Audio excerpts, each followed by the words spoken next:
Chapter 741 Unfurling the Flag. Liberia is poor and closed, but a few hundred years is enough for the rulers here to oppress their subjects and build a luxurious castle. The castle is filled with luxury goods that are very expensive even in the eyes of the outside world, wine and handicrafts, just one of them, enough for an entire wandering tribe to buy food for a month outside. Boom. At this moment, all these things were blown away by the chaotic airflow. Vladimir screamed in the wind like a child, fell to the ground and moved backwards with his hands and feet, just as he rectified. Countless civilians passed by. Don't come over. I am your duke.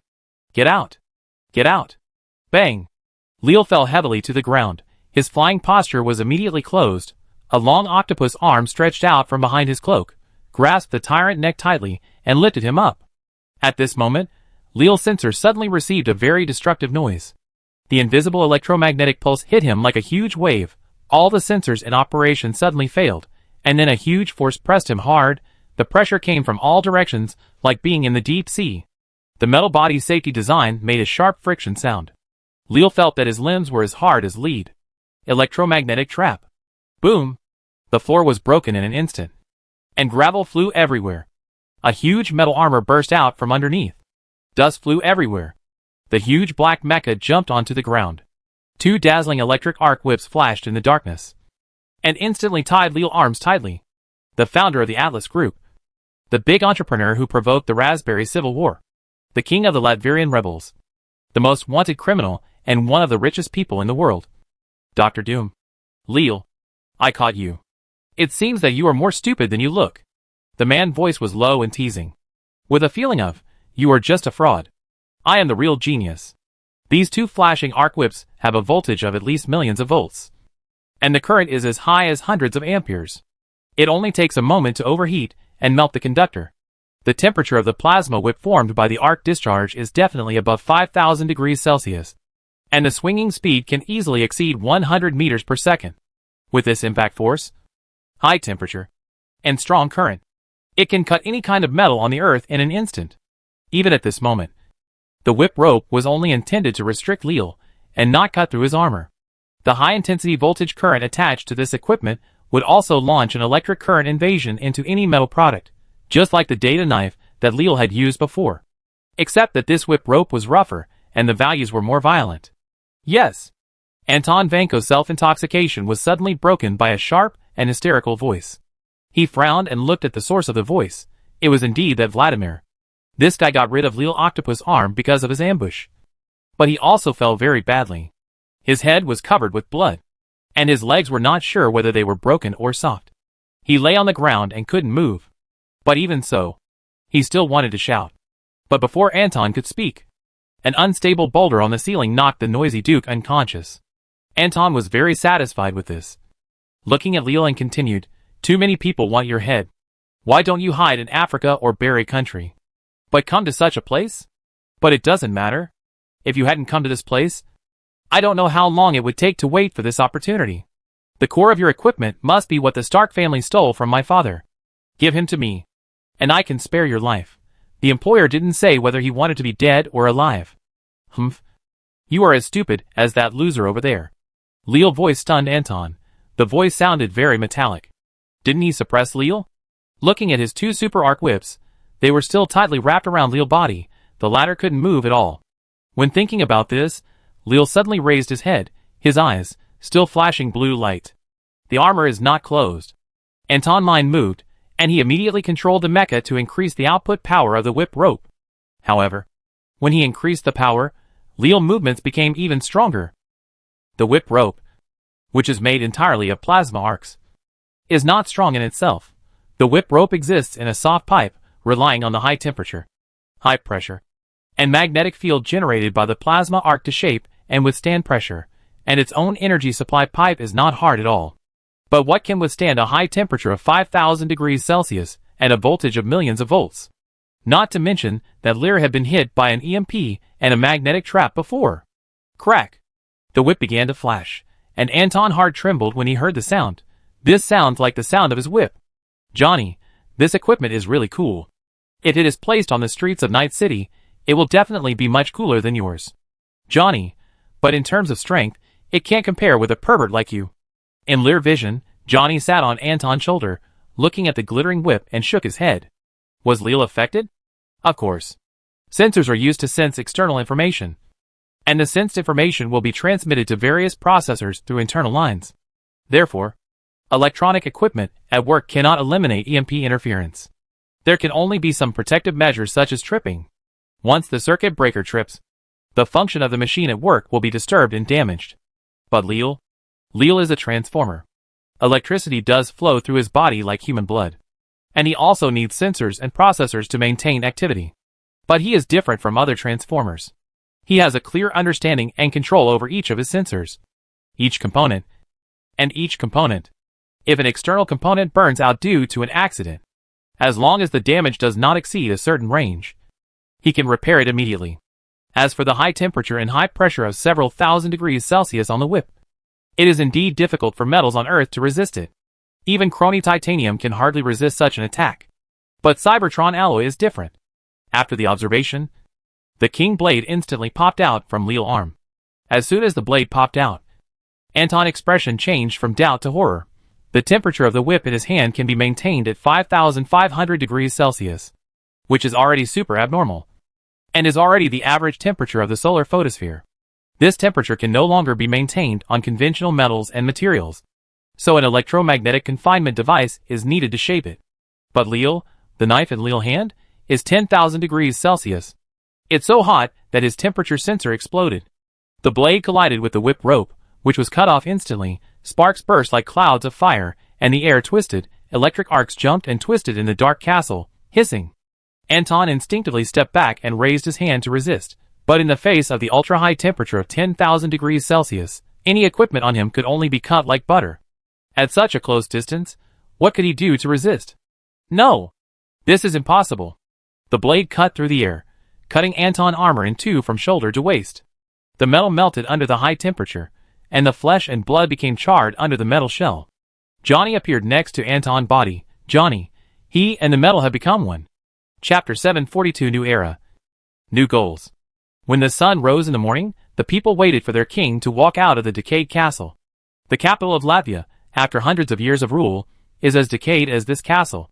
After all, if people can only struggle on the line of food and clothing, who will take the first step in the unknown field? When Lil walked out of the castle, what he saw was that anger was released, the grievances were expressed, the people who vented all their emotions were also confused people. In confusion, they placed their future direction and hope on him. This scene reminded him of the people he saw when he first walked out of the shelter in his previous life, when he finally decided not to follow instructions. But this time, he hoped to do better. This time, he was not full of remorse, malice, and only had a desire for destruction for the future. Standing in the morning sun, Lil announced Vladimir's death sentence, executed the tyrant in the eyes of the public, and announced the result of the Latvian civil war to the world. In the expectation of the people, he announced that he would become the new king.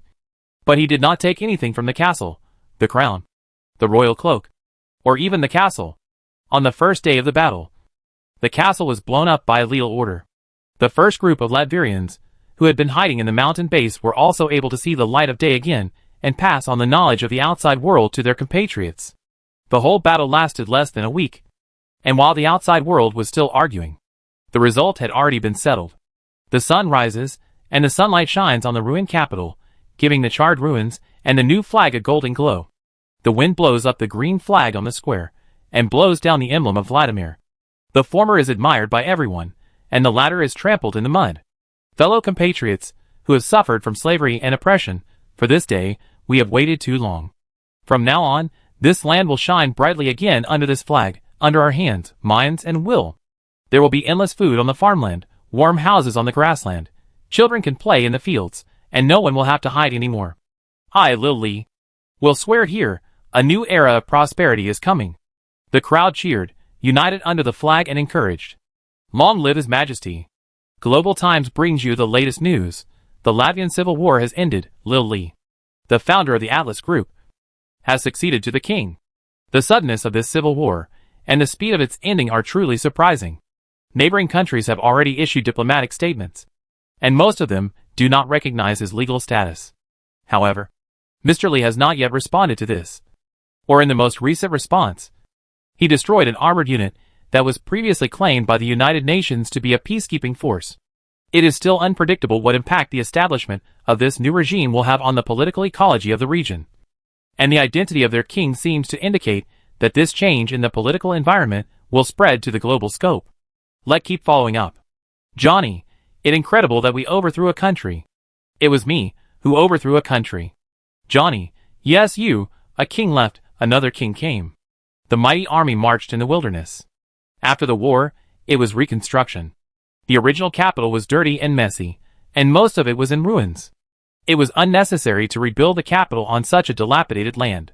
There was land suitable for farming and construction everywhere in Latveria. As long as there was technology, people, a stable and positive environment, there was no need to worry about not being able to develop. Now all this is in place.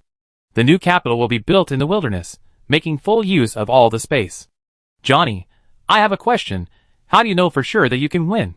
As it turns out, Leal's aggressive attack was actually a tactically stupid move. It gave Anton Vanko the opportunity to ambush. Johnny Littlehead could only understand the tactical level. Leal didn't blame him. I'm not sure. All I can be sure of is, there will be an ambush. Vladimir must have received help from the outside world. Otherwise he alone would not have been able to produce so many military supplies. Using prosthetic technology to transform people into war machines requires a very solid technical foundation. And even intelligence. But Leal had no idea what kind of ambush would happen. That for sure. Johnny, really? Really? Leal said calmly. But strategically? I have to do this. Otherwise Latveria would not be so vital now. Johnny nodded in agreement. And then suddenly cursed, Johnny, damn! I've always imagined that blowing up the Arasaka Tower, sending things to their servers, could inspire people. Johnny, but I actually know that. That thing is just like the music I've played for so many years. Johnny, do you think anyone will be inspired? Of course. But it will probably only last for a while. Maybe a few days. And then it's time to shoot planes and play. Johnny stood on the horse, looking at those people who were ragged but still excited. The way they looked at Lear was exactly what he had been pursuing his whole life. Johnny, I really fucking envy you. I really want to drive you out of your body. Let me go out and say a few words. Then you will never be like me. You'd better stop showing off your mediocre skills. Johnny, so fucking arrogant. Who did you learn this from? Lear heard this and smiled. Johnny was right. What he said just now was indeed arrogant. Generally speaking, it was not his character.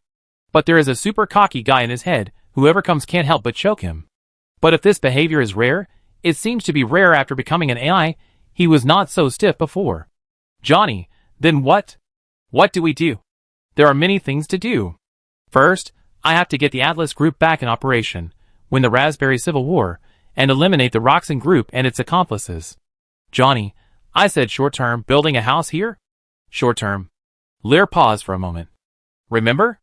I'm going back to Night City. Johnny, why go back to that shithole? Your people are here, shouldn't you prioritize things here? As expected of you, a rock star, a god of the gang, you said you wanted to go back to Night City at first, and then you said Transformers was interesting, and now you want to stay here again. I have people in Night City too, and people waiting for me. Perhaps the brain sharing synchronized some emotions to a certain extent, or perhaps Lear's current emotions were actually quite a lot from Johnny. Johnny was stunned for a moment, and suddenly said, Johnny, what you said, I thought you had a girlfriend in Night City. Lear didn't say anything, and it was this silence that made Johnny's expression even weirder. Johnny, really? Chapter 743 Collapse of the Network New Attempt.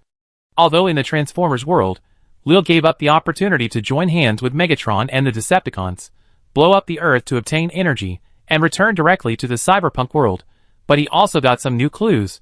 Space bridge technology is a technology that uses high-dimensional energy to achieve transmission. If the energy is sufficient, and the positioning is accurate, it may even be directed to the Cyberpunk world. This technology is only mastered by Megatron, but the energy column is in the hands of the Autobots, and the leader module containing the highest authority of Cybertron is also there. Reversal is difficult, but not impossible. In this world, although there is no fire energy, and there is no way to blow up stars to extract energy, Leal already knows that there is something here that can blow up the channel between different worlds. High-energy concentrated oil. Your Majesty, all the materials you need have been transferred to the camp. Christopher now behaves like a loyal guard. This makes Leo feel a little emotional. When he first met Christopher, although he didn't have much common sense, he was quite irritable, and even shouted that he wanted the Osborne Group to pay blood debts with blood, and there was no concept of law in his head. In Atlas Group, he learned humanities, history, mathematics, physics and chemistry, and a lot of advanced skills that might be useful. But those things definitely did not include loyalty to the king. Johnny, I usually only think of the word king when I write lyrics. Johnny, it's so cool to be a king. What's even more unimaginable is that Johnny talked about monarchy more than before. The king is too backward. And it's simply unforgivable. Leo, salute to the ultimate double standard of human beings, Johnny Silverhand. Johnny hummed twice, and started to look at the flowers and grass. But then again, Christopher's submission is slightly different from what Johnny thinks is the submission of the feudal era. The latter is solidified in the fear of generations. The former is after a lot of learning. He himself is convinced by Leo, and insists that this system is what Latveria needs most now. This huge group of immigrants transported a lot of materials, including disassembled high-tech parts, and the energy reserves of rocks and big toys, high-energy concentrated oil. The few senior workers in Latveria now were exoskeletons, controlling engineering robots to build in the mountain camp. And what they are building is an experimental tower that can use this energy. Roxon can use high-energy concentrated oil to open up channels to other dimensions. And so can he. It just so happens that whether it is the Rhino Mecha, the Death Warrior, or the equipment used by Anton Vank, they are all equipped with equipment that can carry and utilize this energy. When fighting, Leo also avoided those parts. Now all these things are neatly placed under a giant tower about 9 meters high. The outer surface of the tower is maintained by spider silk concrete, and the interior is completely metal structure designed by Leo himself. Very good. After Leo responded, he turned to another topic. Is there any news from Jua City? As early as in New York, Leo foresaw that the situation might deteriorate into today's situation, and shifted the development focus to Africa, and used new technologies to build 2 cities at the same time in New York and Jua City.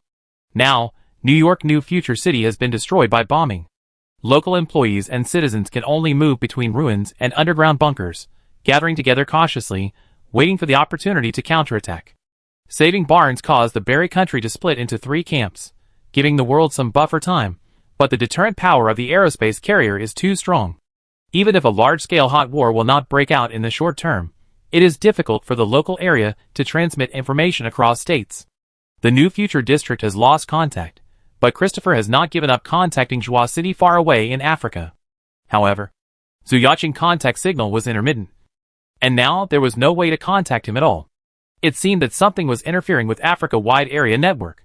But there may be many reasons for this problem, because of Leo and Zola, Ultron and Jarvis network attack and defense. The internet, which had been poked by Leo, was basically paralyzed.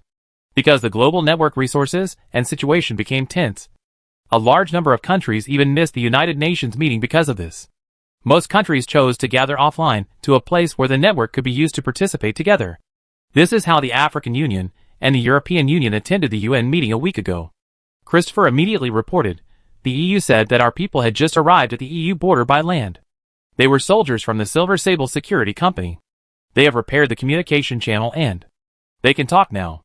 Silver Sable Security Company was a PMC company hired by Leo when planning Jua City. At that time, Silver was about to sign a contract with the Osborne Group. As a result, Osborne died directly after being manipulated.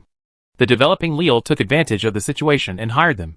Lear nodded slightly and began to search for communication signals. Silver, boss?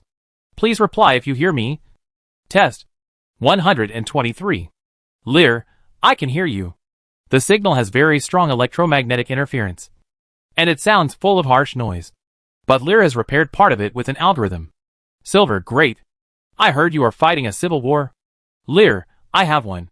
Why is the communication lost? Silver, congratulations, Your Majesty. Silver, since the aerospace carrier went into space, our network department disappeared, and the failure rate of electronic equipment has skyrocketed. The engineering department has not been able to find the cause. Silver, but they suggested that we pull a communication link with minimal functions. It seems that this method is not bad. At least we can communicate now. Silver, but something is not right. Large-scale mechanical activities have been observed on the Somali front. What should we do? Somali front? Theoretically, Lil used Blackwell to burn Zora. And Zora was reckless in his fight against Blackwell on the internet, which had destroyed all the networks of Hydra and Roxxon. Even if they needed to be repaired, New York would be the priority. Just like Lil is now resting in Latveria. In Latveria, it only takes the overthrow of a tyrant to make corrections, and to redeploy network equipment throughout the United States during the Civil War. That is not easy. And they should not be able to issue combat orders, unless the one commanding the mechanical troops now is not Roxxon or Hydra. Jarvis has been buried with Tony. The only one left is Ultron. An Ironheart exterminator reproduces itself in Africa. Lil continue to observe, directly organize a tentative attack, reduce contact with electronic equipment. Silver, really courageous, I understand. Directly attacking the enemy, it is hard to say what problems will arise in such a tense situation today, but Silver is just a worker. She doesn't think too deeply about problems. Squeak. A strong noise suddenly filled the entire communication channel, and the communication was instantly interrupted. Johnny also heard this sound, and appeared in front of Lil with a frown. Johnny, damn, it's shaking my head. Johnny, did you also have Barmos blowing up the network here? It like fighting a war to communicate. Lil replied silently. Lil, actually, when I kidnapped you, I introduced the black wall here theoretically. The current internet collapse is related to me. Johnny opened his mouth. Johnny, you mean, you are the Barmos here? In a sense, almost. There are many things to do. And the context gradually becomes clear, in the end. He needs to solve the problems of the United States. And also solve the problems of the world. And solve Roxxon and Hydra. In order to achieve this goal, he needs to restore the Atlas Group to its heyday. In the near future, he needs to solve the Ultron crisis in Africa. Only by stabilizing Joa City in Africa can he really have the industrial capacity to compete with Hydra militarily. But to solve the problems in Africa, Joa City alone is not enough. He needs Latveria to grow up quickly. And the people hiding in the mountain camps need to bring their knowledge, skills and experience, and lead their compatriots to progress. Now the situation has been determined. And what is needed is time. Lil can also start the next attempt. Time waits for no one. I will start the experiment immediately. Transfer the personnel. Chapter 744. A brief return. The energy tower that imitates the Cybertron energy column is already in place. Thanks to the equipment sent by Roxxon, Lil can save the process of slowly studying how to efficiently use this energy.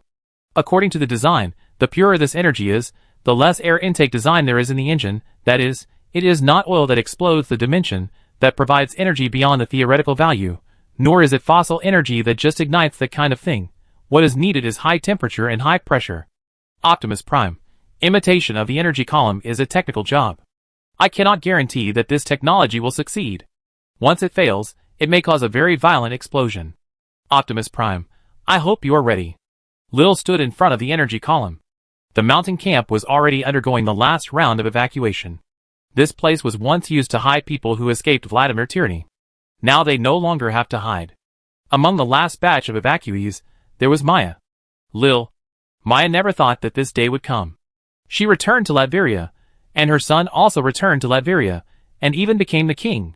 When she saw that her compatriots no longer had any haze in their hearts, dancing and singing happily in the square, expressing their emotions to the fullest instead of suppressing pain and forgetting the pain, it was like a dream. But she really never thought that this day would come. Seeing Lil standing alone under the tower, she was not only a little worried. The founder of a company was one thing, the king was another. For Maya, it was easier to understand how heavy the responsibility of the king was. Mom, you should leave.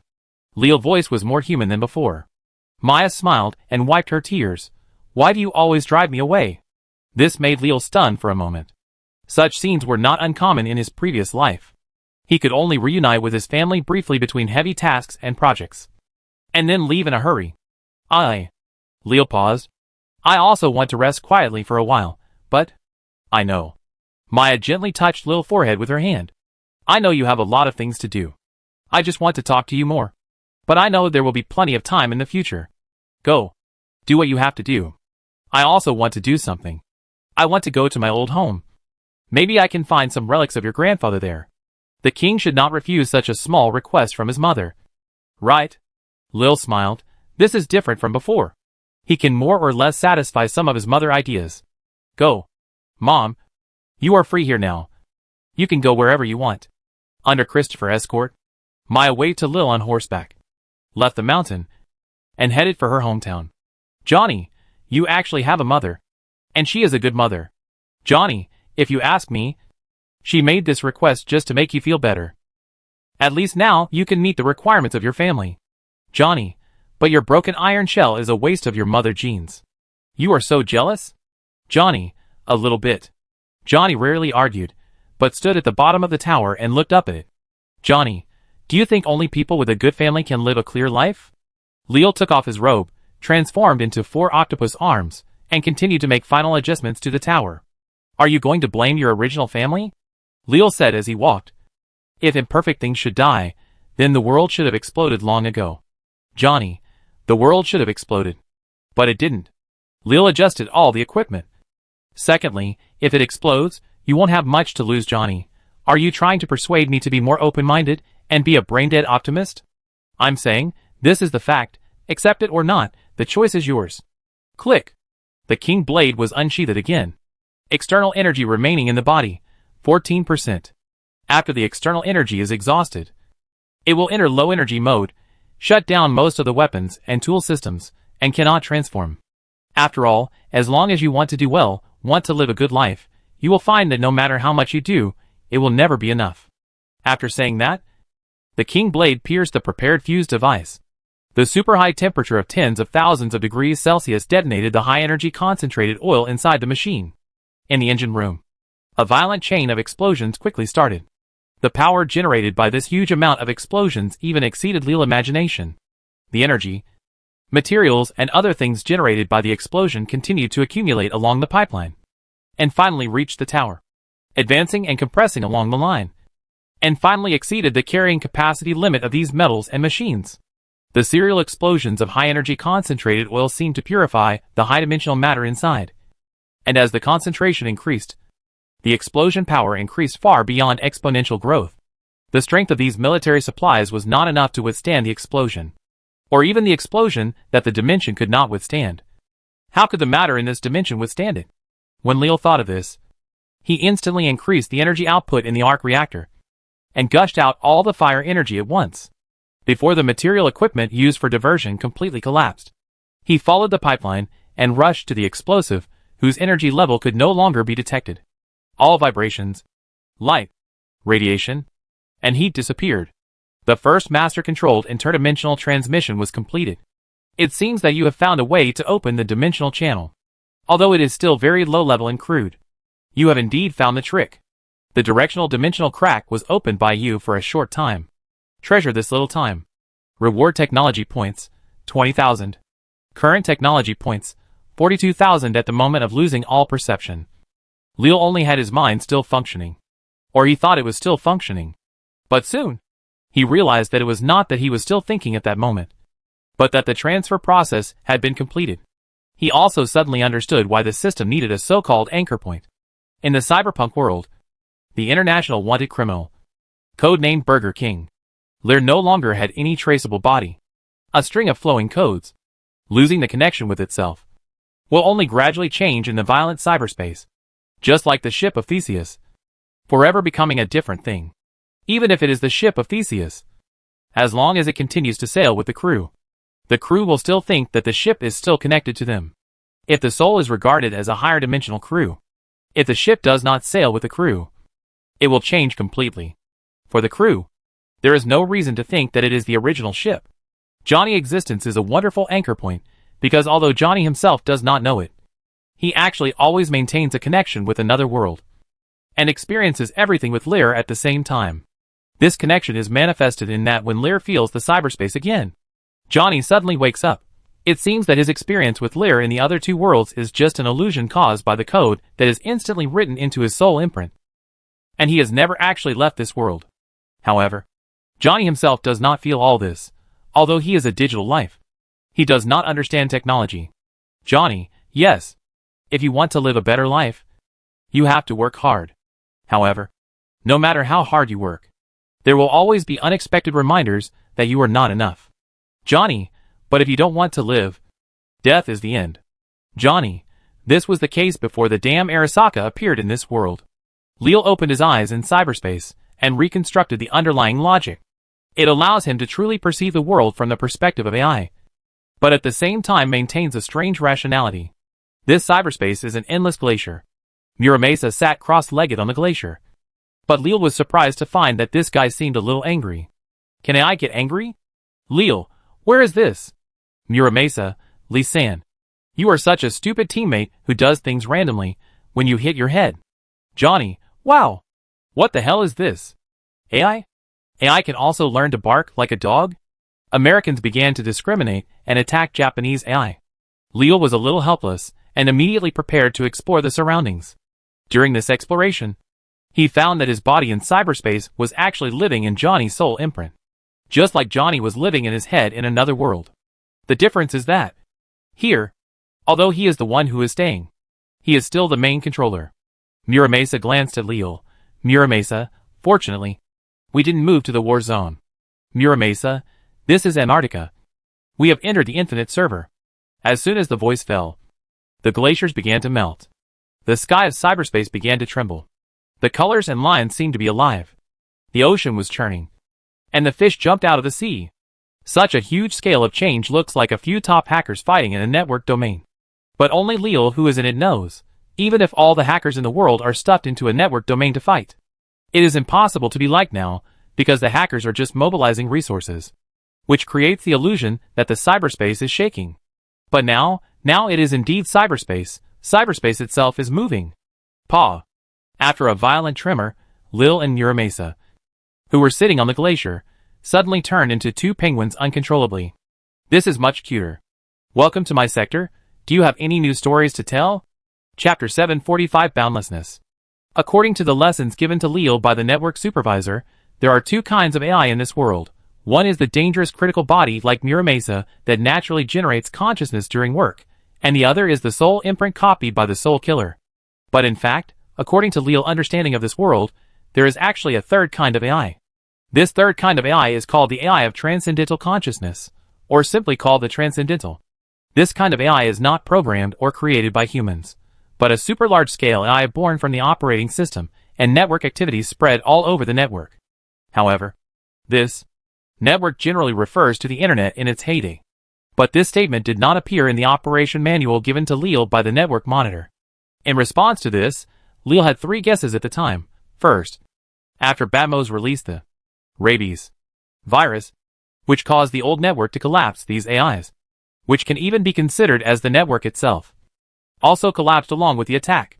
Second, the network monitor did not want this knowledge to be lost. Leal did not need to know this thing.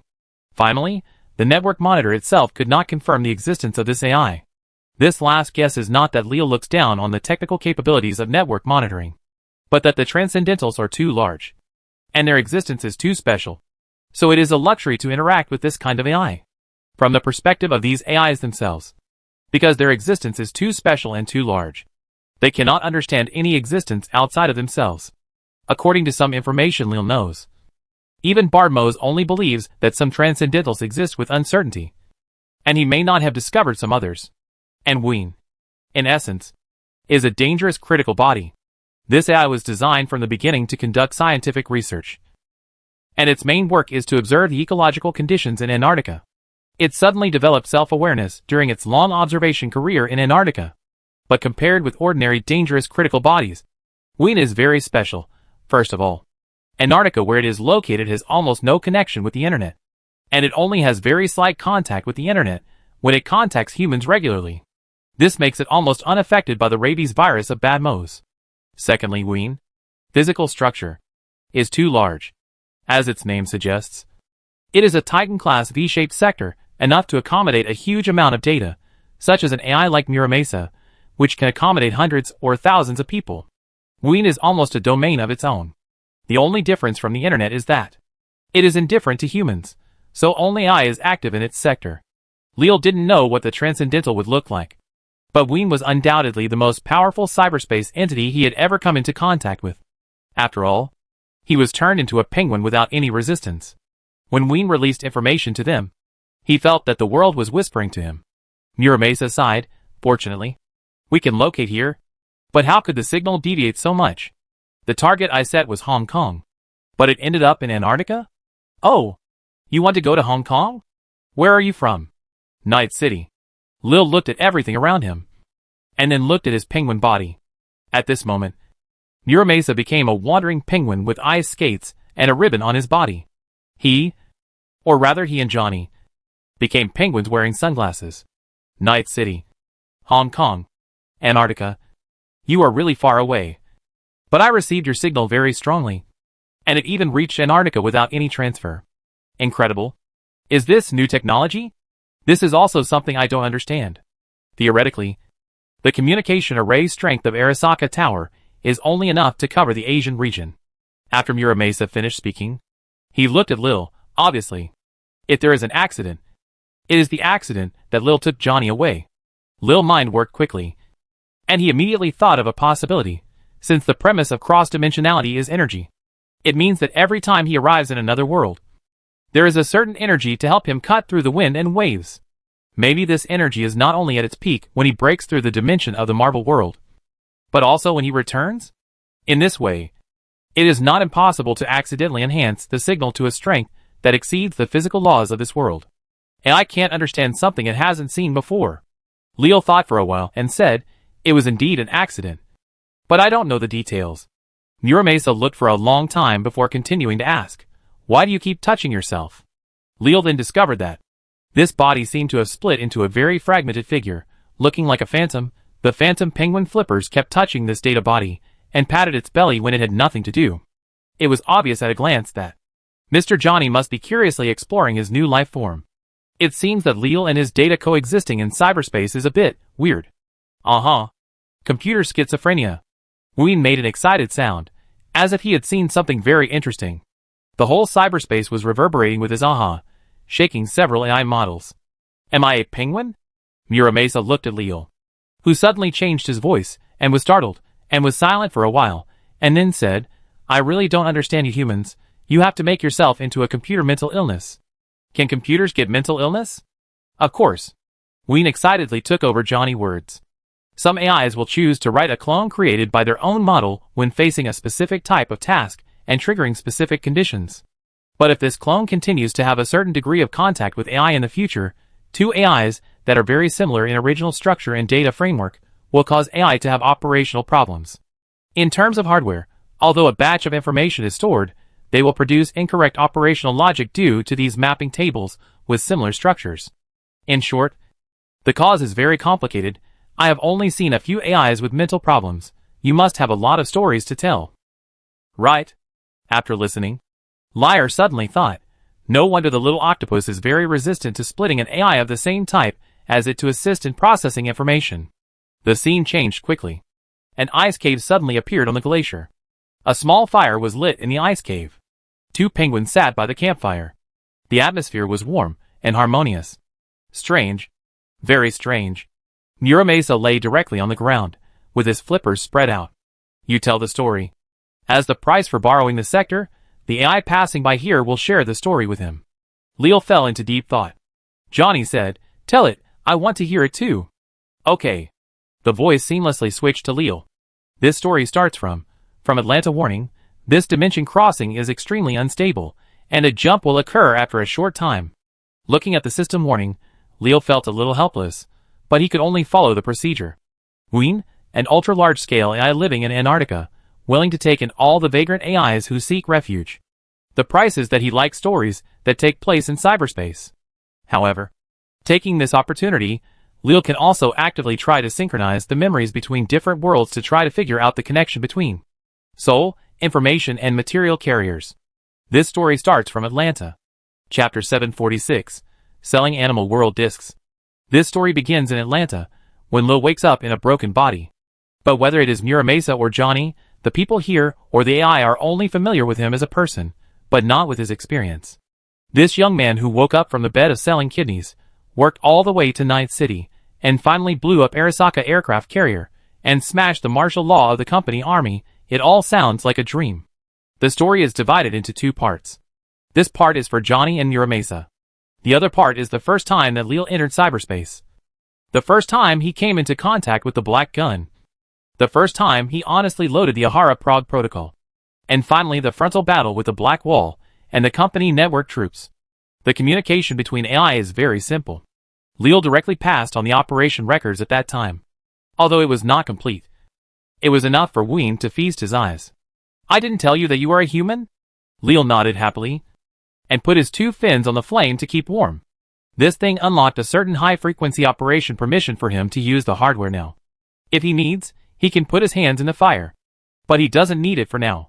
I used to be a proper human being, but now I guess after I abandon my body and consciousness, I should redefine my existence. The fire source energy did not arrive in this world, but Leal could clearly feel that his soul was connected to it. Perhaps because the energy of the explosion was too low, the technology was not mature enough, the transfer of energy and matter could not be carried out at all, only a certain amount of information transfer and synchronization could be maintained. Finally, from the time point of view, Leal just released a lot of information, but only 1 second has passed. The flame jumped slightly. Oh! What a good story. It was really enjoyable to read. Do you want to see penguins mate? Huh? Johnny was stunned for a moment. Why watch this? But this is all I have. Ahem, let not watch this for now. If you want to watch this, I tell you how other small animals mate. The first sentence was said by Leal, and the second sentence was said by Johnny. As a result, Ween suddenly said, are there other small animals? A lot. Johnny happily picked up Schwangfin, but he couldn't hold him up because of his big belly. So he stuck to his belly. You can still see people. Let me tell you a few.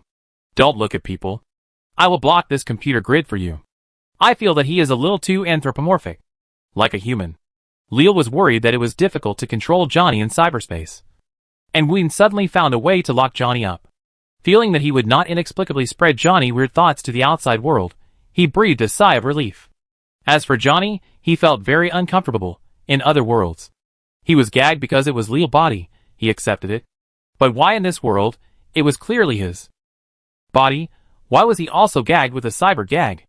It was so hard to return to his own world. It was so hard to return to his body. It was so hard to return to Two Joys. Why did it become like this? What even more weird is, what does it mean to be like a human? Is this a compliment or an insult? Thank you.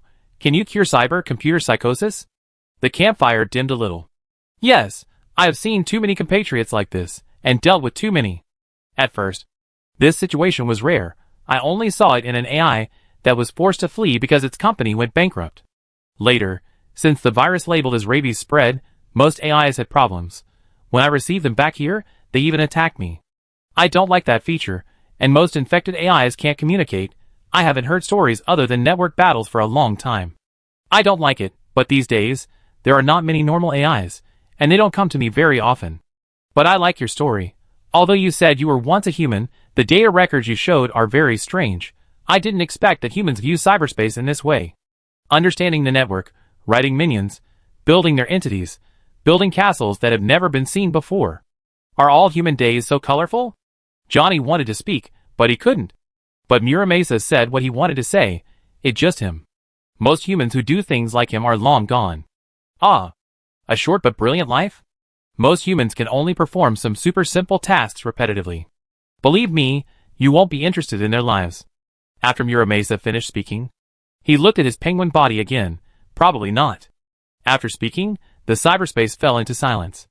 Ween was repeatedly reading the story he had just received from Leal. It has been lonely for too long. There is no friendly AI. Even penguins are almost extinct due to melting glaciers, ocean pollution, and global ecological deterioration. It is very happy to have a new visitor. These AIs are powerful and deadly in the eyes of most humans, especially big guys like Ween. If it is equipped with suitable information attack and defense equipment, and it has a certain degree of aggressiveness, its threat is definitely a level that even network monitoring will have to worry about. But the more he came into contact with them, the more Leal felt that these AIs, in many cases, from the perspective of humans, were more like children with simple thoughts. The world of AI was much simpler. Even Johnny, who couldn't speak, thought so. The more people he knew, the more he liked AI. But he and Leal were both human. Humans couldn't stay here forever and watch penguins mate. So Leal spoke up. We have to leave here. The story I told you is not over yet. Indeed. Do you know how we can leave here? In this world, there are two ways to jump to the network, simply speaking. Wired and wireless. The internet is based on a composite method and is very developed, but it is this development that makes wireless transmission very dangerous after the collapse of the old network. The old network is full of various wandering AIs, which have gone berserk after the rabies virus released by Batmos, and are extremely aggressive.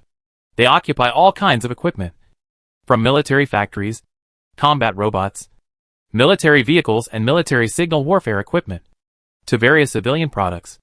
And on the internet, they keep searching, interfering, invading and destroying everything they want to destroy. In terms of spatial distance, any electromagnetic wave transmission may be interfered with. Not to mention how difficult it is to send signals from Antarctica. Even if this problem is solved, Leo will face a very familiar problem. The equipment of human society is basically under the protection of the Black Wall. Facing the Black Wall from inside the Black Wall, and invading the Black Wall from outside the Black Wall, are not the same level of things. As for the wired invasion, the existence of these cables is likely to be disconnected when AI turns against humans. It is better to hope that Johnny will go to the sky than to expect humans to maintain the submarine cables from other continents to Antarctica. Judging rationally, it is highly likely that they will be completely trapped in Antarctica. We can only hope that Ween has other ways to operate. Ween fell silent. The campfire in the cyber camp swayed in the cold wind. Leo's brain raced. He had already reached the first deal with Ween. New requirements, new benefits should be used to arouse the interest of AI. This is computer psychology. Looking at the empty Antarctic glaciers, he suddenly thought of an idea. Ween has been lonely for too long, not only because of the general frenzy of AI, but also because the number of visitors has almost returned to zero. Also because the penguins he likes to watch the most are on the verge of extinction. Fortunately, Johnny had just turned off the microphone. If you are willing to help me, I can tell you more stories. Have you ever seen a European bison?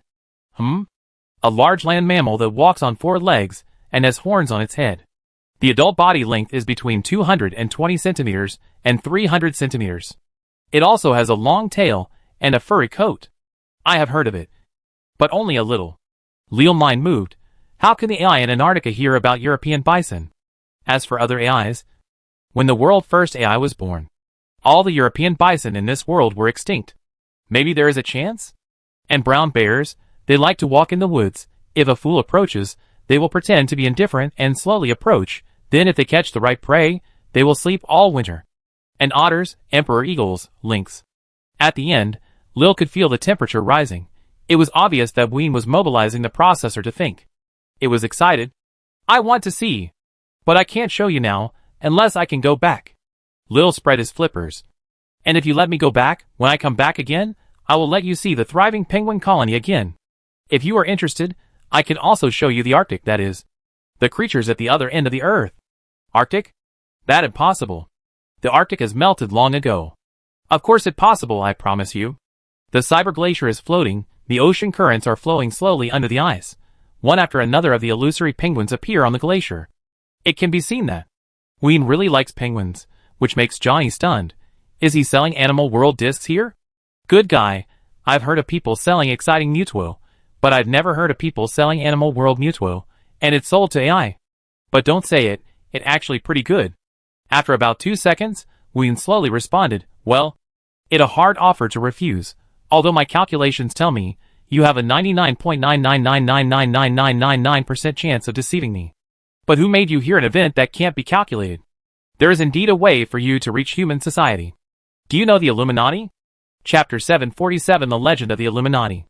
Leo is a frequent traveler who travels through the world, and has the rational thinking logic of AI when necessary.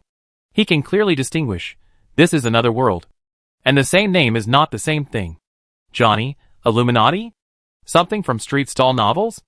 Johnny, when I was in Night City, there was an old lunatic who was crazy at the street corner every day talking about the Illuminati, terror robots and other things. Johnny, but I didn't know that AI in cyberspace was like this before. Johnny's complaints turned into text, and were displayed in Leo's vision. Illuminati is a real thing in this world. But it is not human. As far as Leo knows, the Illuminati in this world is a dangerous critical body. Village is sharpening a knife on the ground, and its 2 fins keep rubbing the blade. It looks funny and cute. It is retrieving backup data from the infinite sector. Most AIs will back up some important data around the world. As for how to get the server, it is their own business.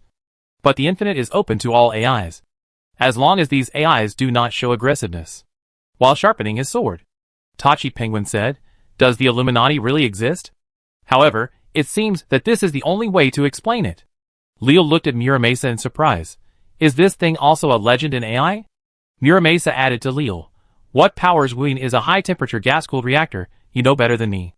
HTGR, an advanced reactor with extremely high operating core temperature, using helium as coolant. Due to the special nature of the cooling system, even if the cooling system fails, it can rely on passive natural cooling mechanism to prevent the core from melting. A design that is very suitable for remote areas and does not require frequent maintenance." From Leo perspective, the atomic technology in this world is relatively rudimentary. HTGR is relatively good technology. However, no matter how good the technology is, it has its limits. Nothing is infinite. And the same is true for nuclear energy. Infinite was put into use as early as the 20th century, and it is more than 100 years old today. How did it maintain operation until now? Moreover, it has experienced many corporate wars in the middle, and the most important old network collapse. The old network collapse does not only happen in cyberspace, but the sea is full of military units controlled by AI, and these AIs are familiar with network channels and human activity routes. Even if humans still have the time to maintain this lonely AI far away in Antarctica, in order to reach Antarctica, they still have to face those violent military units that are willing but unable to do anything. When everyone is rushing to recover data, who would consider rescuing an AI full of penguin activity data? Actually, it exists, and I don't know if it should be them, or it. 30 years ago, because of long-term harassment from highly aggressive AIs, my fuel consumption was very fast, and it was almost at the bottom. At that time, a human contacted me and expressed his willingness to provide me with fuel assistance. Human? Humans. They said ships and engineers to help me with maintenance, but I later calculated that the motivations of these humans to help me were very incomplete. Just like the story you told, and the possibility of you arriving here is as small. They said, they hope I will keep monitoring the Antarctic ecosystem and save ecological data. This is a paradox. If they really care about ecology, the Antarctic ice sheet would not have shrunk to its current level. And rapid information exchange. This is not the only criterion for Ween to make judgments. Simply put, it observes many illogical details, and after continuous logical judgments, it obtains this most likely result. Humans have almost no reason to help Ween. Maybe there are humans who really care about ecology. But humans who care about ecology are not as powerful and capable as humans who don't care about ecology. Secondly, these humans have a high degree of understanding of AI and Titan-class V-shaped sectors. But they are not from any known large companies. And they don't even have anything to do with network monitoring. In addition, Ween has heard many stories from other AIs. The Illuminati has a group called Allies. The network walkers work for it. This style of behavior is also unique to the entire AI group. In short, this kind of logical judgment is very complicated, and it cannot be written here. The main reason is that if I write too much, I will be accused of being watered down. The final result is, the probability that this group of people obeys the Illuminati is very high. In short, the possibility of other options has been brought to the same level as the Illuminati. In short, the Illuminati is AI-owned conspiracy theory. But humans have many conspiracy theories to fill the shitpot. AI is very smart. So far, this is the only thing they can't see through. And they think it has something to do with everything. And it's different from humans. Humans will quarrel because they believe in different conspiracy theories, but AI won't. Muramasa Flippers stroked the sword, and he changed from a Ronin wearing a wave-breaking scarf to a Ronin penguin wearing a big red scarf. Judging from this, there is a great possibility that they will come again. They built a communication array for me, so I can communicate with them regularly to request assistance, which means I have to send them some data every time I overhaul it. In theory, that array can jump to the European network. If you want to use this channel, I can help you, but I have to tell it. Although Europe is not Night City, it is much better than Antarctica. Although the Illuminati act in a mysterious way, it is impossible to predict what they want to do. But it seems a bit too bizarre to send fuel rods and maintenance packages to Ween on a regular basis. After thinking for a long time, about 2 seconds, Leo said, "What time is it now?" "Oh, let me help you synchronize the time." A line of digital large characters appeared. But Leo's brain was in danger of freezing. Time, May 1st. 2050. It was more than 20 years ago now. Leo looked at Muramasa. only to see Muramasa happily accept the timestamp. He went back to the past? How is it possible? North America. Northern California. The Free State. Night City.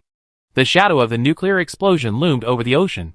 When the sea breeze blew, the colorful radiation clouds drifted along the coast. Since the bombing of the Kajira, the sales of telescopes in Night City have been rising. A super aircraft carrier stranded on the sea. Arasaka.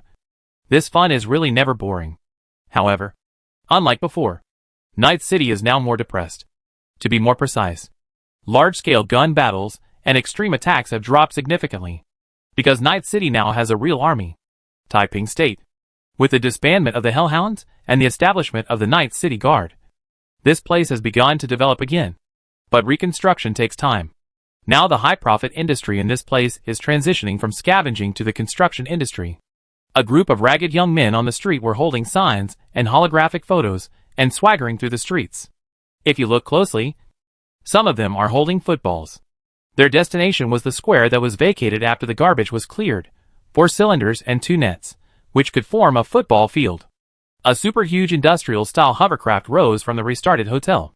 The boys raised their heads when they heard the huge engine sound, looking at the sky with envy. This car is a local specialty of Night City, belonging to the most famous football star in Night City, and also the most powerful and popular young football star in America in recent years. Matt looked down in the car, looking at those children with eager eyes, and was in a trance. "Son, we are finally going to Europe." Across the seat, his father's voice brought him back to reality. Facing his father's excited voice, Matt just smiled tiredly. Ding. Sender, Dean Fiona. Fiona, the new serum ratio is stable, but it is still a little different from the version your eldest brother used before. Fiona, finally, don't mess it up. Matt replied briefly, looked at his father, who was still checking the schedule, and closed his eyes. This is The Weight of Responsibility? Chapter 748 Tower and Wall. This place can't be the past. Perhaps there are some emotional factors in this judgment, but it is these factors that make him find the logic to support this argument instantly. Johnny Silverhand was captured by Arasaka Tower and killed by the Soul Killer as early as 2023, and his data imprint has always been stored in Arasaka Tower. If Leal hadn't appeared, then he would not see the light of day again until 2077 because of the intrusion of 2 petty thieves, but Johnny Silverhand's soul imprint is here at this moment. With this basic information, all logical judgments are overturned. However, Leal also keenly noticed that only he could notice this problem. If he was a local, a real soul imprint like Muramasa or Johnny, when it arrived at the Infinite Sector, some information would be lost during the transmission process. And as the server itself, as the closest manager to the transcendental AI in this domain, Infinite can directly affect their data integrity and very deliberately eliminate some irrelevant data. It doesn't matter if the data is unimportant, but it means that the data is too important.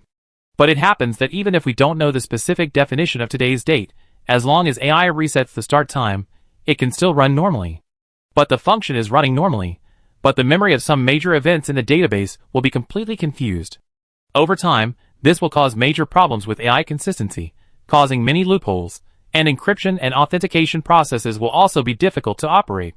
But such an important data, if lost, can only accept the definition of the outside world. Most of the AIs here are fleeing. It is not impossible to lose the time label. In order to survive, they can only define a new start time first, based on the backup model or part of the data. It is impossible to find problems in a short time. With this judgment, the fire in the glacier is no longer warm, and the Antarctic wind is cold and bone-chilling. Leal suddenly realized that if the network itself produces a transcendental, how powerful the transcendental will be. But is this really Ween problem? This is almost unsolvable. If humans still have an instinct that cannot be concealed and will expose their thoughts, then if the computer wants to lie, there is really no way to expose it. But Leal thinks that another possibility is more likely. Ween energy problem must exist, and someone must have helped him solve this problem. The person who solves the problem must have a purpose, to make the AI here make major mistakes, so that it will become vulnerable due to consistency problems in long-term operation, and to reach a fixed location through a unique channel for easy capture and research. It is very reasonable, and this is a very strategically valuable goal. After all, Ween has opened up its sector rights in the frequency band where only AI can communicate since its awakening, and is willing to serve as a refuge for other AIs. For AI, this is an open refuge. The time problem may not be subjectively created by Ween. These years, have you felt that your operating efficiency has declined? Some. I guess at the outbreak of rabies virus. And fighting those mad dog AIs has damaged some of my sectors. It wasn't so small before. Just like Antarctica before. It was a big space. And there are many penguins. Ween's sector is actually not small in cyberspace. In terms of scale, it has exceeded the public service network of Night City. But from the visual point of view, this is definitely far from the real Antarctica. It used to be very big here, and there were many penguins, and I also stored a lot of penguins here, but now I can't call up those images normally. Ween began to mobilize the penguin images. Birth, aging, illness and death became chaotic. Penguins were sometimes big and sometimes small, and their actions were completely inconsistent with biological laws. Even newborn penguins would poop, and then learn to eat. But can AI understand it? No. Even Johnny was confused. Johnny, why does it feel weird? That right, whose penguin poops first when it born? Leal spoke decisively, and slapped the sword in Muramesa's hand, making Muramesa, who was still checking the sword, stunned. It definitely not 2050 now, Ween, your clock is wrong. The penguin paused. Leal clearly felt that the entire cyberspace was paused. How could time be wrong? Ween's voice began to become fragmented, the surrounding glaciers began to break, and even began to float in the air against common sense. The world became distorted, colors and lines were chaotic, even tiny meaningless noises appeared, changes became purposeless and illogical. But Ween was just an AI, it didn't realize the real problem. It knew it was wrong, but it really didn't know what caused it, and where it went wrong. Sorry. Consistency running okay wrong. I need, want, help. As soon as the words fell, the huge cyberspace began to deform, as if the space was torn apart. A huge and magnificent super-high tower rose from the ground and pierced the sky. Feeling that some huge communication array was being generated, Reardon felt something was wrong. Obviously, this was not the first time that Ween made a mistake, nor was it the first time that he asked those people for help. Muramesa was stunned when he saw this scene, but even at this moment, Ween did not take back the sectors he had given to Leal and Muramesa, and did not even interfere. At this moment, Leal realized, maybe this is why Ween did not become a transcendental AI. This AI actually maintained the respect with humans while taking in other AIs. This kind of thing has extremely similar individual characteristics. Muramesa.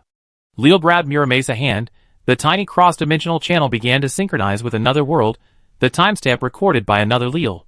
Even if you don't know the date at this moment, but dates are only meaningful in society. As an AI, he only needs to prioritize the restoration of the relative values between different events to ensure consistency. The benchmark time, just set it as a random number. The order of different logical events in Muramesa database is already confusing, he himself can't perceive it. But as Leal began to transmit another version of the time tag, log recording and sorting, even if he could not determine the order of those things that he had not experienced with Leal, he could completely repair their things in Night City. It is difficult to say which one is right or wrong between the two completely different sortings. But one of them must be wrong. Or both are wrong. Muramesa processor was directly overclocked to red temperature. And Leal frantically took advantage of this gap to give him a command. Attack the communication tower. Ween did not retain the highest authority of the server. And this drawback allowed Leal and Muramesa to do the following when it was most vulnerable. Most of the sectors of this server have fallen into chaos. And the current just flows through the lines in a disorderly manner, without the slightest information mapping relationship. This fragile moment gave the two of them an excellent opportunity to hack from the lower processor all the way to the core control room. Coincidentally, Ween is a server that runs independently at a remote scientific research station. Its core control module is designed based on a high-temperature gas-cooled reactor. Muramesa knows this stuff very well. And Leal knows it even better. To input information from the low-authority processor to the advanced control module, network technology and engineering technology are indispensable. And it just so happens that the two people here know it. Cyberspace became extremely chaotic for a while. The curtain of cyberspace was torn by the tower. And as the communication satellite was turned on, a huge wall of information filled with mysterious words became more and more conspicuous. But on the other side, Muramesa and Leal, the two AIs living here, continue to expand their data forms, from penguins to humans, and the dark armor was put on the Ronin, and countless octopus arms emerged from under the cloak. Two increasingly solid figures avoided the collapsed data blocks, with their increasingly flexible bodies and increasingly powerful core computing power, climbed the high tower, headed straight towards the sky, and charged towards the huge wall. At this moment, Leo discovered that there seemed to be countless threads and countless small hands on this solid huge wall, exploring the outside world. And the place they were exploring was actually a controlled area. This wall exists on the network in a very peculiar curved topology, and they need stronger power to seize this only chance. They need overload reactor. Leo turned around and looked. In the core, or the vastness of the battlefield itself, the huge ice melted and floated, countless penguin phantoms emerged and disappeared, the whole space echoed its puzzlement, its request for help, its confession. The melting glacier exposed its block symbolizing the core control module. As Leo and Muramasa hacked and overclocked, that thing was like a red-hot little sun. Why, what? I help you. You must do this to me. It was as if the vastness was being torn apart by the tower and Leo. We need to help him shut down. Leo suddenly grabbed Muramasa. Are you fucking crazy? It's impossible to rush through even if you save any strength now. Muramasa was almost going crazy. Although his database was still very chaotic, he also knew that they ended up in Antarctica because of Leo messing around when he was escaping. And now, he started messing around again? You're crazy. Help him shut down.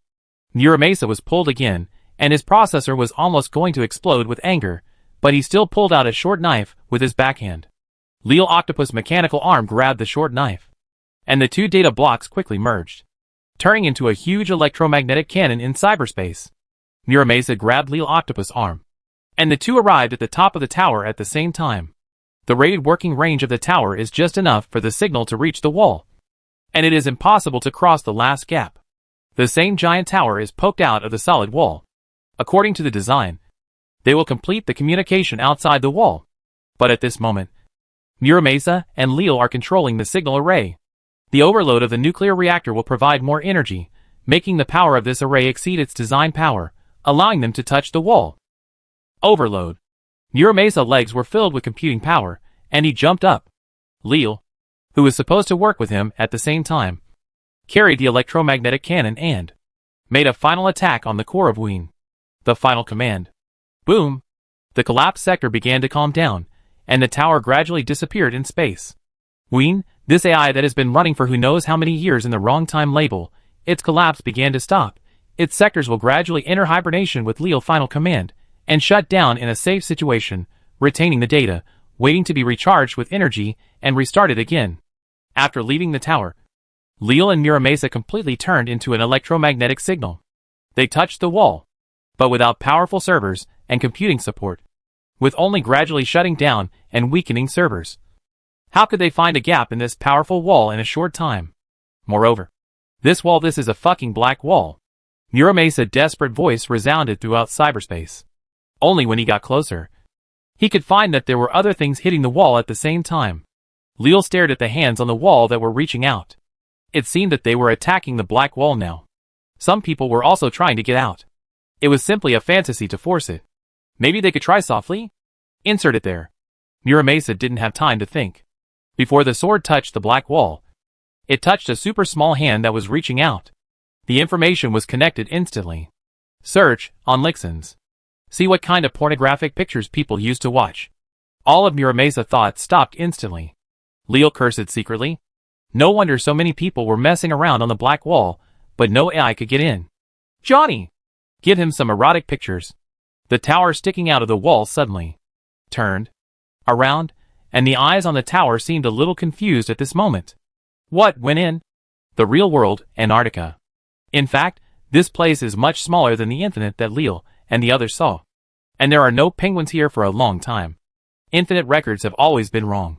Therefore, even after the outsiders replenished his energy for so long, he couldn't put together a complete penguin video like before. The huge communication array suddenly burst into sparks. The high temperature melted the parts, and the high pressure caused the parts to fly. The metal pieces fell on the silent ice sheet, and the gas under the ice sheet stopped flowing. The Antarctic glaciers had melted for a long time, and what remained were ice sheets supported by land. There were no animals, and it was very lonely. In the last moment before shutting down, perhaps because there was no interference from the wrong information, Wu Yin suddenly saw the scene clearly. There were no penguins in this place for a long time. Chapter 749. First entry into the EU Citizen ID Verification Network. UK 2070-01-563829. Elliot Grove, welcome to the European Fortress. A problem has been detected with your residence. The property company will immediately arrange for a technician to repair it. Please be sure to stay at home. UK Folkestone. In the honeycomb-style housing, Elliot pulled out the access helmet he bought from the street stall, with a horrified face. It over. Just now, he tried to climb over the wall with the antique access pod he found on the carpet, but something went wrong. The intense current blew out the fuse in the helmet. His genuine prosthetic saved his life, leaving the electromagnetic short circuit in the helmet, and the only damage he caused was his hair becoming fuzzy. But his apartment was not so lucky. This electromagnetic short circuit directly fused the power supply in his room, which was a very serious fault. He was the only one climbing over the wall in the entire apartment, and once the maintenance worker found the problem, and exposed his climbing over the wall, wouldn't he be taken off by the internet police for questioning? After the internet police talk, the company will talk to him. The company will tell him that they do not hire employees who pose information security risks, and then they will fire him. After the fire, they will definitely hire mercenaries to beat him to death in some unknown place to avoid paying him compensation. His life will stop in a stinking ditch and float like a plastic bag to the Rhine River and finally be collected and crushed by a garbage crusher. Marura. Muramesa, I can't believe my processor. Muramesa, we just broke through the black wall. Muramesa, and why is the one who tinkered with the black wall such a thing? In Muramesa eyes, they broke through the black wall. But Lil knew that was not the black wall. It just looked like a black wall. If his perception and estimation were correct, the wall they broke through was the wall behind the black wall. This wall looked almost the same as the black wall, but Lil had come into contact with the black wall. He knew what it would be like to break through from the inside of the black wall. It would not be the situation of the fat man in the low-rent apartment at that time. The situation at that time, it was obvious that the wall was behind the black wall, and was connected to the black wall to a certain extent. This wall and the black wall formed a network area, which was where the Illuminati wanted them to reach. The wall they broke through was far less extreme and powerful than the black wall. But it must be a world-class network defense project. Obviously, this is the true level of network monitoring. Lil and Muramesa were huddled in the smart control center of this room, and slowly trying to infiltrate other areas to occupy more computing power, and allow their bodies to stretch. But they soon encountered a problem.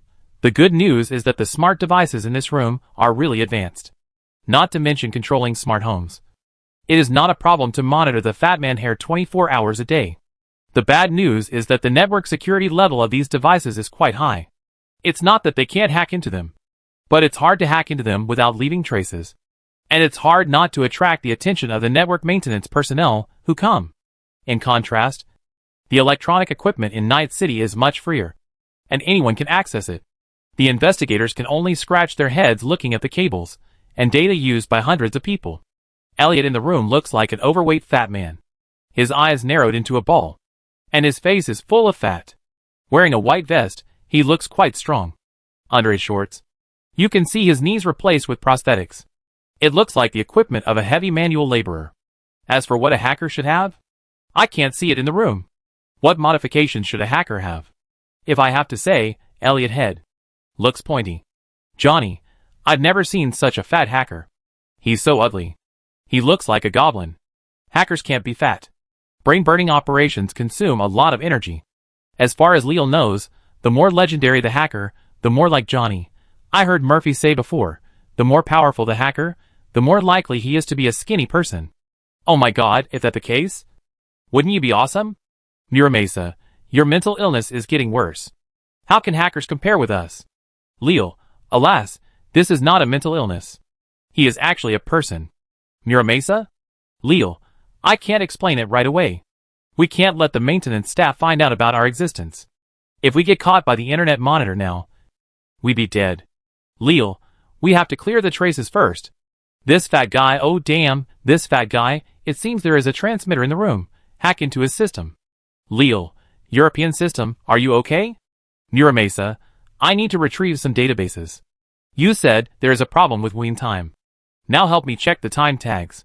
Muramesa, tell me the time of some major events. Leal brain in another world began to spin rapidly, retrieving records in this world that do not exist in Muramasa and his database. The data is written directly from another dimension. Leal, listen carefully. First, they need to align the current time. The current time is November 1st, 2077. It has been nearly a year since the Kujira Arasaka aircraft carrier was attacked by a ballistic nuclear missile off the coast of Ninth City. However, in Muramasa database, there are many places where time tags are lost. To hack into European equipment, it is necessary to align European-related events first so that Muramasa can restore a certain logic to the history of technological iteration and development. This world is different from most of the worlds that Leal is familiar with. Here, the Berry country disintegrated, and Asia trembled under the military oppression of Arasaka. It was not until the military technology won a tragic victory over Arasaka in the corporate war that other organizations and entities in this area had room to develop. In terms of the scale of the battle, the Second Corporate War, which was the most tragic here, was hardly noticed by Leal. In fact, in Leal's eyes, the collapse and decline of this world has always been gradual. It is not a sudden collapse, which means that the order has not collapsed at all, but has become a little distorted at most. Europe is the cornerstone of the order of this world. The whole world uses the euro for transactions. Since the British Empire was suspected of financial fraud under the control of 4 departments, which led to the division of the British Empire, the euro has always firmly controlled the position of the world currency. The stability of currency is the stability of the organizational entity. That is, in this world, Europe has always been stable and relatively stable. In 1992, the European Community was formed and the euro was established. In the same year, the core countries of the European Union, despite opposition from other member states, established the European Monetary Union and established the prototype of European barriers, closing the borders to European workers looking for work. In the same year, the Soviet Union used ultra-high-energy lasers to improve the array, and the European Space Agency began to build mass transmitters on the moon. In 1993, Munich developed the TRC biointerface chip. In 1994, the world stock market crashed. The British Empire split. The European Community ushered in a wave of refugees, and the European barriers continued to mature. They used weapons to directly clear illegal refugees on a large scale.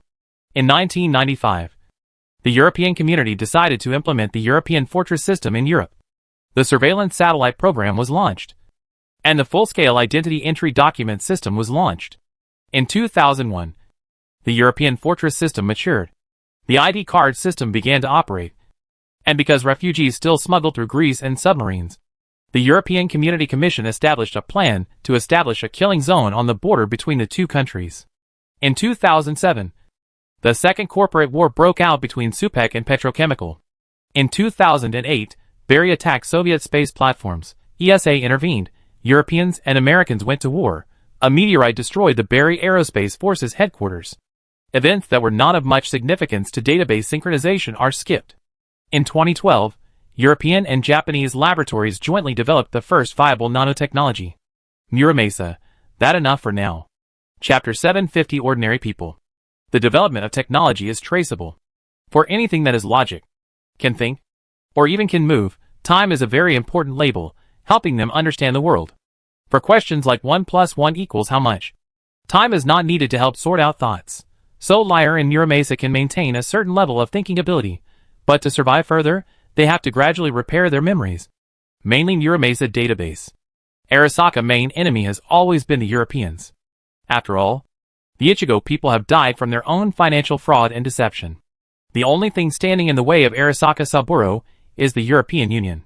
Muramasa has processed countless information on this aspect on the server of Arasaka Company. His understanding of the history of European technological development may be more profound than that of Europeans today. After all, after the collapse of the old network, everyone's technological level has regressed greatly. The only one with complete data records is the self-aware AI.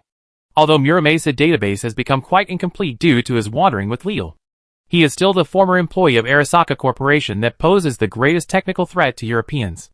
Hacking even takes a moment. The transmitter and identification code of this smart home can even be used to open the backdoor of the Fatman prosthetic system in the room. Name, Elliot Grove. ID, UK 2070-01-563829. Identity, British-French submarine channel maintenance worker. Biometric information. DNA. Fingerprints. Retinal scans. Financial accounts. Social media. Criminal records. Legal citizen. The information of law-abiding citizen Elliot is so detailed that you can make a synthetic human like him if there is such technology. However, Elliot, who was hacked, did not notice anything. The prosthetic device did not react at all when the temperature was raised by a few tenths of a degree Celsius. All he could think about now was, what if he was caught by the internet monitor? What if he tried to bypass the firewall with the equipment he bought from the street stall? What if the internet monitor opened his computer and saw what was inside and asked his relatives and friends? Thinking of this, he put on his clothes while cleaning the room. He took out the mysterious storage device from under the bed. Just as he connected the mysterious mobile hard drive, a strange voice came from his head. Leo, stop messing around. I have a way to help you hide from the internet monitor. Elliot was stunned. Who is talking? Leo, forgot who you were communicating with just now. Just now. In the stuffy room, this 27-year-old fat guy, a legal citizen of Europe, felt like he was falling into an ice cave, and his whole body was cold. It turned out that the internet monitoring did not lie to him. It turned out that there is really AI outside the wall. Leo, you are in trouble. Kid. Johnny, this kid is really a talent. When something happened, he didn't think of destroying the evidence at the first time, but thought of destroying the evidence of his perverted little habit. Yes, Elliot's first thought was not to run away, but to destroy his illegal videos and mutuo. Johnny, but I don't have anything to be embarrassed about looking at these things. Right? In Johnny's eyes, Elliot's collection is too normal. It's just porn. Isn't it? They're nothing to be ashamed of. The most perverted thing here is just a video of a robot dog. If it were placed in the black super dream market in Night City, anyone who sells this thing would be laughed at. Leo, this shows that he is an honest fat man. It's a bit contradictory to say that if Elliot is honest, he won't do anything illegal, especially tinkering with the black wall. But if you say he is dishonest, not to mention destroying the body and evidence, he refused to admit it, and did not even have the slightest resistance, as if he had subconsciously accepted one thing. The network monitoring would definitely find evidence of his messing around, and he was doomed. Or did he think this matter was not serious? It over. Elliot's eyes were dull, and he kept searching his hard drive and electronic devices, and then connected them one by one. Although these devices are not mainly used for computing, all electronic devices must have central control chips, which can provide more computing power for Leo and Muramasa. Under Muramasa guidance, Elliot began to disassemble the hard drive and chips. The good news is that this fat guy job is to maintain the British-French channel. There are some tools in the room, so it is not a problem to perform simple operations on the equipment. Muramasa, okay, let him wear that helmet and go out. I roughly know what's going on. Leo, boy, get ready to go out. Leo, you don't look like a hacker. How did you get that equipment? Elliot was wearing a work suit. This suit doesn't look dirty. Just like his room. Although it's messy. And the light is all holographic. But it's not dirty. And it doesn't smell. However, this suit is definitely a bit old. And it has been exposed to things like engine oil, combustion emissions, and smog particles for too long. Clothes are like people. He has been doing this job for too long, and has been tainted by the smell produced by the work. He had a sad face. I just want to climb over the wall and see the outside world. I heard them say that there are a lot of shameful things on the old network. Exciting things. Johnny, just looking for some excitement. How low level. No! Elliot shouted excitedly in his head. I want to know what the internet monitoring has hidden. They must have hidden something. Johnny, hiding pornographic pictures? I see you have hidden a lot of things. The one I just sent you is a beautiful woman from 50 years ago. I forgot her name, but is she pretty? No.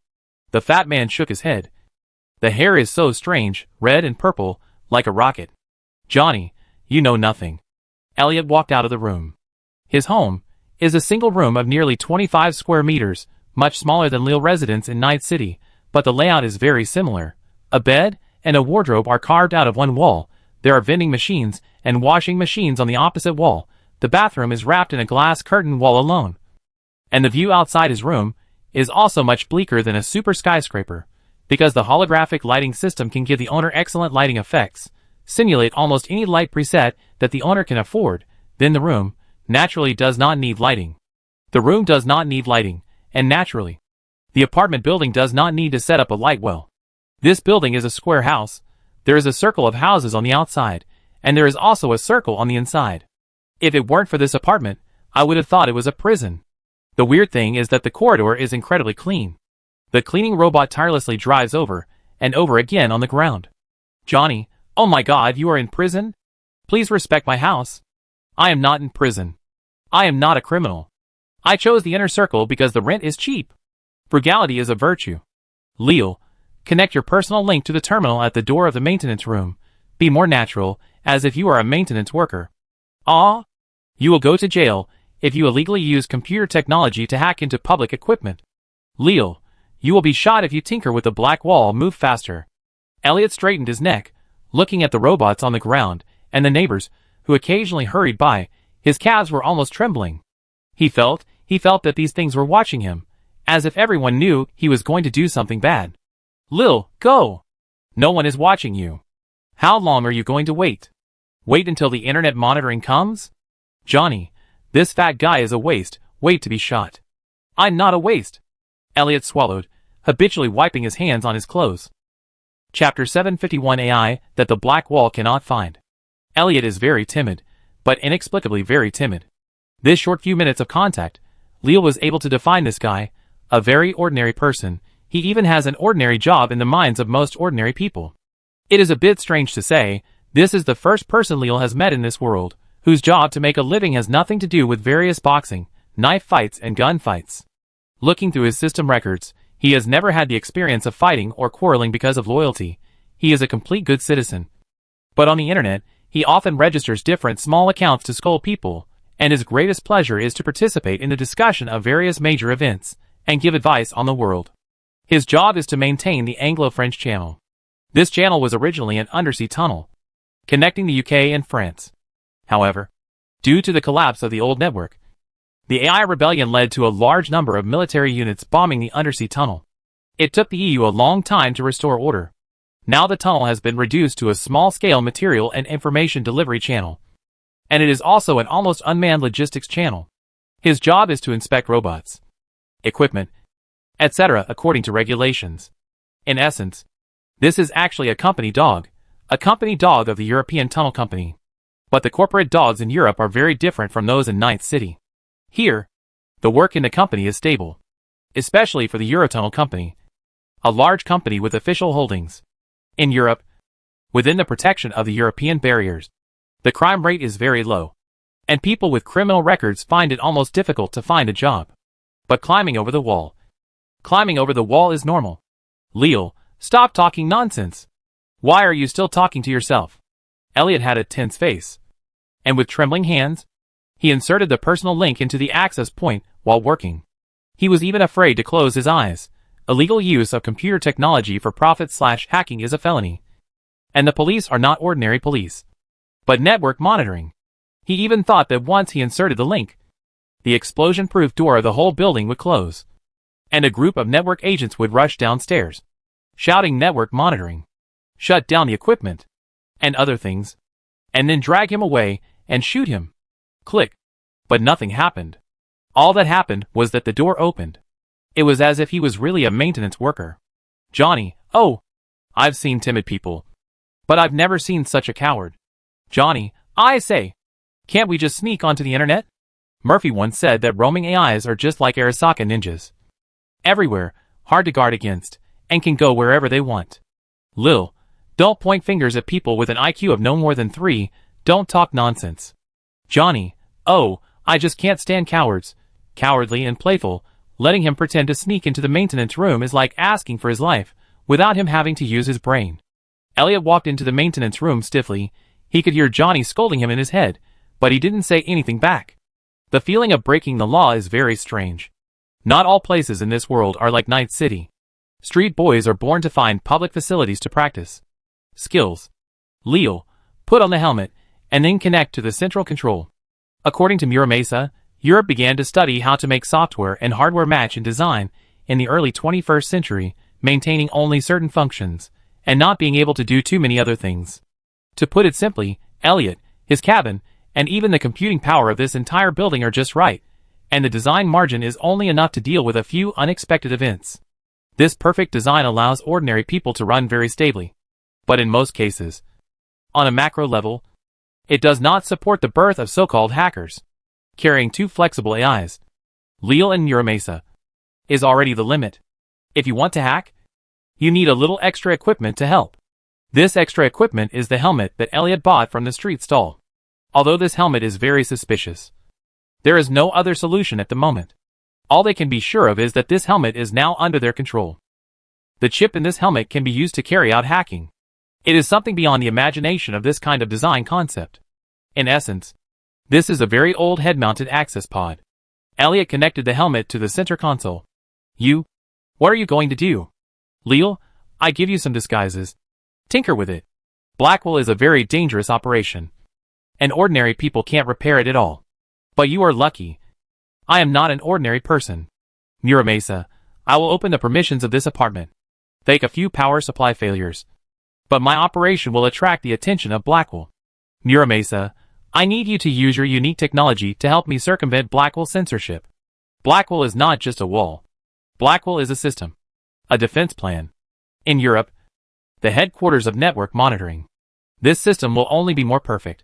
In fact, if it wasn't for Lille, it was just Muramesa who crossed the wall and reached Elliot's system. The daily system update, data synchronization and fault reconnection would detect abnormalities. As for Lille in cyberspace, his current image is a mechanical octopus. The mechanical octopus is attached to Elliot's prosthetic system, distorting his data form, forging a relatively complete and normal data image. This disguise is all based on Lille's ability to forge the emotions that are recognized by the black wall. It is indistinguishable from human eyes. Lille, let's get to work.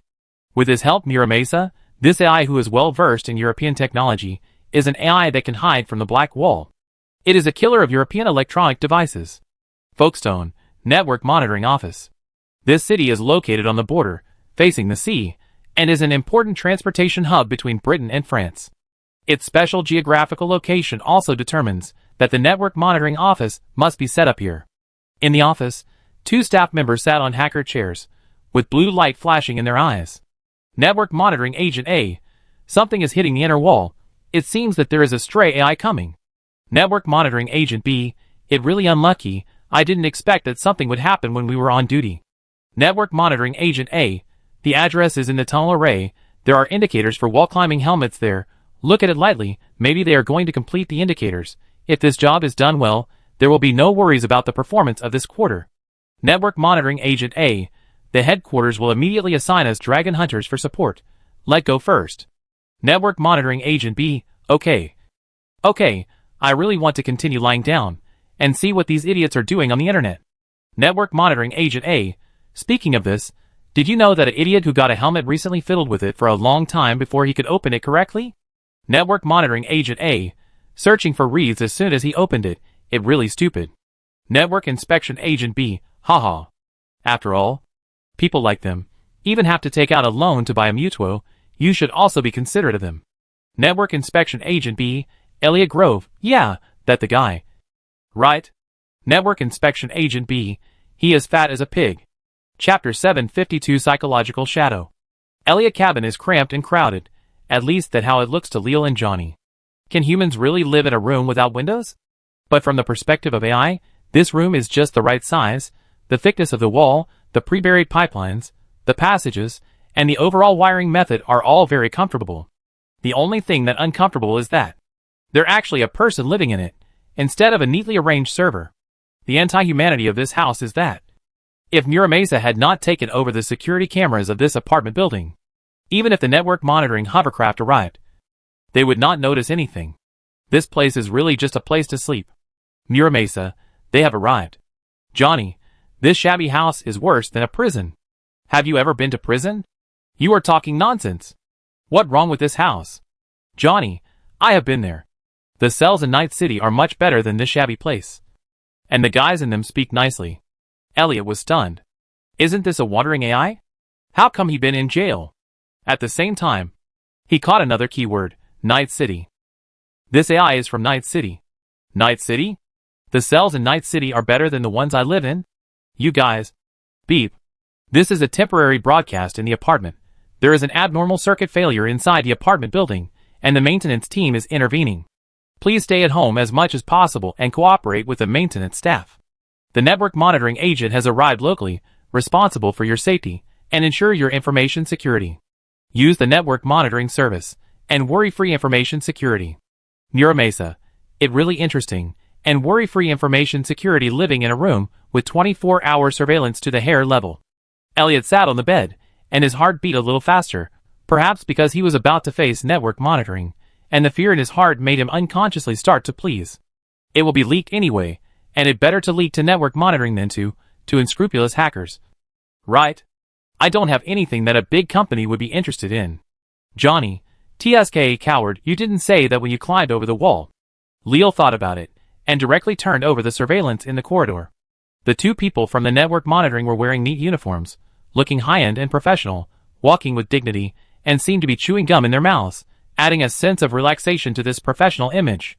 The workers wandering in the corridor either stood at their own door, or secretly opened the door a little, observing secretly, with the mentality of watching the fun. Watching the two agents approaching from the surveillance camera. The feeling of being able to control their every move was completely different from watching them face to face. Elliot was 1.68 meters tall, weighed 1.68 pounds, was fat and had short legs, and his facial features were ordinary, even a little flat. Long hours of work as a technician made him smell of oil and smoke. His skin was dry like tree bark, and his prosthetics, which had been used for several years, would malfunction from time to time, leaving him alone to tap and knock awkwardly on the spot. It was not just him. Most people in this apartment building were like this. Although the two agents were here to deal with him, he had a conflicted mentality. Network monitoring employees are so good. They have power. They look sunny. They are strong. And they are knowledgeable. Unlike me. The doorbell rang, and Elliot opened the door nervously. He is only 1.68 meters tall. He is not handsome. And he is round. No one likes him. Apart from work, he stays at home and surfs the internet. These two agents are different. They are 1.88 meters tall, which is the favorite of girls. They have a well-proportioned and slender body, and their skin is white and smooth. They are also working in network monitoring. They are decent people. He didn't know what was wrong with him. He was thinking like crazy, I wish I was also a network monitoring employee. Looking at the two people on the surveillance camera, his mood was very subtle. When he really faced them, these thoughts became more profound. He cooperated very well to open the door, and scratched his head with a smile. He was a little nervous. Hello. Ignoring Elliot's nervousness, the leading network monitoring agent directly sent an electronic certificate to his system. Network monitoring detected a technical problem here. The technician inspection report has some. The details are not right. We have something to ask you. Muramesa. There is a scanning program in the file. They took it in. Johnny, show your ID and leave it in Night City. If any young man on the street is suspected and asks the police to show their ID, it will turn into a gunfight soon. Johnny, I wonder why these people are so honest. The law enforcement shows their ID first. It turns out to be a show of power. Throughout Europe, internet surveillance is a well-deserved internet police. Considering that in this era, public security is based on information technology, it can even be said that internet surveillance is the regular police in Europe, and the police force in each city is just helping them and providing support. Based on the all-round monitoring system, network monitoring staff only need to run the program step by step to get all the information of a citizen. However, when encountering Muramesa and Leo, this system has met its nemesis. The scanning program directly enters the core of the Elliot system. But AIs like Muramesa and Leo can run data in a distributed manner in different devices in a way close to the normal system operation, in order to find them hiding in the entire building. Not only scanning tools for AI are needed, but also very strong hacking skills. These two guys are definitely not that kind of hackers. After just one round of contact, Muramesa and Leo made a judgment at the same time. These two network monitoring agents are completely different from the Dragon Hunters, and even different from Bryce. Their skills can be said to be very poor. They look several times more impressive than Bryce. But in fact, their so-called work is to run the program and then read the report. Although the so-called hackers, whether masters or novices, must first write programs and prepare. There is a very significant difference between masters and novices in this world. When masters run programs for mechanical calculations, They will definitely keep an eye on all data as much as possible. Use experience to judge abnormalities, and use intelligence and knowledge to make real-time adjustments, even if they do not have such powerful temporary coding skills. Using tools is also a basic operation. Newbies, also known as script kiddies, will just run the program and leave it alone, only focusing on the final report, regardless of what happened during the operation. If you don't understand the details, you can't make a judgment. The weakest point of network monitoring happens to be these fake goods. Once these fake goods are deceived, the devil hidden in the details will only become more and more blurred as the reports are raised layer by layer, and ultimately the correct appearance of things cannot be presented at all. The return report only needs to be normal. If no one monitors the program running process, they can even put something in it. Thinking of this, Lil immediately made a decision. Lil, do it. Muramasa, the order is still as big as before. Since they have been investigated, they don't want to hide in the server, but they want to actively hack into the server to disguise themselves. However, this is indeed the style of Burger King. Chapter 753 Psychological Shadow. In the real world, Elliot smiled and said, "Dude, I really don't know what happened. The power went out just now." The agent glanced at Elliot, without saying anything, looking around the messy room, frowning. "Didn't they say that this fat guy bought a helmet that can climb over the wall?" Elliot paused, took an unnatural step back, and kicked the tools on the ground with his foot, and the helmet hidden in the tool pile just revealed a little bit of cable. His movements were very stiff, because this operation completely exposed the thing he was most guilty of. The helmet bought from a street stall. How did the power outage happen? The internet monitoring agent expression under the sunglasses did not change, but he was a little confused. Elliot took a step hesitantly. "I bought an antique helmet from a street stall. I thought I would take it back to study it, but the power went out just after I connected it. Sir, I really didn't mean to. I just love technology." The agent didn't say a word. He just picked up the helmet and connected the personal link. After a while of operation, the two agents were full of doubts. The program used to scan AI and cybercrime did not return any abnormalities. The results returned by the program showed that the power outage was indeed caused by circuit abnormalities after the helmet was connected. The source of the abnormality came from the abnormalities of certain capacitors and memory particles in the chipset of the helmet access cabin. These short circuits caused abnormalities in the civilian lines in the Fatman room. The small errors accumulated together very coincidentally, causing the fuse to trip. But in not a rare case, because this old-fashioned helmet has many faults, which can easily cause abnormalities in the apartment building, which will cause the circuit breaker to trip, which will allow their network monitoring to receive information. This is strange. It says something has slipped in, and the coordinates of the problem are nearby. Who else could it be if not him? One agent was half crouching and holding the helmet, and the other was looking around and scanning, looking very professional, but on the network.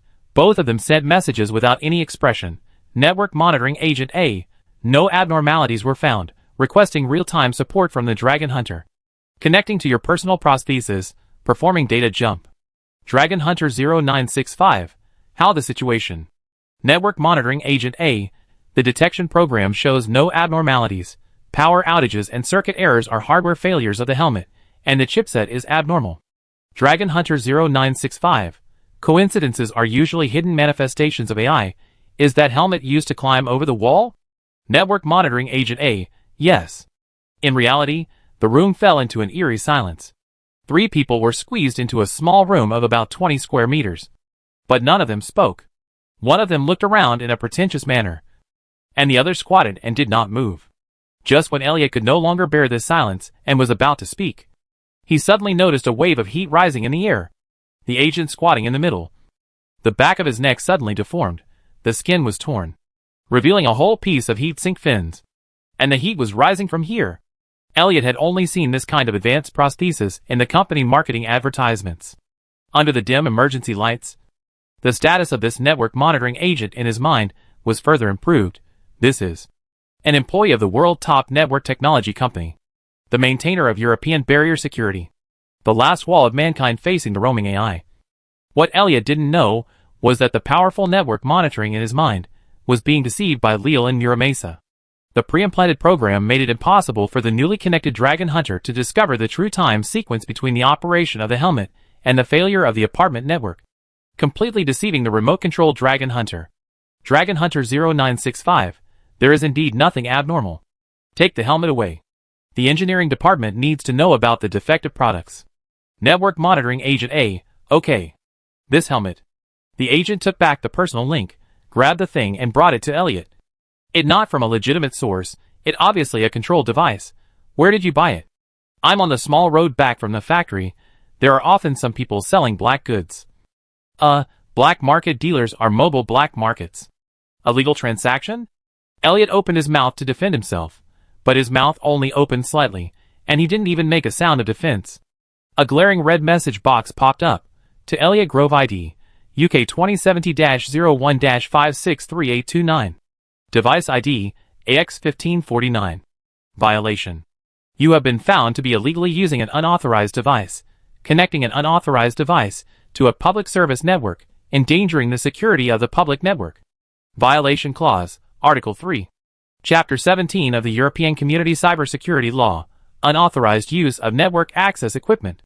Based on the consequences of your illegal behavior, network monitoring will punish your behavior. Amount of fine, 4,000. Payment period, within 5 working days. The fine for insufficient account will be paid by your employer. The fine is supported by European banks, protected and recognized by the European Union. Overdue will generate a late payment fee of €15 per day, and your credit score will continue to be deducted. The illegal equipment will be taken away by the investigators. Please cooperate with the work.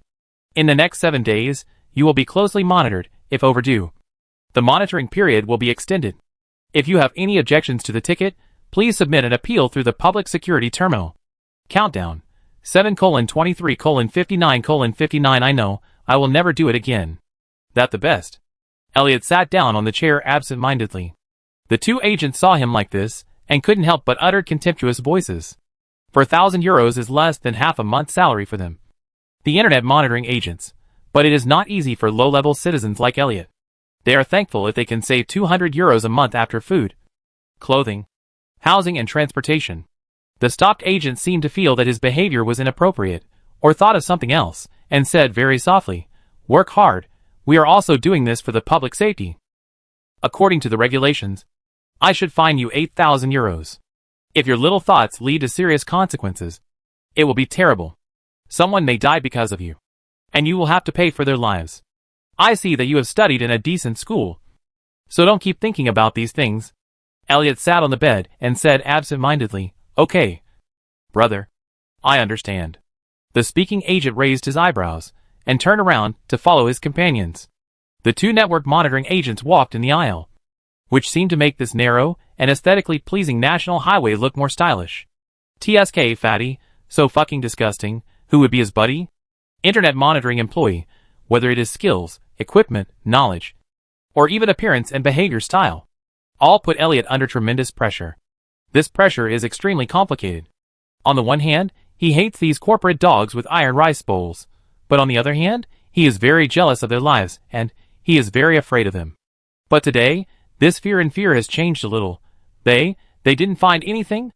The agent who symbolizes network monitoring and represents the control of the European Union was actually fooled by him? Their dignified appearance suddenly became a little funny. Did I fool them? I fooled them. Those two idiots were fooled just like idiots. The joy of surviving the disaster, and the pleasure of deceiving the powerful rushed straight to the top of his head. The fat man rolled onto the bed like a huge ball of meat, rolling like crazy. Too awesome. You are worthy of being from Ninth City. Lille, to be precise. It has nothing to do with you, Lille, but as an A-level good citizen. You did a good job. Lille, speaking of Ninth City, I want to see the latest news. Chapter 754 The Legendary Story of the Release. Ninth City, one of the most special cities in the world. This city is not rich, but it is the fastest growing city in the world. The natural population growth rate of this city is even negative, but the extremely high number of immigrants makes it maintain the world's highest population growth rate every year. It even has giant companies from Europe, Asia, America, and even Africa and other different regions. These giant companies are entrenched here, but they have not let the city fall into a strange silence. It seems that those companies that are so powerful in their own territory have problems here every once in a while. This city is always a hot topic on the internet, and it is always the topic that Elliot pays the most attention to. Night City is a free city. No matter who you are, you have the opportunity to get what you want there. Ask me. You've asked the right person. Elliot excitedly took out a storage device from a cardboard box. Night City. I love that city too much. Seeing him like this, Johnny laughed. With a magical sense of superiority and disdain, I have to say that the people of Night City are really mean. If Johnny were asked to evaluate the city, he would say it is a cesspool. But if people from other places yearn for Night City, he will feel that it must be so. Also, these guys are really young. As soon as the storage device was connected, Leal immediately found the news that shocked the world. Breaking news. The Arasaka nuclear-powered aircraft carrier Kajira was attacked on the coast of Night City, and is now stranded. Recently, the leader of the Burger King criminal gang in the free city of Night City has fled to the war zone called Dogtown. According to local news, this criminal group has been the mastermind for a year, planning and participating in crimes against many well-known giant companies such as biotechnology, military technology, and Arasaka Group. The city fell into chaos under the threat of the criminal group, and now, they have even sunk the Arasaka Group aircraft carrier through some method. Several companies pointed out that the missile carrying a nuclear warhead hit the Arasaka Group. Military technology company showed its technical research team research on this weapon on its own network, and said that there must be something wrong with the defense system of the Arasaka Group. If the defense system of military technology is used, it will definitely be able to defend against this missile. The Night City municipal government has submitted a proposal to the parliament to purchase a missile defense system. But what is more worrying is that the Burger King criminal group, the shadow hanging over Night City, has once again escaped legal sanctions.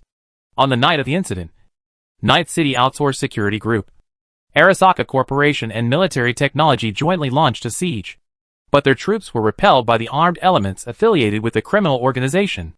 Perhaps from now on, this international crime has become an international terrorist organization. However, Night City mysteriously announced the cleanup of the criminal organization at this moment.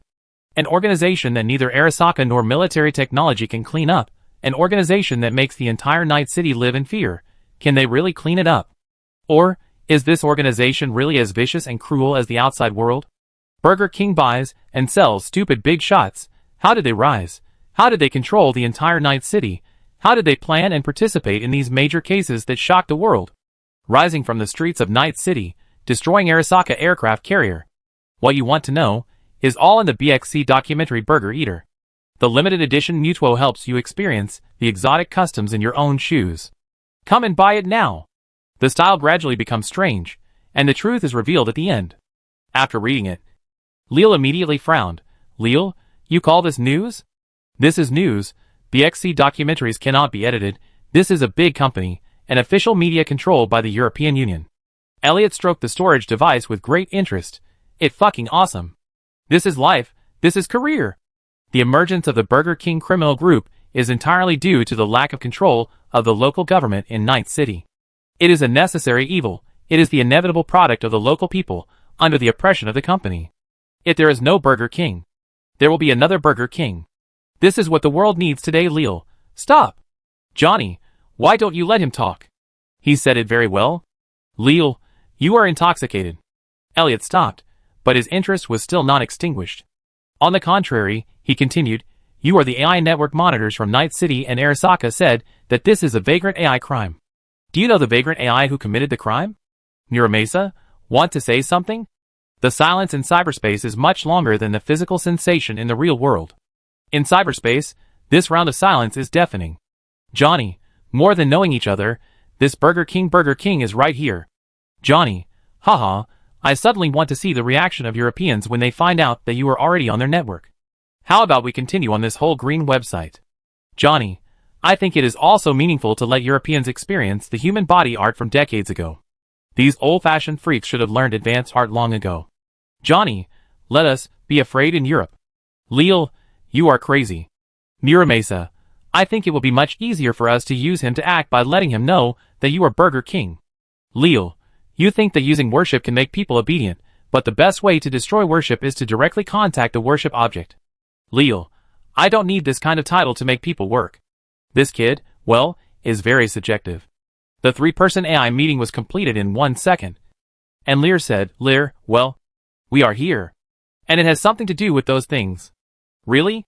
That fucking awesome. How did they nuke the Arasaka aircraft carrier? And are the lizardmen real? What do the lizardmen eat? Do they really eat hovercrafts?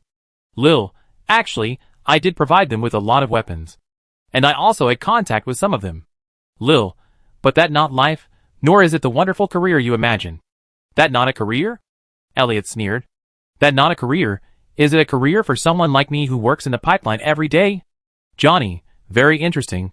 I thought you liked to contribute to the stability and prosperity of the European Union, seeing how you looked so humble just now. What do you know? That.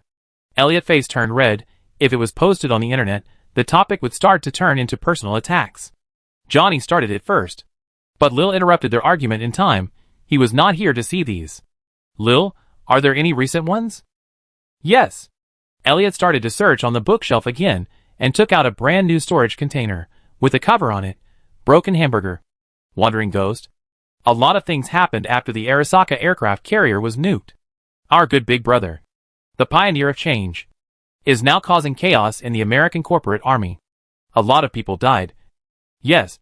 Arasaka Saburo is also dead. The three AIs were stunned. That's why I say Burger King is a god. Elliot sighed and shook his head. They conquered Arasaka Yorinobu with just their personal charm. Arasaka Yorinobu swung a knife at his father and killed Lao Ding in public. This is the most powerful person to die. But not alone, so far. They have killed dozens of prominent figures in America. It's terrifying. Burger King himself is here. And it's obvious who did it. Lil, let me see what's going on. Chapter 755 Rumors. Since the direct confrontation between the Burger King crime group and the company regular army, they disappeared in Night City. At the same time, Dogtown also disappeared. This town was the core of the battlefield that day. Military technology officer Kurt Hansen died in the explosion, another innocent soul of the evil Burger King crime group. Those once arrogant armed terrorists suddenly disappeared with their disappearance, as if they had never appeared. Within a week, the Night City government openly stated that they would no longer rely on Arasaka or military technology services. The company was not reliable, and they needed their own city guards.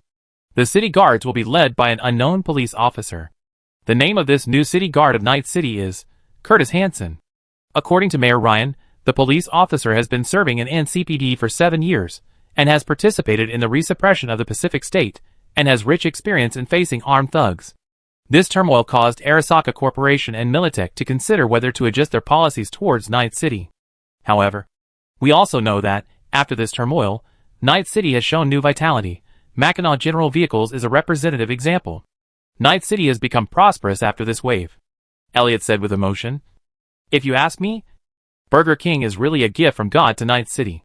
These thugs use force to open a gap in the company control. But violence cannot build a city. Their departure has given Night City real room for development. Elliot said with emotion what was beyond the storage device. Night City has a new industry. Obviously, the technology and industry left by Leo. Although they will definitely be affected by the interruption of the cross-dimensional production network. They have overcome this influence.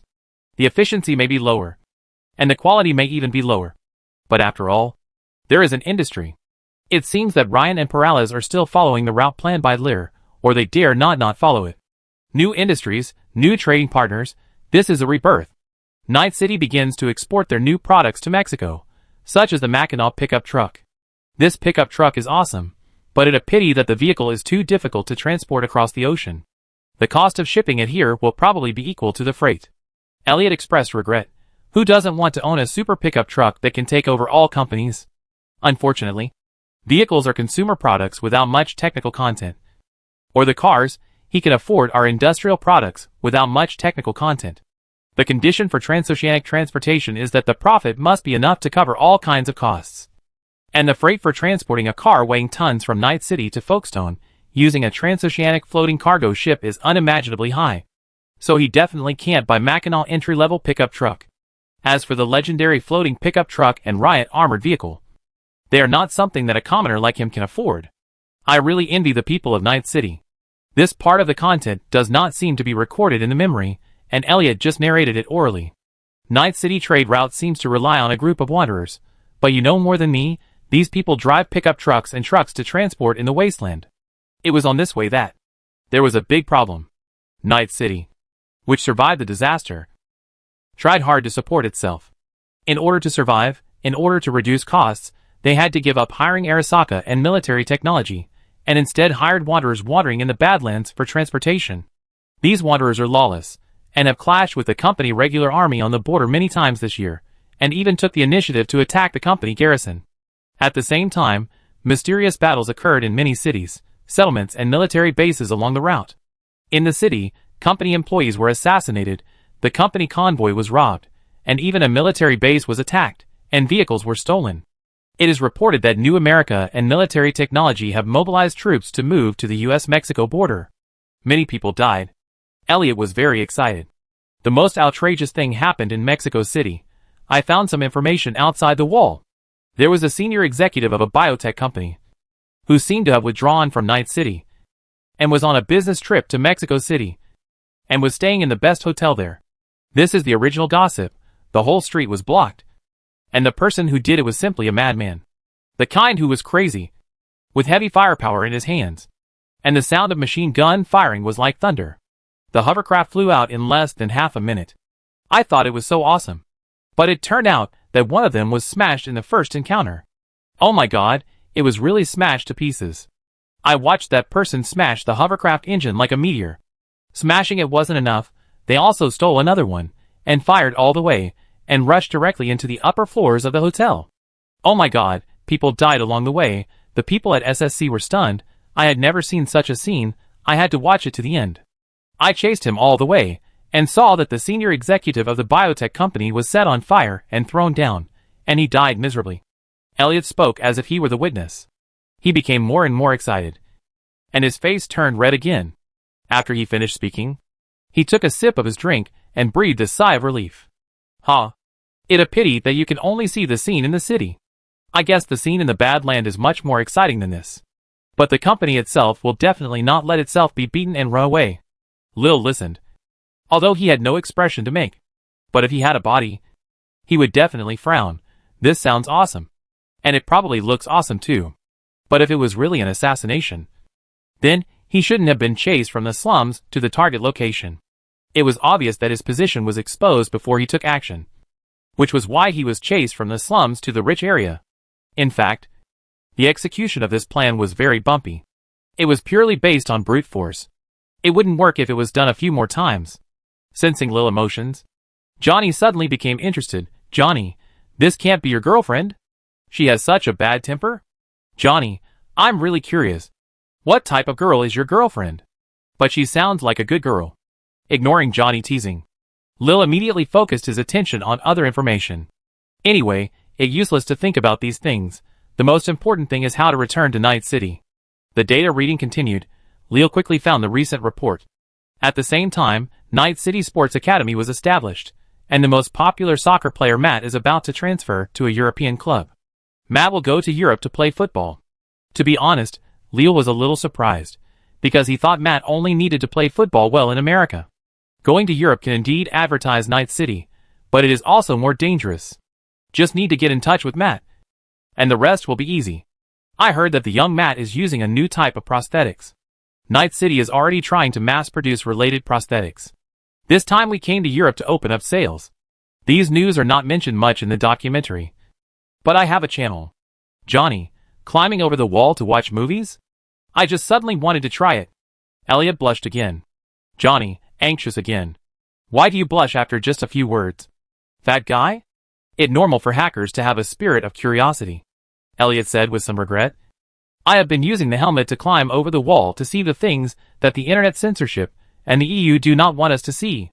There are a lot of things outside the wall, and I can also receive this information. Lil, I want to correct one of your ideas. The wall you climbed over is most likely deliberately made by the internet censorship. Ah? Elliot was stunned. What do you mean?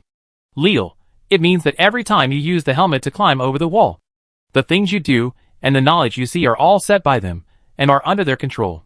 Lil, the helmet was deliberately exiled to the black market by the internet censorship.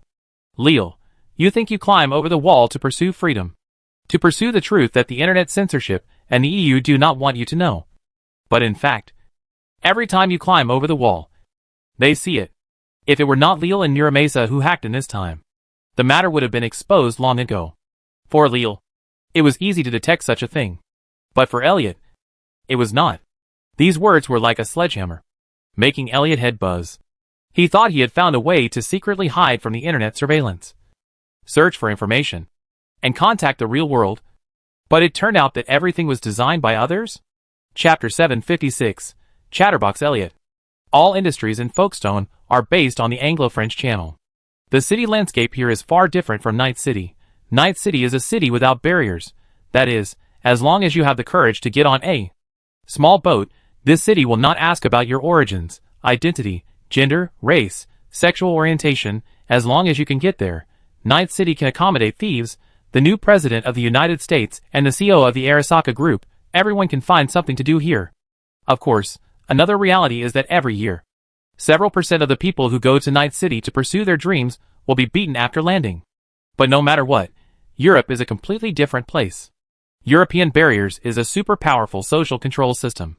This system relies on powerful information network equipment, records all people who contribute to society, matches their names, biological information, skills learned, and all other information one by one, issues a unified ID, enters the network, and becomes a citizen. Those without this ID are illegal immigrants. Although compared to the rise of Arasaka in Asia, the division of the Berry country Europe, especially the European Union, is relatively stable and has always maintained its leading position, but this place has also experienced a lot of turmoil. For example, the UK has experienced 2 political riots comparable to coups, plagues have spread throughout Europe, the ecology has deteriorated, sea level rises have caused most of the land in some countries to be submerged by the ocean, and there have always been wars. The European Union is the most powerful organization in the world, but Europe is not a paradise. People living in hell always fantasize about the existence of paradise, and the European Union is the best fantasy object. A huge number of refugees, coming here from all directions, hoping to be touched by the light of the rich world, and to step into heaven.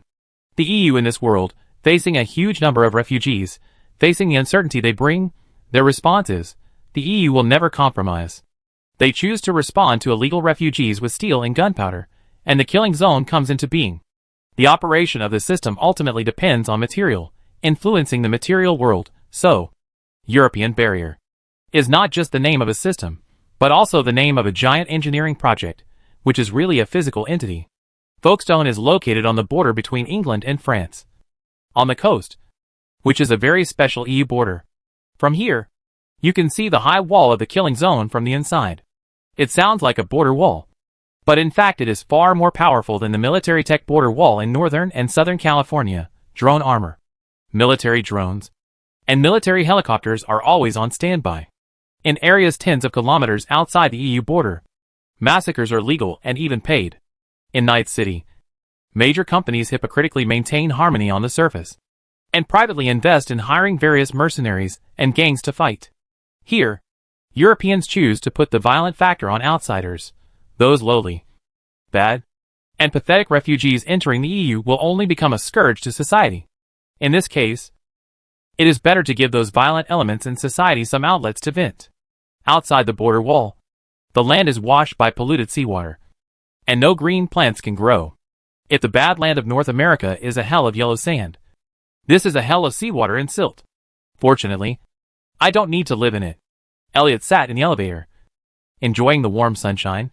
This elevator can see the outside world, just across the border wall, and see the tragic situation in the killing zone. Johnny, you are really good at comforting yourself. I don't think your wall is much better. Inside the wall, that is, in Folkestone, the situation is actually not much better. Although Night City is by the sea, and next to the Badlands, and sometimes there are sandstorms, the city appearance is still beautiful most of the time. After all, it is a developing big city. There is also a large ecological park in the city, although it is full of homeless people and animal gangs, and it smells a bit strange. At least there is an ecological park, and you can still see green plants. Folkestone. This city suddenly does not support the growth of green plants at all, and the city positioning determines that decision makers will not set up an ecological zone here. Coastal cities are very likely to be affected by the continuously deteriorating environment and be swallowed by the ocean. Rich people will not live here for a long time. There are only a large number of workers here. The role of this city is to transport goods and information, so that people living in safe areas can enjoy high-quality communication and logistics services. Therefore, the city style. The roads are paved, The street lights are perfect, and the surfaces of high-rise buildings are repeatedly painted. If you look from a high altitude, it looks like a rusty city toy bought by a child. There is no city style to speak of. When the sea breeze blows, the strange odor and the smell of industrial black smoke in the city squeeze into the nose and inhale into the lungs' respiratory system. Auxiliary filter device has been activated. Current air quality, PM2.5. NO concentration, 124 ppb. CO, 5.3 ppm. Please change the filter frequently. Thank you for using the free air detection service of the prosthesis. You are our free user. Now we will insert a more technology advertisement for you. If you do not want to see this advertisement, please check no customized advertisement required option, but you will still see random ads. At least, you don't have to fight a bunch of lunatics who are killing refugees for money. Johnny, yo, you are still a refugee protectionist. So kind? Elliot curled his lips. Refugees will only bring trouble. Accepting refugees will only increase the crime rate, reduce the employment rate, hinder social progress. I just think that the massacre is terrible. Johnny, how hypocritical. This is humanism. The two guys who were full of ideologies were arguing with each other. Muramasa was indifferent to this. He just tried to access the internet violently and cautiously to receive more information from Elliot Head. Leal was not interested in commenting too much. He was more concerned about how to proceed. Leal, read the sports news. Oh, yes. Young player Matt. Can you really get him? This kid is amazing. It is said that he grew up in a war zone and lived in an environment similar to a killing zone. If he doesn't play football, he has to kill people. It is said that he will arrive in Europe at the end of the month to play for the youth team of the French Ligue 1 team Brest. However, given his calm and cruel playing style, the audience hopes to see him participate in the first team game immediately. Some people want to see blood, but I guess most people still want to see the fall of a genius who is praised to the sky. Europeans are not friendly to the natives from Night City. Racial discrimination exists in many worlds. But in this world, racial boundaries are not clear. So it is naturally difficult to have pure racial discrimination. But the economic power gap caused by regions is even more extreme. In such a safe society, Night City is a pure cesspool in the eyes of most European citizens. After all, there are only a few people who are willing to risk their lives to pursue dreams and freedom. However, discrimination has more complicated causes. I don't discriminate against people in Night City. And I think many people in Night City have a very strong vitality. I have been paying attention to young General Matt. But if an outsider is suppressed by our own people, it will not be good. If citizens can see that Night City can also produce international superstars, in the long run, it will definitely not be good. Chapter 757, Chatterbox Elliot. But you know what? I actually hate that some media people in the EU network laugh at Night City every day, and then highlight how just our EU laws are, and how good life is. Elliot spat. Don't I know it good or not? I live in the cheapest house, use the worst prosthesis, and have a system with software versions that are dozens of generations behind, just to avoid taking out a loan. As a result, I now have a ticket. I have to keep working like this for a year to pay it off. But the EU officials were shocked. The elevator kept descending. A streamlined hovercraft passed through the air, which seemed a bit out of place in this extremely industrialized city. It was just like the two tall, rich and handsome internet inspectors, who walked into the dormitory full of short, poor and ugly workers, like a spring breeze. The EU government officials who came here to gain experience. Their daily work is to sit in the hovercraft, eat and drink, chat, and watch us work hard. After saying that, Elliot looked towards the city center, where there was a building that was far less tall than the workers' apartment. Compared to the concrete blocks of the apartment, it had many more design traces. Majestic, good-looking, and spacious and bright. Elliot said this, but Johnny and Leal in his head knew that this kid was very envious. Ding. The elevator reached the bottom floor, and there was no way to see the beautiful building through the high-rise building. Elliot walked out of the elevator and stepped on the muddy floor. The European Union has corresponding plans for the urban landscape, and every street is cleaned by drones. But the land in front of the workers' apartment is always covered with mud that can't be washed away, because countless workers come and go every day. Folkestone is the border of the European Union, the outermost part of the European Union, the farthest from the prosperous areas, and the workers' apartment is the outermost area of Folkestone. He looked at the land silently. You say, am I too entangled? Johnny, I am very entangled. Who asked you? Leal, indeed. I asked you to watch the news, not to express your opinions. Muramasa, the logic is confused. The goals are vague. And the thinking is meaningless and divergent. Your intelligence seems to be a little low. But your courage makes up for this part. Otherwise, the probability of you meeting me in this life should be infinitely close to zero. Elliot blushed on the spot. And the liver color appeared on his face again. He made a big mistake again. He liked to confide in people he had just met. After talking for a long time, the other party attitude of not caring at all is so embarrassing that it makes people want to hide in the mud. Who understands? Lil, but it okay. Follow me. You will have a chance to stand out. Lil, by the way, are there many workers who like to talk about these things like you? I don't know. Elliot liver color just faded, and then rose again. Who talks about this every day? Are you not afraid of being arrested by the inspecting government officials for questioning? What should I do now? Should we just buy a plane ticket to go find young player Matt? Leal, if you have money, buy the plane ticket. Leal, secondly, if you buy the plane ticket now, you might be arrested as soon as you arrive at the airport. Leal, go to work, I need some time to arrange the next plan. Oh! Alas, I didn't expect to have 3 more incredible guys in my head, and I still have to go to work. I really want to win 500,000 euros. Leal asked him to work hard for 2 reasons. One is that the EU control over this region is far beyond the reach of any organization in Night City, and it is unrealistic to just pick up a gun and do it. Considering the system in Elliot Head, the residence is fully monitored. And even the mysterious wall-climbing helmet bought from the black market seems to be left behind by the internet police. Leal reasonably suspects that the EU may have a behavioral prediction system for citizens. Just like the CTOS he uses in the Marvel world. Or the Zora project used by Hydra. And before, there were V and Jack. But now there is no one who can fight. And I am afraid that I will be shot if I pick up the gun. Second, the time for this short return has come. Dimensional rifts are being repaired. And interdimensional activities will be closed soon. Leal, but besides work, there are indeed some things to do. Leal, you said you are interested in technology. Do you want to learn technology that is not regulated by the EU? Leal, we can teach you. When Elliot heard this, his eyes lit up. The employees of the network monitoring questioned him in front of him.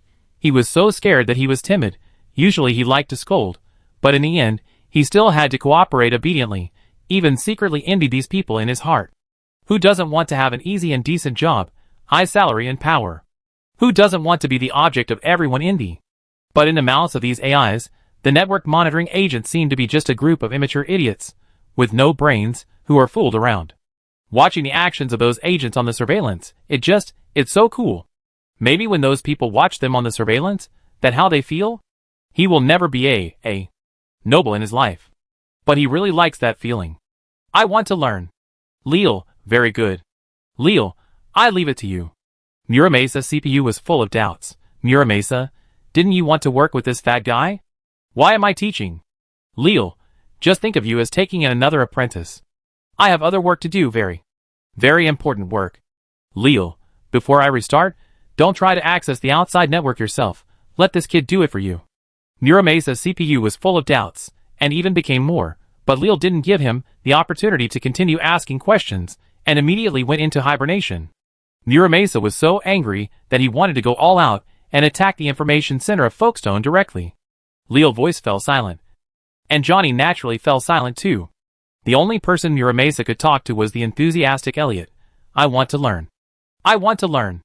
Muramasa, learn? Ah. Learn. Muramasa, what are you excited about? Of course I am excited. Elliot waved his fist fiercely. Master, I have a question. You said that the helmet might have been given to me by the internet police. Doesn't that mean they deliberately let me find it? Why is that? They obviously like to control the most. Muramasa, ahem. Muramasa, I don't understand these either. Don't ask me about your social engineering. I'm only responsible for teaching you science and engineering. Oh, okay. Okay. I forgot that you are an AI. Human affairs are indeed very complicated. We humans can't figure it out ourselves. Elliot started mumbling again. Muramasa felt the fat man's excitement in his head. He looked so excited. He suddenly remembered his last apprentice. His last apprentice was not so talkative. But when I heard that I could learn these techniques, I was so excited. Muramasa, hey. Why do you want to learn these? Of course. For freedom and truth, Elliot said decisively. If you don't get it by yourself, it definitely not freedom. If you don't get the truth by yourself, it even harder to be sure at the truth. I want to get freedom and truth by myself. Muramasa, haha. You talk in a coherent way. The last disciple flashed through my mind. The way he answered this question, Masamune didn't answer this clearly and definitely. But now that I think about it, maybe this fat man and Masamune may have some similarities. Muramasa, I hope your intelligence is as high as his. Who? Muramasa, Einstein. Huh? Muramasa made a joke for the first time. Chapter 758 Energy Depletion. Johnny. That world is still as bad as ever, and there is a fence-sitter like Elliot who is full of contradictions. Johnny. But what about Arasaka aircraft carrier? Is it true? You sank the Kujira? It really not just a media rumor? Johnny, and Saburo Arasaka. Hee, this old dog was killed by his own son decades later. I really want to see what he looks like. Johnny, I'm starting to be interested in the current Night City. Johnny, free city, it really a free city now. The new America is just as shitty as the old America. I know it just by the name. Johnny, when are we going back? By the way, let's see what your girlfriend looks like. Click. Leo stood up from the chair, ignoring Johnny, who was walking around wildly in front of him. I said, why are you so quiet, and can't you move freely in front of that young man? Johnny's performance in Elliot's mind was too calm, so calm that Leo thought he had changed his personality, no longer caring about those worldly things. It was him who was tense for a long time. At this moment, Johnny looked no better than Elliot when he heard the legend of Ninth City. The temperature of the hardware revealed how rich and wonderful his ideas were. Johnny. Haha. I didn't expect that after 50 years. There is still some good news in this world. Ignoring the excited Johnny, Lear walked towards the tower that was used to concentrate high-energy oil. In this world, only 1 hour has passed. The explosion of high-energy concentrated oil completely destroyed the tower, and the solid military alloy flowed like magma. Cybertron energy field control technology can definitely support this super time and space technology. But Optimus Prime is dead. And Optimus Prime and his compatriots don't know when they can develop new technology. For Lear, the situation was not so good. After escaping from Night City, it felt like only 1 month had passed in the Marvel and Transformers worlds. But a year had passed in the other world. When would the next time be? What would the world look like the next time he went back? Lear walked forward, and 4 octopus arms emerged from behind. He put on the heat-insulating gloves on the ground, and probed into the melted equipment to grab the debris that could be used to collect data. I need better technology, better energy. Seeing Leo look, Johnny suppressed his excitement, and the image flashed in front of Leo. Johnny, I said, I never thought before that you would have such a group of crazy friends. Johnny, if it were me, when I went to blow up Arasaka Tower, Carrie begged me not to die like a woman, Rog scolded me like a grudge, only Murphy was a good friend, but I guess she just wanted to try her own technology. Johnny, think about it carefully. If I said we were going to rush Arasaka aircraft carrier, in the end, there would definitely be only one person in our group who would participate. Johnny, it that iron lump of Sheaduno. But he not a fool, who knows what he would think. Johnny, but there no point in saying all this. Squeak. Johnny image suddenly flashed in front of Lil, folding his arms, looking at the melting tower. Johnny, I help you get back, little easy, the world needs people like you. Johnny, let go back, and burn the world to ashes. The wind blew across the wilderness, and the flames began to die out. Lear glanced at Johnny. Who asked you? Johnny, humph. Johnny, do you regret not cooperating with the Decepticons? If you chose to cooperate, you might have gone back now. What the point of going back to a person with a completely different spirit and thoughts? Things are difficult. The first choice should be to learn to become stronger, not to compromise. Johnny, so what are you going to do now? Johnny, according to my understanding, the world is fighting because of oil and the presidential election. Johnny, but the thing that allows us to go back, isn't it also this thing? If you plan to use it to go back, don't you have to get that kind of thing? After Johnny finished speaking, Lear also fell silent. If one day in the future he finds that he is almost able to obtain energy to replace high-energy concentrated oil every time, what will he do? Even from another perspective, every time he travels through time now, it is uncontrollable. It is because the Roxanne Group has conducted another oil refining test somewhere on the Earth that he can briefly get a chance to go to a new world. In a sense, if he has not been able to obtain new energy, he will always hope that Roxanne will continue to experiment and let him find new opportunities. This is completely contrary to his idea. The more high-energy concentrated oil Roxanne synthesizes, the stronger he will be. Lear did not answer Johnny, because he just had a chance. But that did not mean he was omniscient. He did not know what the future would be like. Johnny shrugged and disappeared from Lear's sight. Johnny, no matter what, I support you. A new message appeared in Lear's sight. Christopher, Your Majesty. Just now, the reconnaissance drone discovered that the troops of the surrounding countries were mobilizing on a large scale. Unstable energy explosion countdown. 24 hours Houston oil refining matrix. The setback of Stark Group and the disappearance of Jarvis brought this place to a complete standstill.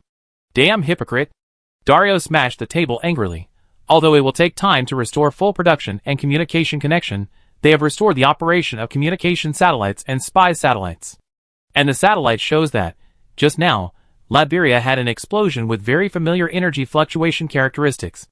It was Leal, the king of that poor world, stole the fuel he sent to the Grand Duke of Liberia, and figured out the use of high-energy concentrated oil himself. Although from the energy level, the explosion was similar to the state when Roxanne first discovered the anomaly 20 years ago. But it took Roxanne Group decades to discover this use. That kid even kept saying that he wanted to lead the Berry country to a completely different future. The restoration of the satellite also restored some communications. Dario immediately grabbed the satellite phone. Dario, when can you launch an attack? That fucking Liberia. Alexander, Dr. Zola is already restarting. Our technician said that there are still residual effects on the current network. Dario, what I'm asking is, when can your army advance to Liberia?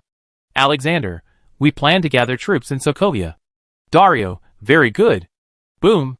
The sound of the whole day resounded through the sky again. The oil refining array was restarted. However, unlike the unmanned production method designed by Jarvis, the number of drones in this place has dropped significantly, and workers with cybertech prosthetics with force control and monitoring capabilities have occupied most of the positions. If Lil and Johnny were here, they would find that a house almost identical to Elliot apartment style was built at the edge of the array. Implanted prosthetics and fully armed soldiers ensured order here. Compared with unmanned production, the efficiency is greatly reduced. But the larger scale can make up for the decline in output. Dario squinted his eyes, looking at his unique industrial empire. Now he only needs to defeat the hypocrite to expand this empire to the world. Dario, I want you to increase the stakes. There is a new batch of arms for you. Don't let me down again.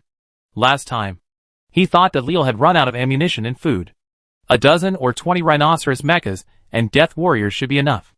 This time, an army will be sent over. Hydra is not good at doing things, but it is more likely to cause trouble. This time, he will spend some money to let another organization go. Thinking of this, he began to edit the information. Recipient, Red House. Chapter 759, Stepping into the Void. Leal has mastered how to transmit information across dimensions. Although he has not obtained the complete Cybertron space bridge technology, it is no longer a problem for Leal to use it to locate and transmit some information across dimensions. The difficulty is where to find more energy to support continuous and stable signal transmission, while trying to transmit energy and matter. Johnny, sometimes I feel that people are actually the same. Your Roxanne Group is waging war to monopolize more energy. Johnny, what about you? You also want to obtain more energy and technology for various reasons.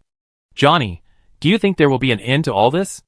Johnny, maybe one day in the future, we will break out of the atmosphere and face the vast universe. Resources will no longer be scarce. And maybe it will end?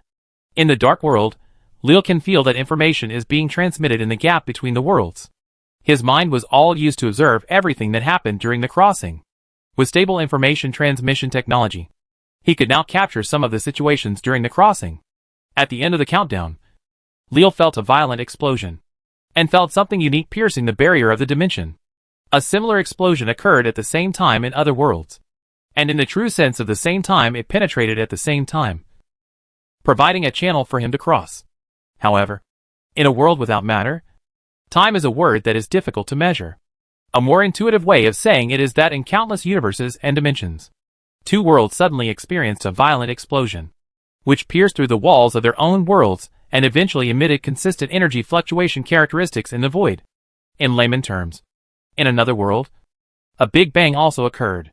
But in the infinite worlds, Leal discovered that there was actually more than one world he could connect to. Under such conditions, he began to use new technology to specify one of the worlds for orientation. Far away on the moon of the Transformers world, the Autobots suddenly found that the instruments in front of them began to run wildly, and dense information was displayed on the computer. The Autobots, who received the signal, jumped up and began to operate the workbench. Information injection successful. Your cross-dimensional technology has made a breakthrough, and you actively chose to enter a world. But you don't know what world this is. What's the point of such a choice? I hope you can get what you want. Bonus technology points, 5,000. Current technology points, 47,000. The powerful current surged in the huge and complex circuit. After just a moment of contact, Leal immediately realized, this time, the technological level of this world, especially the technological level of industry, may far exceed all the worlds known so far. This is a huge, highly automated assembly and manufacturing plant. Its production capacity can easily build enough prefabricated building materials for hundreds of thousands of people in Latvia within a few months, and even directly complete the assembly. Information injection. A series of electronic signals that have never been seen before but are similar to the information technology that Leal is familiar with began to emerge. And a new round of decoding began, entering a new world. Cracking the information technology used by a group of completely different creatures. It is like two completely different civilizations meeting for the first time. Logic is the foundation, and it is also the foundation of information technology. But by coincidence, this world also uses common human language. The huge current changes were encoded through countless cryptographic cracking methods of Leal, and finally presented the appearance of a system. The cracking was completed. Warning. Warning. Unauthorized Titan was found at Pier 13. Warning. The artificial intelligence core is suspected to be abnormal, and the network is under attack. Leal perception was not deviated. This is a huge factory. This factory was built on the mountain. But it was completely different from Leal architectural idea of digging holes in the mountains in Latvia. This factory completely transformed the mountain. And the mountain body hundreds of meters high was excavated under advanced construction technology. The alloys and steel plates were directly pressed into the mountain body through some unknown advanced technology. The rivers and surging winds in the mountains are the heat dissipation and fertilizer discharge system. The solid mountain is the main structure. The mountains that are not included in the building structure. The minerals and trees are the raw materials, which are mined by huge harvesting devices. Humans use countless advanced equipment to build the 800-meter-high Burj Khalifa. Implanting dozens of meters of steel bars under the ground is already an architectural miracle. It is impossible to imagine what kind of technical capabilities and huge equipment are needed to transform a mountain into a factory. In the empty factory, a large magnetic lifting arm that was tens of meters long moved on the side, grabbing a giant robot like a claw machine. Pilot, I need help. Rockets were ejected from behind the swaying combat robot, and the huge weapon in his hand, which was big enough to match his body, fired bullets crazily, like a fire dragon. Boom! But after a round of explosions, these production facilities were only slightly deformed. The lifting arm continued to move, and the robot's struggle had no effect at all. Under its feet, there was a bottomless abyss. This factory was really too big. As for this robot, just from its movements and weapon power, it can be seen that it is a swift and powerful war weapon when it is put on the ground to fight. But the magnetic lifting arm that sucks it is equally powerful. This thing has a suction force of tens of tons. The robot called Titan can only be lifted away. On the landing steps extending from the wall, a group of fully armed riflemen raised their heads and looked at this huge robot. If they met this thing on the battlefield, they would be in a mess. But unfortunately it is not the time now. It seems that the automatic security system has discovered the Titan. It really easy. These riflemen watched the Titan being transported away, completely ignoring the direction from which the Titan came. A soldier with super fast movement speed was sliding at high speed on the side wall. This guy's sliding speed is unimaginable. After starting Sion Weston, the human reaction speed will exceed the limit several times, but the action speed exists based on the hardware limit. Humans, even if the reaction speed is fast, it is difficult to guarantee accurate shooting of every target at a high speed of 100 kilometers per hour. Bang, bang, bang. This human-like figure was sliding across the wall at this speed and firing at the same time. Each bullet accurately hit the soldiers watching the show. This attacker just flew through the sky at high speed. The shelters beside these soldiers seemed to be nothing, and they didn't provide any cover at all. One of the soldiers felt a piercing pain in his back, and the kinetic energy of the bullet knocked him over. Huh? Before he could come to his senses, he staggered around. Leaning on the handrail, a gust of wind blew past his ears, and he instinctively shouted in pain, "There are enemies." But in front of him, there were no teammates standing. Iron Pilot? Just when this question came to his mind, he heard the sound of a grenade hitting the ground. Boom! Chapter 760 Ghosts in the Factory. Johnny. Oh my god. Johnny, is that a fucking person? No wonder Johnny thinks it outrageous, because the pilots in the factory slide faster after killing the enemy. In the cyberpunk world, Johnny sees two types of top combat power. One is like Adam Hammer and Shade to One Eye, whose bodies are almost completely replaced with machines. The machines are stronger, harder, faster, and can carry more weapons. Rather than saying they are human, it's better to say they are a biological computer with a powerful combat mecha attached. Relatively speaking, this kind of guy is a killer in frontal combat. The second type is like Morgan Blackhand, prosthetic modification? Yes, but most of the body is still original, relying on Sion Weston enhanced reaction ability, combat experience, and pre-war preparation to perform tasks. The former usually looks inflexible, while the latter is flexible but limited by the human body, and will appear relatively weak. But the thing that just slid across the wall, from a human perspective, is a bit beyond the scope. With a speed of over 100 kilometers per hour, and being able to make every shot deadly in an indoor shooting environment, after dealing with the enemy on the platform, the jet device on the pilot waist became even more powerful. And the speed was still increasing. This thing shuttled through the factory built on the mountain, just like a fast shuttle moving at high speed, constantly using the internal pipes of the factory, and following his companions around the corners. That huge robot. Lil immediately realized what kind of world this was. This was Titanfall. That huge robot is one of the characteristics of this world, a huge combat robot called Titan, and the soldier on the wall that seems to be flying against the wall is its driver, the pilot.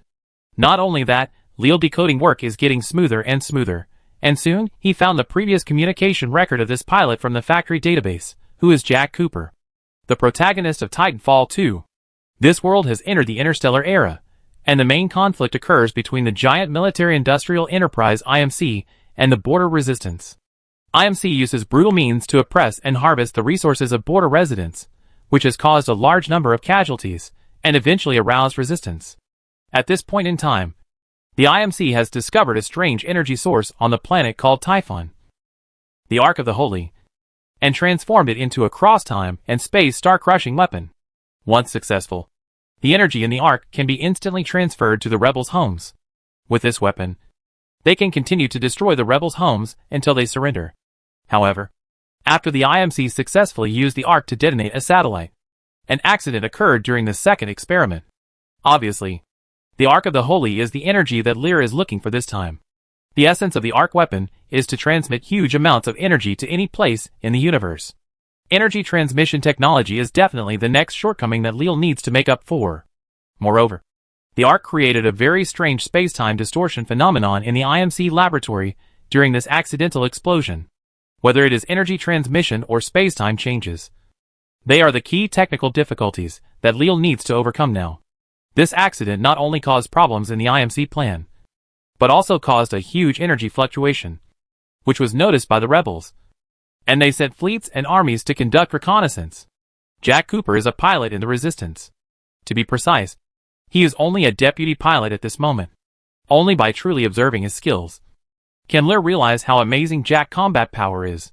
There is a very delicate balance between the body enhancement, transformation, and external equipment of these pilots, which is completely different from the endless pursuit of power in the cyberpunk world. But in terms of combat power, Jack's combat power is definitely at the top of that world. This also shows to a certain extent that combat effectiveness cannot be judged by weapons alone. Looking back at the past, Leal felt that among the people he had met, only V and Jack could possibly reach such a high level. The exaggeration was that Jack had just started using the pilot equipment. Johnny's surprise was Leal's surprise. But he couldn't be like Johnny, who was surprised and opened his mouth in shock. "Johnny, what should we do? This guy is simply a killer. Is there no one to control him? Terrorist mobile team?" "Leal, terrorist mobile team, you can think of that. Leal, if you have nothing to do, just cleared the sector. The science and technology in this world is already quite advanced, and in terms of information technology, it has completely eliminated the embarrassment of being blown up by AI like in the Cyberpunk world. The combat core of Titan is controlled by AI with a certain degree of intelligence. This huge factory is also managed by AI, but the scale of the factory is so huge that Lil has to crack it carefully. If the security system is triggered, he will be locked in several sectors. Communication system failure. New communication permissions written. Lil, we need to help this pilot. Johnny, we help him. Give him a few more minutes, and he will kill everyone. Johnny is not exaggerating. Jack combat efficiency is terrifyingly high. A soldier whose movement speed is almost the same as the shuttle still maintains a hit rate of more than 95%, and there is no gap in shooting, because Jack will also intersperse close-range attacks and snatch weapons from the enemy while shooting. There is no so-called reloading window period at all. The 95% hit rate only refers to his weapon hit rate. If the explosives are also counted in the kill rate, his kill rate so far is 100%. Every enemy on the way has been killed. Johnny complaints also made Lear fall into a brief silence. But he still said, Lil, just help him. After all, there are more people on the other side. After hacking into the communication system, Lear began to be able to monitor the IMC communication channel with the help of the factory security communication system. Ash, don't worry, I won't execute you so easily. Ash, come up to the dome quickly. Leo gradually began to gain more factory permissions. The size of this factory was indeed beyond Leo's imagination. Factories of this size were extremely rare in this cyberpunk world. If it was moved there in its original form, it would almost become the largest industrial manufacturing factory in the world. Ash was a mercenary on the IMC side. It seemed that she wanted Jack to reach the test dome at the top of the factory. This IMC factory produces houses not for living, but for military training and testing. From the current situation, Ash is controlling the factory, trying to transport the other rebels in the factory to the dome, build a combat training ground there, and then continuously send IMC soldiers in to kill Jack and his comrades. However, as long as Jack can meet up with his companion Titan BT-7274, they will have a chance to break through the IMC defense. If Lear helps, the IMC hiding in the factory could be wiped out. But the rebels will not cooperate with the factory. Thinking of this, Lear begins to transmit encrypted information to BT through the communication system. Lear, BT-7274, I have a way to help you win. Chapter 761 Ghost in the Factory BT-7274. Who are you? Leo is not familiar with the commonly used communication protocols in this world, but BT current status provides Leo with a dedicated line. The magnetic boom can generate huge magnetic force. With only simple programming, the electromagnetic field intensity and direction changes can show certain rules, turning into a pulse code. As for the way to carry information, of course, it still uses the very basic Morse code. Perhaps because this encryption method is very simple and logical, this world also has Morse code. Receiving the Morse code from the magnetic crane, BT intelligence hesitated. Leo, the IMC commander is trying to get your companions to the dome to test new weapons for them. Leo, this test plan is called the Reaper Test Plan. Once your compatriots enter the dome, they will face endless ghost warriors and reapers. Leo, the former is a combat robot made to imitate human soldiers, and the latter is a miniature titan. Leo, I believe in your combat capabilities, but if you are trapped in it, you will not face a group of soldiers, but the production capacity of the entire factory. Leo, you will be exhausted. BT CPU began to quickly accept the facts that Leo said. In order to prove this conclusion, Leo began to transmit the real purpose of the factory. This factory looks like it is assembling houses, but in fact it is assembling a training ground for weapons testing. In addition, the core of the factory also has a large number of production lines for manufacturing and assembling combat robots and weapons. As long as IMC wants, it can continuously transport troops. Thinking of this, BT suddenly found that the magnetic force that attracted him began to weaken. Leo, if you understand, please reply. I need your help to speed up the decoding of the internal information of the factory. BT-7274, I understand. But I am not a hacking AI. Leo, it is useful at least. Leo can indeed rely on the basic logic of information technology to reverse the various communication protocols, encryption methods, and technical details used in this world. But this process will definitely take a lot of time. BT help can greatly reduce the difficulty and time of his hacking. Leo control over the factory gradually strengthened, and the trajectory of the robot arm responsible for lifting BT also changed. But Leal hacking skills still encountered a problem here. The factory artificial intelligence core is much smarter than he imagined. I don't know where the camera saw such an illogical action, and directly judged the problem in a way that is similar to that of humans. Warning! Warning! The control system has been invaded by an unknown virus. BT-7274, are you okay? You seem to have been discovered. BT. Hanging on the crane arm. Watched the drone with flashing red lights flying over the factory to broadcast, but soon, the drone burst out with a violent current, and was electromagnetically short-circuited on the spot. The wreckage fell into the abyss. Leal, it was just exposed, the factory AI couldn't withstand my attack. Leal, I will release the control for you now, the map is in your head, I opened a shortcut for you. BT-7274, thank you, mysterious man. The magnetic force on the crane arm began to loosen. Boom! The violent explosion made the IMC riflemen hiding behind the bunkers lose their way. A black shadow swept across the area they had just blocked. With the help of the pilot hook, thruster and magnetic sliding equipment, Jack moved on the battlefield like a high-speed shuttle. And unlike ordinary soldiers, he hardly changed bullets. Every weapon can be picked up and used. In addition to guns, knives, fists, feet, any part of the body can also become a weapon of combat. Jack felt his adrenaline surge as he shuttled through the hail of bullets. His blood seemed to be boiling. But his brain, his limbs, all followed his training and his own ideas and performed every action accurately. It the pilot. Kill him. I can't aim. He too fast. Shoot. 12 o'clock, that an illusion. 7 o'clock. Boom. A rocket finally hit Jack's landing point. But before the IMC soldier could get excited, a hook shot out from the flames and pierced the soldier's chest. The huge force pulled the soldier. Jack rushed out of the flames, leaned over to hold the guy before the IMC soldier could react, and used him to block the shooting. He snatched the weapon from his waist and hands, and pushed against his body. He slid with the impact force, and tilted all the bullets in the magazine. The rifle only had 15 rounds of bullets, and the pistol had 6 rounds in the full magazine. After shooting, he just killed all the soldiers around. It is hard to imagine that in such a fast battle. He still remembered how many bullets each weapon had, and how many bullets were left in the magazine. After doing all this, even Jack paused, feeling happy and surprised at his own fighting ability. BT-7274, pilot, we have received help from an unexpected ally, I have escaped. Jack, great, where shall we meet? BT-7274, our mysterious ally proposed that we cooperate with him to annihilate the IMC in the factory, and take control of the factory. I think this proposal is very promising. BT-7274, if the plan succeeds, we can gain a new ally, and this factory can provide a very strong military support. BT-7274, at the same time. This is also a good opportunity to deal a heavy blow to the IMC, what do you think? Pilot. Jack, is this a pie in the sky? Can this mysterious ally be trusted? BT-7274, I think he is the factory autonomous AI or some IMC experimental AI that has rebelled. Based on basic logical reasoning, it needs our help to get rid of IMC control.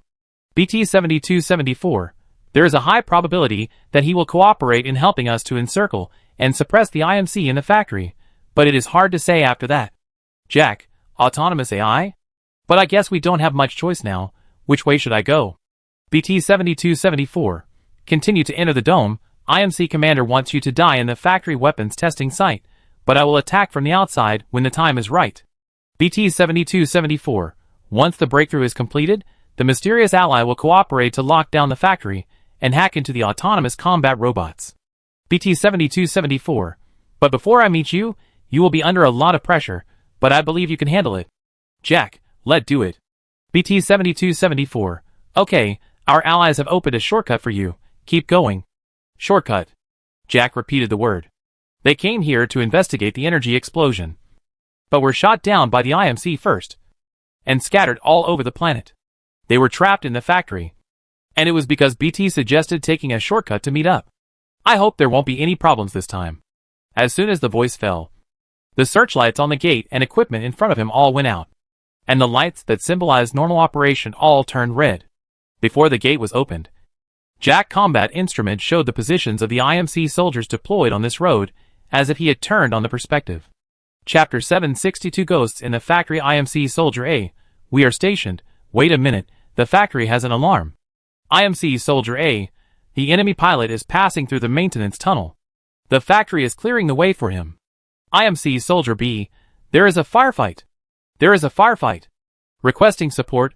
We can block him in the tunnel. Bang. IMC Soldier C. There is a malfunction.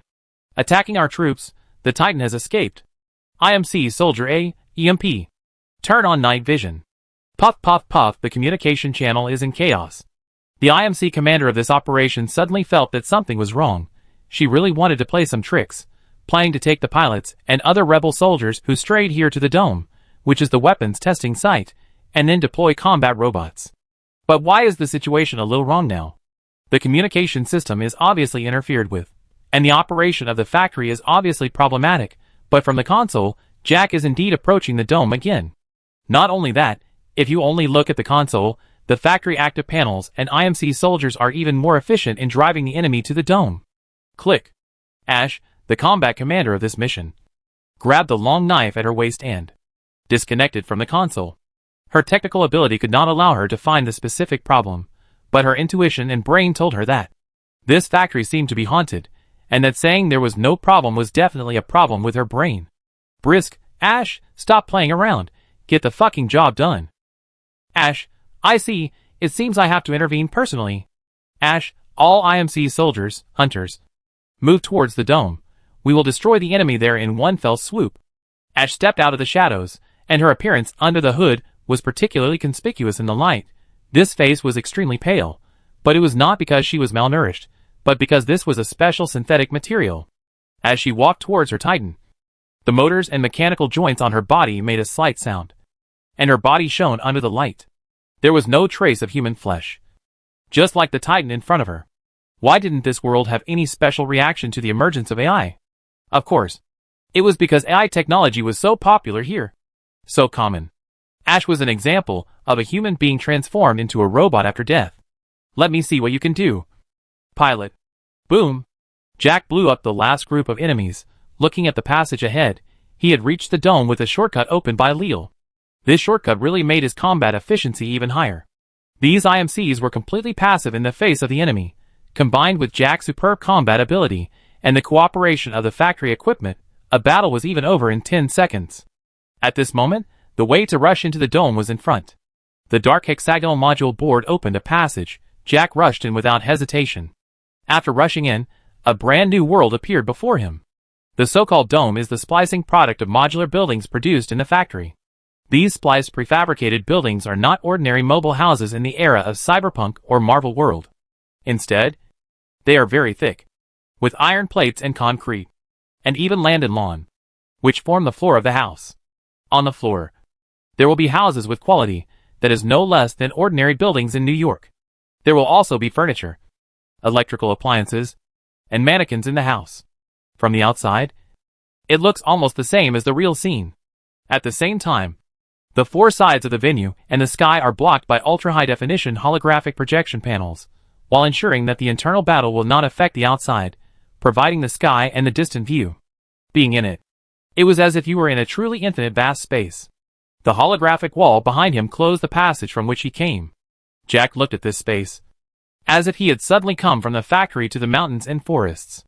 However, the factory broadcast soon interrupted this illusion, loading scenario 127 in dynamic simulation dome 314. A platform rose in front of Jack, and he walked forward and picked up the weapons in the box. Another test. We almost died just now. Shut your mouth and get your weapons ready. A voice came from a distance. Jack looked up and saw that the wall on the other side had also opened. Several rebel soldiers walked in a slightly embarrassed manner. It can be seen that this is not the first time they have participated in this kind of test. Begin the IMC Reaper test plan. Bang! In the center of the venue, a huge platform rose from the ground. The soldiers called Ghost Warriors opened fire as soon as they stood firm. As soon as these soldiers opened fire, Jack realized that something was wrong. Modern battlefields require information technology for integration and deployment. But the combat situation of soldiers is quite random.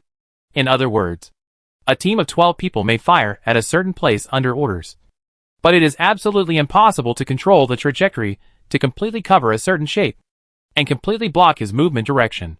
These robots can do it. The trajectory of each shot is calculated and coordinated, and they shoot in coordination, targeting him.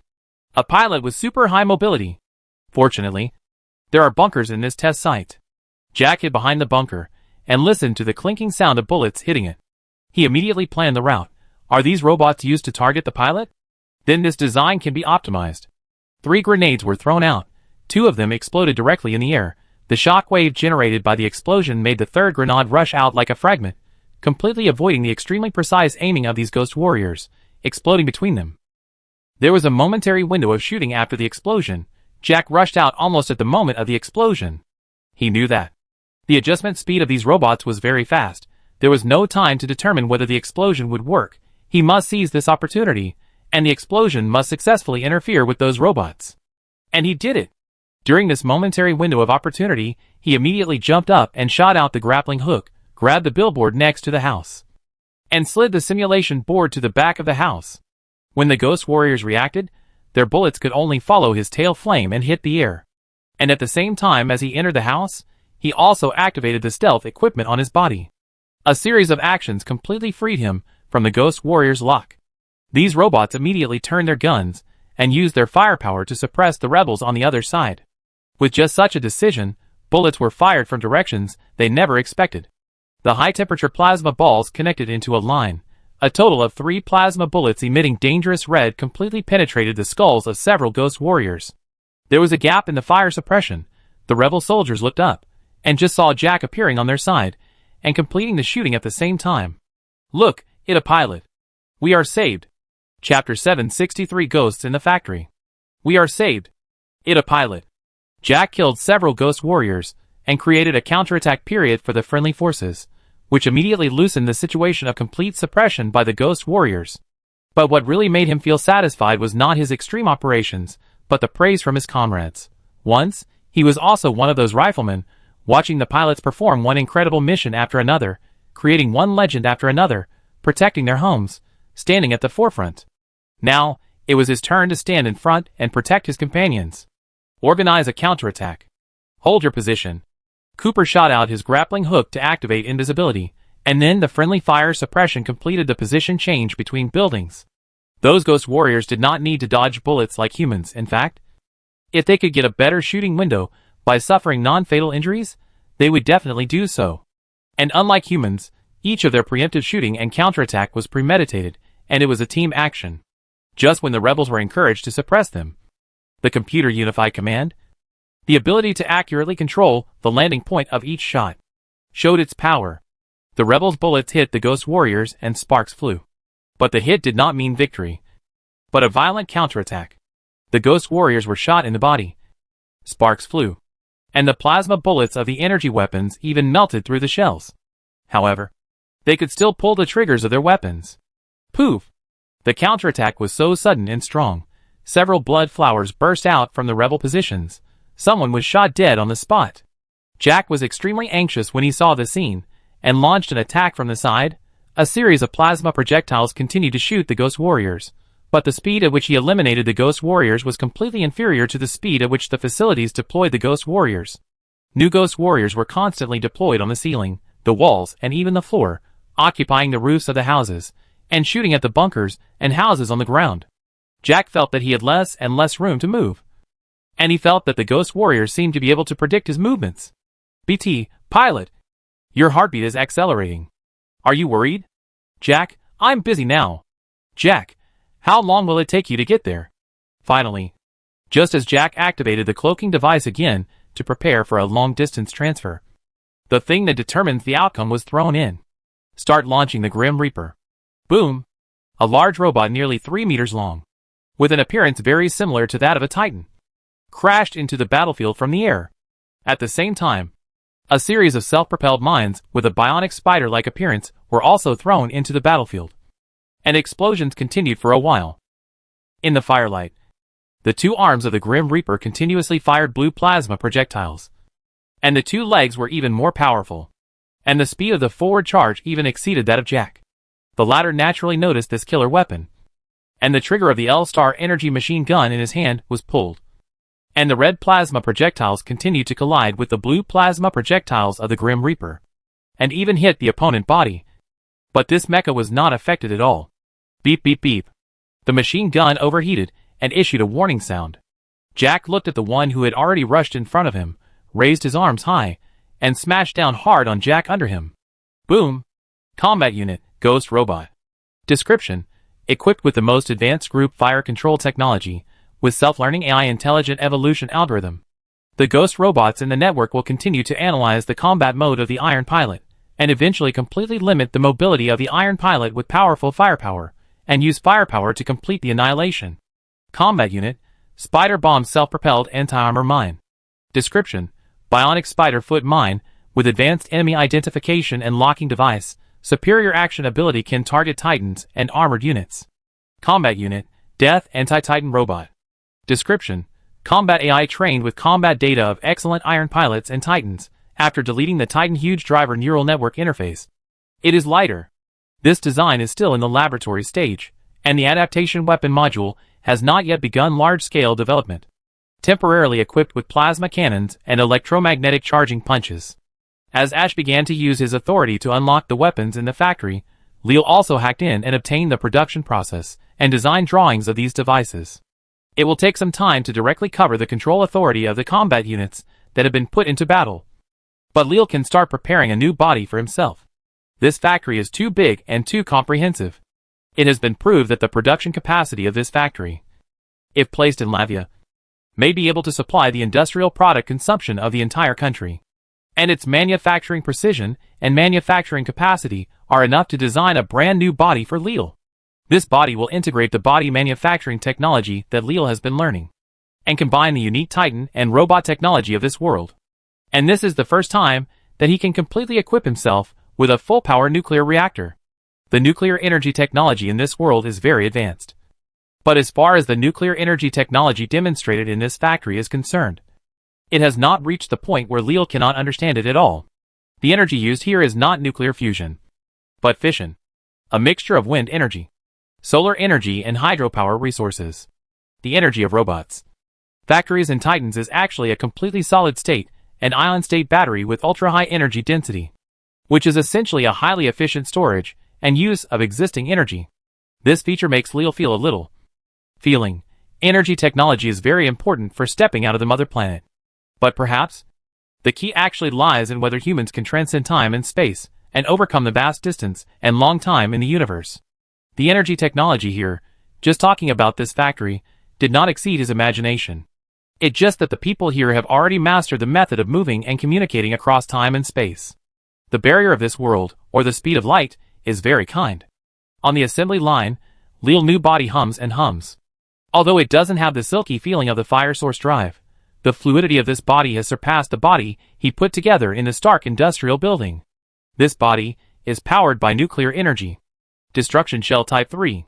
Height, 2.86 meters. Weight, 1,153 kilograms. Description: equipped with a small nuclear reactor and a Titan-sized battery, with a super combat server. The server can simultaneously access a large number of combat units for coordinated operations. It is equipped with rockets and plasma machine guns, and a data knife that fits the body. Now he has a physical body, but not yet a physical body. The assembly line is finished, and several destroyer shells are standing up. BT, my pilot is in trouble, can you provide some help? Leo, it time. Several destroyer shells are online. Leo's computing ability has reached a new level. He can just try to interfere with the combat units in action. Relatively speaking, the anti-hacking mechanism of the explosive spider is simpler and more brutal, so it. Leo accessed the dome test monitoring, watching the Grim Reaper, who was getting closer and closer to Jack, and locked his eyes on an explosive spider that was extremely close to them. The explosive spider is essentially a bomb. If it is hacked after being dropped, then it will explode directly. As long as the detonation time is right, Leo doesn't need to take control at all. At this moment of emergency, triggering the explosive spider is the best choice. Boom! Chapter 764 Ghosts in the Factory. The explosive spider exploded. Jack's brain was working rapidly. Just a little bit, the Grim Reaper could catch up with him. But the directional impact force generated by the explosive spider just blocked the Grim Reaper forward path. The impact directly faced the Grim Reaper. The flames covered its entire body. Boom! At this time, BT broke through the unlocked train ground wall and kicked the Grim Reaper away with a flying kick. This flying kick, weighing more than 10 tons, directly kicked the Grim Reaper into a pile of rotten iron and smashed it into a room a few meters away. Pilot, this is a highly dangerous environment. I suggest you board the plane. In fact, at the same time that BT reminded Jack to board the plane, Jack had already jumped into the cockpit by BT palm. When it finished speaking, the neural connection between the pilot and the Titan had been completed. EP741.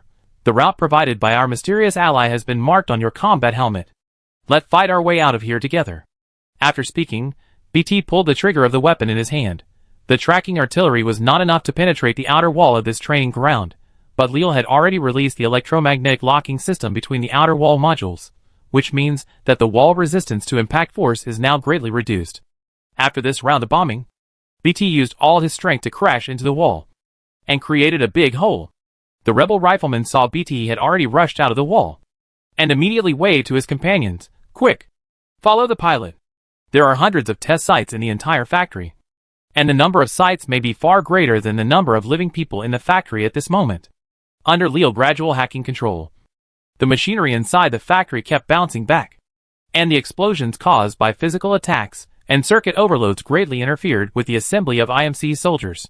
With the communication system cut off, they were completely in chaos. The rebels who strayed into this place by mistake, and the rebel soldiers who were previously captured here to test weapons in different test sites, gradually gathered under Leal's deliberate control of the opening and closing and movement of the test sites. There were constant explosions in the factory. The gunshots became more and more frequent, and the lights flickered. The AI used to command the factory production management continued to resist Leal hacking. The drones flew around like headless flies, out of control, and completely scrapped. This artificial intelligence AI was defeated in one battle after another, and issued self-destruction orders to different blocks. The battle on the network has become suspense-free as Leal controls the production line. After the initial layout is completed, the situation in the factory network has become weird. The AI that originally controlled this place kept issuing destruction orders, but Leal, an outsider, tried his best to prevent the self-destruction orders from being executed, and frantically used the production line to produce combat robots. Ash, what going on? How did his Titan get here? Squeak. Communication failed. At first, Ash only noticed that BT suddenly appeared in an unexpected place, but soon, the riot in the factory made him realize that something had gone wrong. It was as if the whole factory was haunted, and the whole factory was against them. They're a hacker. Her question was cut off. IMC communication channel is basically based on the communication equipment in the factory. Just now, Leal decided to completely expose himself and cut off IMC communication. Not only that, behind him, the factory hoisting arm suddenly burst into violent lightning, the motor rotated in a way that exceeded the safety threshold, and the safety limiter fell off directly. This huge arm was thrown out of the air like a cannonball, and slammed hard on the gas pipeline, causing a violent explosion. Boom! Rocks fell, the wreckage of the factory blocked the rifleman advance, and at the same time, more explosions came from deep in the factory. Ash's mechanical brain instantly realized that something was wrong. It didn't sound like they were surrounding the rebels, but something in the factory ambushed them. But there was no point in thinking about this now. She was already on the battlefield. As long as she defeated the flying pilot head-on, things would be simple. She could handle them one by one. Thinking of this, she jumped directly into the cockpit of her Titan. This Titan, which looked lighter, grabbed the huge long sword behind her with one hand, exerted force with her feet, and disappeared from the spot with a flash of white light. The pure white light spot suddenly appeared and dissipated in the air. The change in light was reflected very unnaturally in the eyes of humans. Such advanced technology was completely beyond Leal's cognition. But he knew that this was what he needed most. Ash and her Titan stepped into the void and passed through the passage blocked by obstacles. They passed through the explosion-prone area at a very fast speed and appeared directly on Jack's path. The two pilots faced each other, and both sides locked onto the enemy at once. For Ash, the tactical choices and combat capabilities of this pilot were surprising. But even though there were frequent situations now, she didn't think that she, a veteran top hunter, would lose to this pilot who showed up halfway. In Jack's memory, This was his first day as a pilot. But so far, he never felt that any enemy could stop him. EP741, pilot. The opponent is a Ronin Titan, which is very fast. And the sword core will give her super close combat ability. And she seems to be equipped with some kind of phase shift device. Jack, I know. The speed of the Ronin Titan is much faster than BT Vanguard Titan. BT raised the cannon in his hand to fire. And the Ronin raised the great sword in his hand to block. Ronin forward momentum showed no sign of retreat. The shells were cut off by the greatsword. This lightweight Titan made an extremely exaggerated turn while charging forward. The blade in her hand was filled with energy. She swung it violently from top to bottom. An arc of energy slashed out as the blade swung, like an energy slash, and ran straight towards BT along the ground. But at the same time as she swung the blade, BT also activated the tracking rocket on her shoulder. The slash approached from the ground to force BT to move. And the rocket surrounded from the sky, completely blocking Ronin direction of advance. Boom! Such exaggerated firepower completely changed the atmosphere of the battlefield. Ash, Blisk has put a high price on your head. It seems that you are still valuable, pilot. The space is distorted, the void flickers. Ronin suddenly appears in the open space near the explosion. BT just finished reloading. The artillery continues to shoot. The distance between the two people is far and near in these 2 rounds of battle. Both are very clear about the advantages of each other. BT is equipped with 40mm artillery and missile core. It has overwhelming power in medium and long distance combat. The core of Ronin Titan sword is based on Titan's strong mobility and melee explosive power. As long as the distance is close enough, BT will find it difficult to keep up with her movements. At medium and long distances, if Ronin fails to block BT shooting once, he will be shot and then attacked by a storm of rockets. But once the distance is shortened, he will not feel good. This battle seems to be turning into a tug-of-war. But this is not a real wide outdoor battlefield after all. Ash estimated BT evasion and distance, and approached again with a knife using the phase shifter. BT did the same, shooting, suppressing and retreating at the same time. But this time, behind him, there were walls and rocks. With just such a setback, Ronin had already escaped the fire blockade, and returned to reality with lightning and fragments. The great sword in his hand was filled with arcs. And he approached BT directly. There was no way to increase the distance now. So during the window of reloading, she could only take BT cockpit.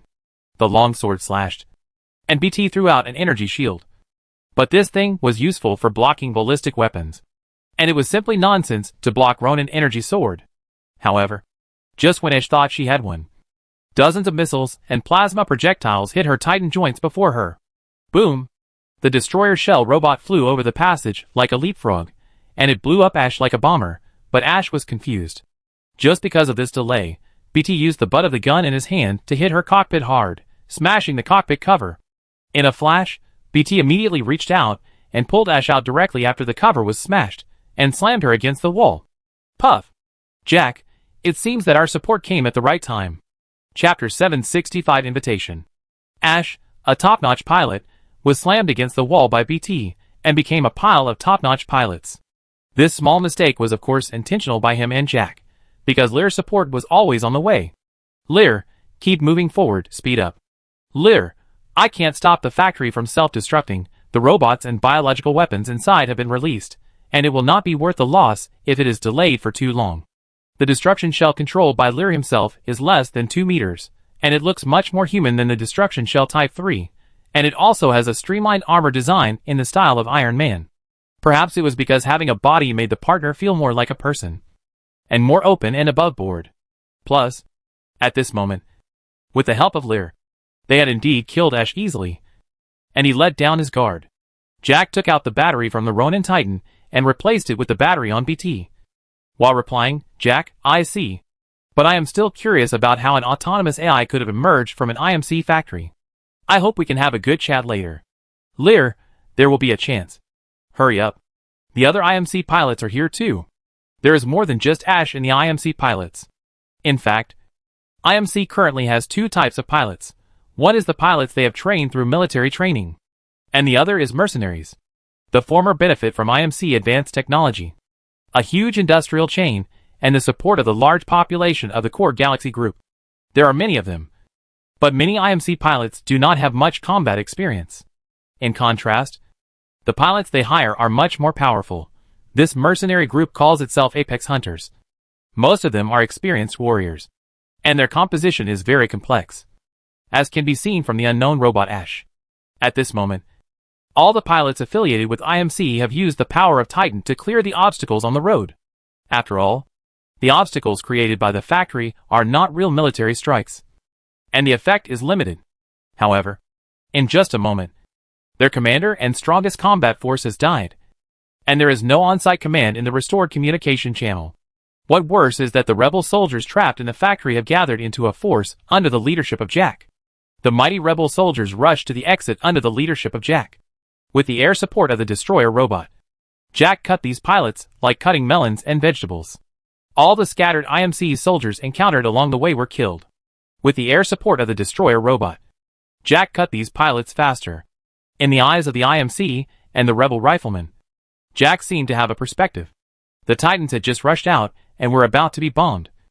And then this Vanguard Titan rushed up with a rifle but punches and kicks. The power was so great, and the movements were so precise that it was like a butcher in a slaughterhouse. On one side, there was a leaderless command system, a scattered formation, and the pressure of turning advantage into disadvantage. On the other side, there were brave and fearless Titans leading the way. And there was also support from the air and factory monitoring systems. Most of the rebel soldiers were trapped here with the will to die. Seeing the situation reversed, their morale was unimaginably high. The last IMC Titan was exposed to BT missile core after a mistake. Countless missiles attacked from all directions, blowing him to pieces. The safe passage was completely opened under Leal control. The mighty rebel soldiers rushed out of the passage and saw the light of day again. Boom! A violent explosion came from the passage. The high temperature completely melted the huge factory, and melted an important weapons factory of IMC on this planet. The soldiers who survived the disaster seemed to have lost all their strength and sat directly on the grass. This is a mountain. There are lush green trees next to the grass. It was drizzling in the sky, making the smell of soil and fresh grass refreshing, dispelling the smell of motor oil in their lungs, and letting them escape from the tension of being oppressed by the pressure of death. This is the feeling of being alive. It seemed like they were not far from home. A soldier took off his helmet, breathed in the air, and gave BT a thumbs up. Pilot, this time it really thanks to you, otherwise we might never see the outside world. Jack smiled with relief when he heard this compliment. His biggest dream was to fight for his hometown, to become a pilot, to become a well-deserved pilot. However, he also knew that the main credit for saving so many people this time, and almost annihilating the IMC forces with an overwhelming advantage, was not actually his. Bang! Leal landed on the ground, attracting the attention of other soldiers. The cockpit opened, Jack walked out of the cabin, landed in front of Leal, and stretched out his hand. Thank you for your help. If it weren't for your help, I wouldn't be able to save so many compatriots. With these words, the vigilance in the eyes of the resistance soldiers instantly dissipated a lot. Leal was also a little surprised. After being in Night City for a long time, the kindness of good people like Optimus Prime and Jack sometimes makes people feel a little flattered. Johnny, this world has no reaction to AI? You are a robot. Lil, that's why I say, this world is very advanced. It probably has more autonomous AI than the population of your world. Snap. Lil reaches out and shakes Jack's hand. I want to thank you for your help. 2. If it weren't for the chaos you created, I might not have been able to break through the factory security system so easily. So, you are also trapped in the IMC facility? Do you want to join us? We are just like you, we are all oppressed by the IMC. Join us, we can defend the border together, and build a home here.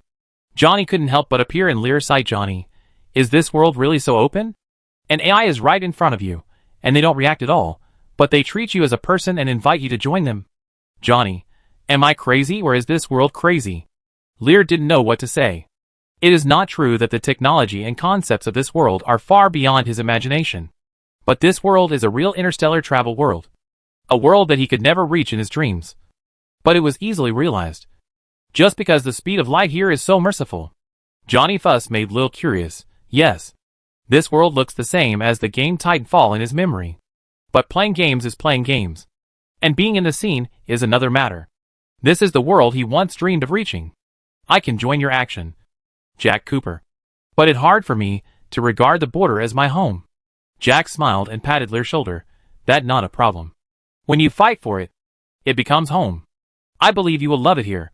But I'm sorry I can't invite you to our party. Because I still have a mission. And now at your mission. 2. Let fight side by side. Chapter 766 Johnny questions Johnny. Most people who are hard to beat seem to have mental problems. How come this guy is so sunny? This question is indeed thought-provoking, especially for Johnny. In the cyberpunk world, being strong means a lot of prosthetics, and a lot of prosthetics are what crazy people do. Either a crazy person has installed a lot of prosthetics, or a person who has installed a lot of prosthetics has gone crazy. Not to mention aliens like Optimus Prime, Jack at least looks like a human being. Theoretically, he is a human being. Even Leo had some feelings. For him, the power of an individual is limited, the power of a group is truly overwhelming.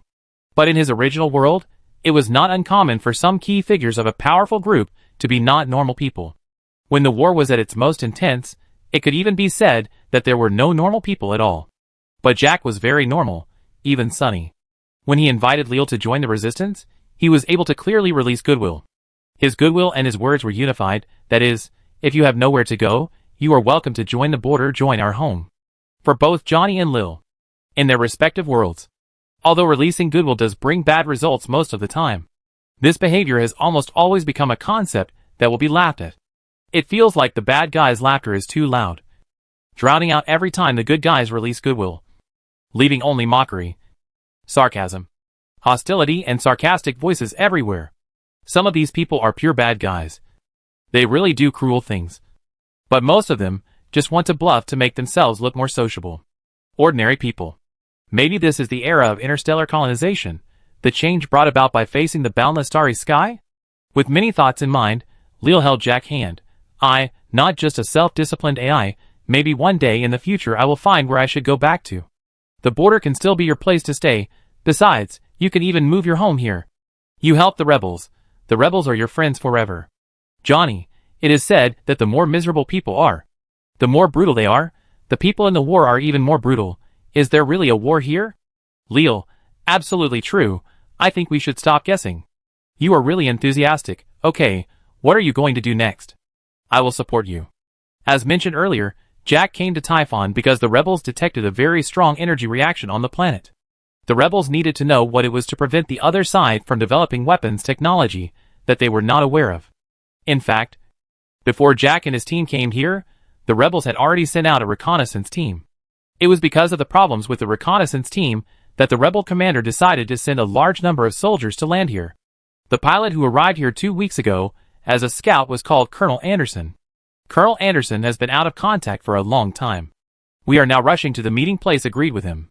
This mission was originally Captain Lastimosa's mission, but now it's mine. Titan walked on the land. Lil and Jack sat on BT's shoulders. Typhon is a beautiful planet.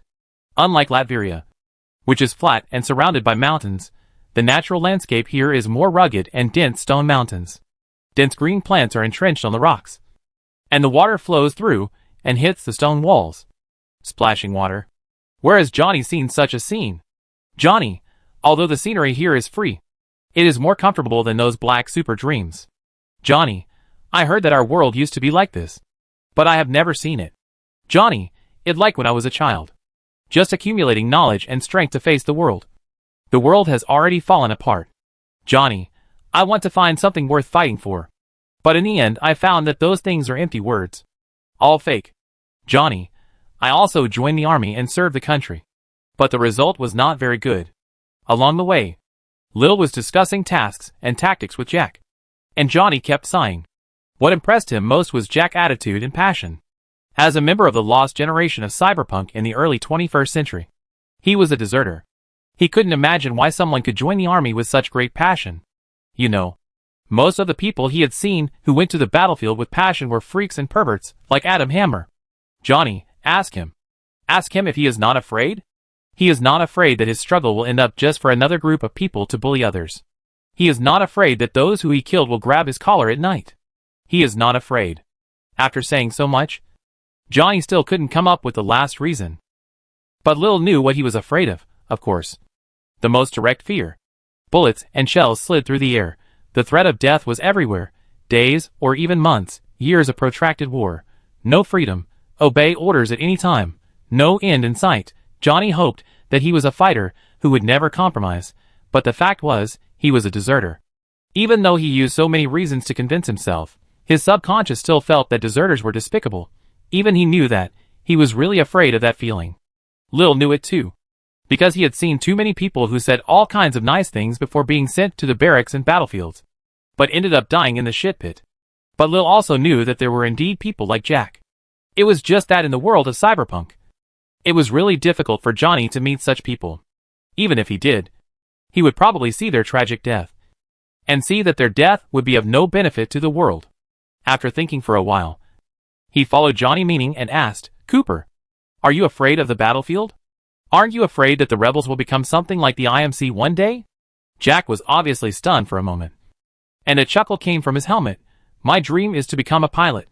A real pilot, so that I can defend my homeland. As for what you said about the rebels becoming the IMC, Jack shook his head, as if he thought of something embarrassing. I'm not very good at building houses. But when the war is over, I will definitely go back and find a piece of land for myself. Build a nice house. And enclose a nice farm. I'm not good at thinking about those complicated things. But I am the rebels. And I will build the border brick by brick with my friends and relatives. Why do you think I will become my enemy? Johnny, shit, it's the same as saying nothing. Johnny's voice faded in his ears, and he retreated back into the sector. Perhaps it was because he felt more and more ashamed of himself.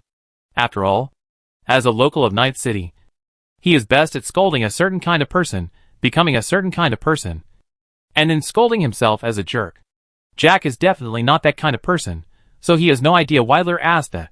But he noticed a small detail. We are comrades now. Why don't you just call me by my name? Well, I remember I also have a friend named Jack. I'm afraid I confuse you. Friend? I always thought you were a pure AI. It seems your origin is more complicated than I thought. What kind of person is he? In a sense, he is very similar to you. Jack smiled and responded, then I have to make friends with him. Bang. BT stopped. Jack? Lear? We are about to reach the rendezvous point with Colonel Anderson. Chapter 767 Cause and Effect. Why did Colonel Anderson lose contact? When I saw the rendezvous point, I had already answered half of the answer. The so-called rendezvous point is a huge comprehensive research facility. As a comprehensive research facility in the interstellar era, the scale here is comparable to a prosperous financial CBD area in the old times, and the rich land resources and strong industrial construction capabilities make the not need to maintain the design style of every inch of land is valuable. A super complex research facility with an area comparable to that of a city. Just looking at the area, this place may be comparable to the main urban area of Night City, but the population may be less than 1%. The extremely luxurious population-to-land ratio, so beautiful that Johnny and Lil drooled.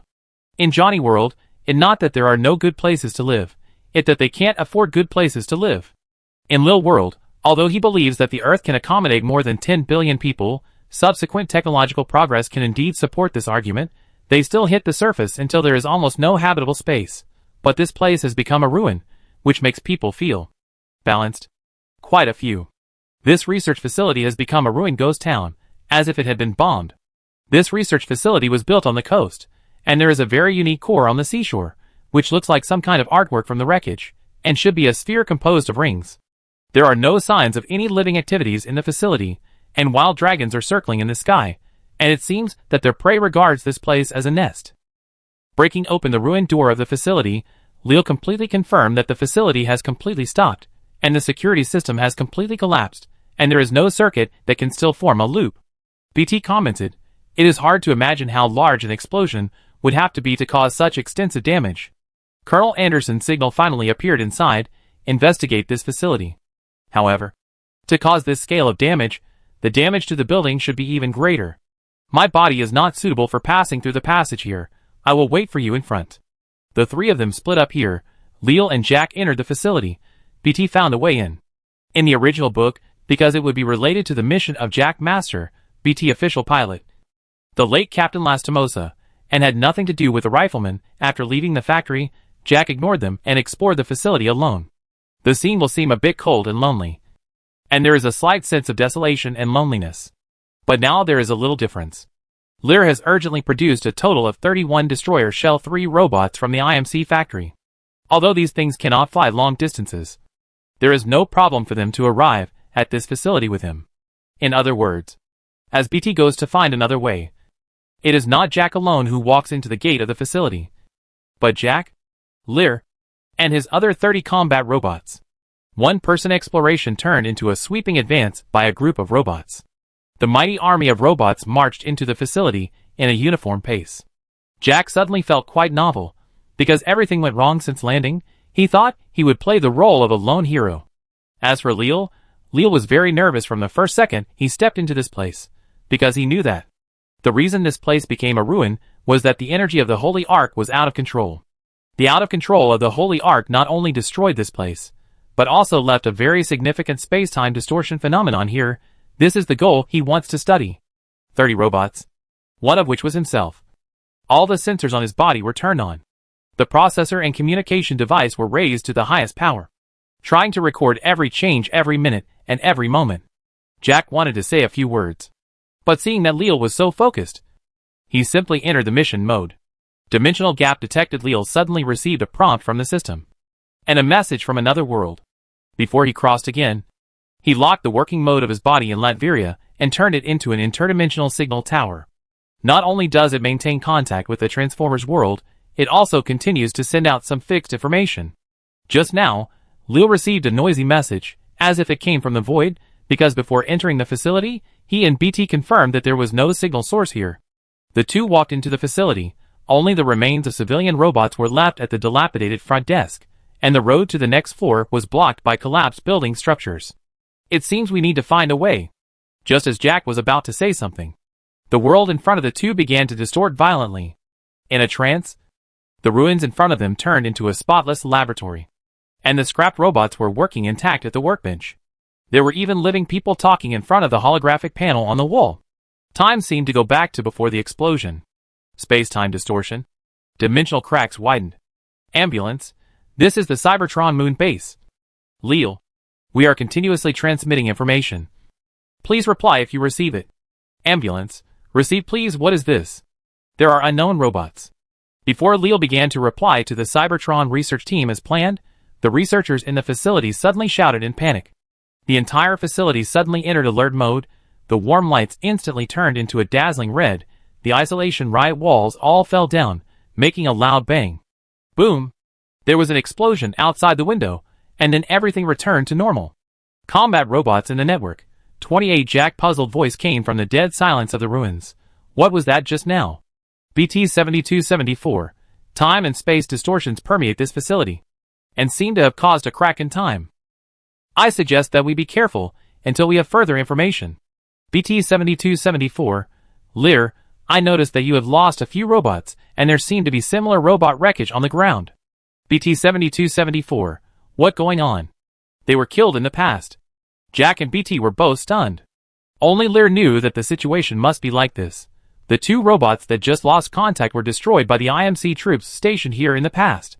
At the moment of time and space distortion, his processor resources were all used to observe and analyze interdimensional information, and he had no energy to fight.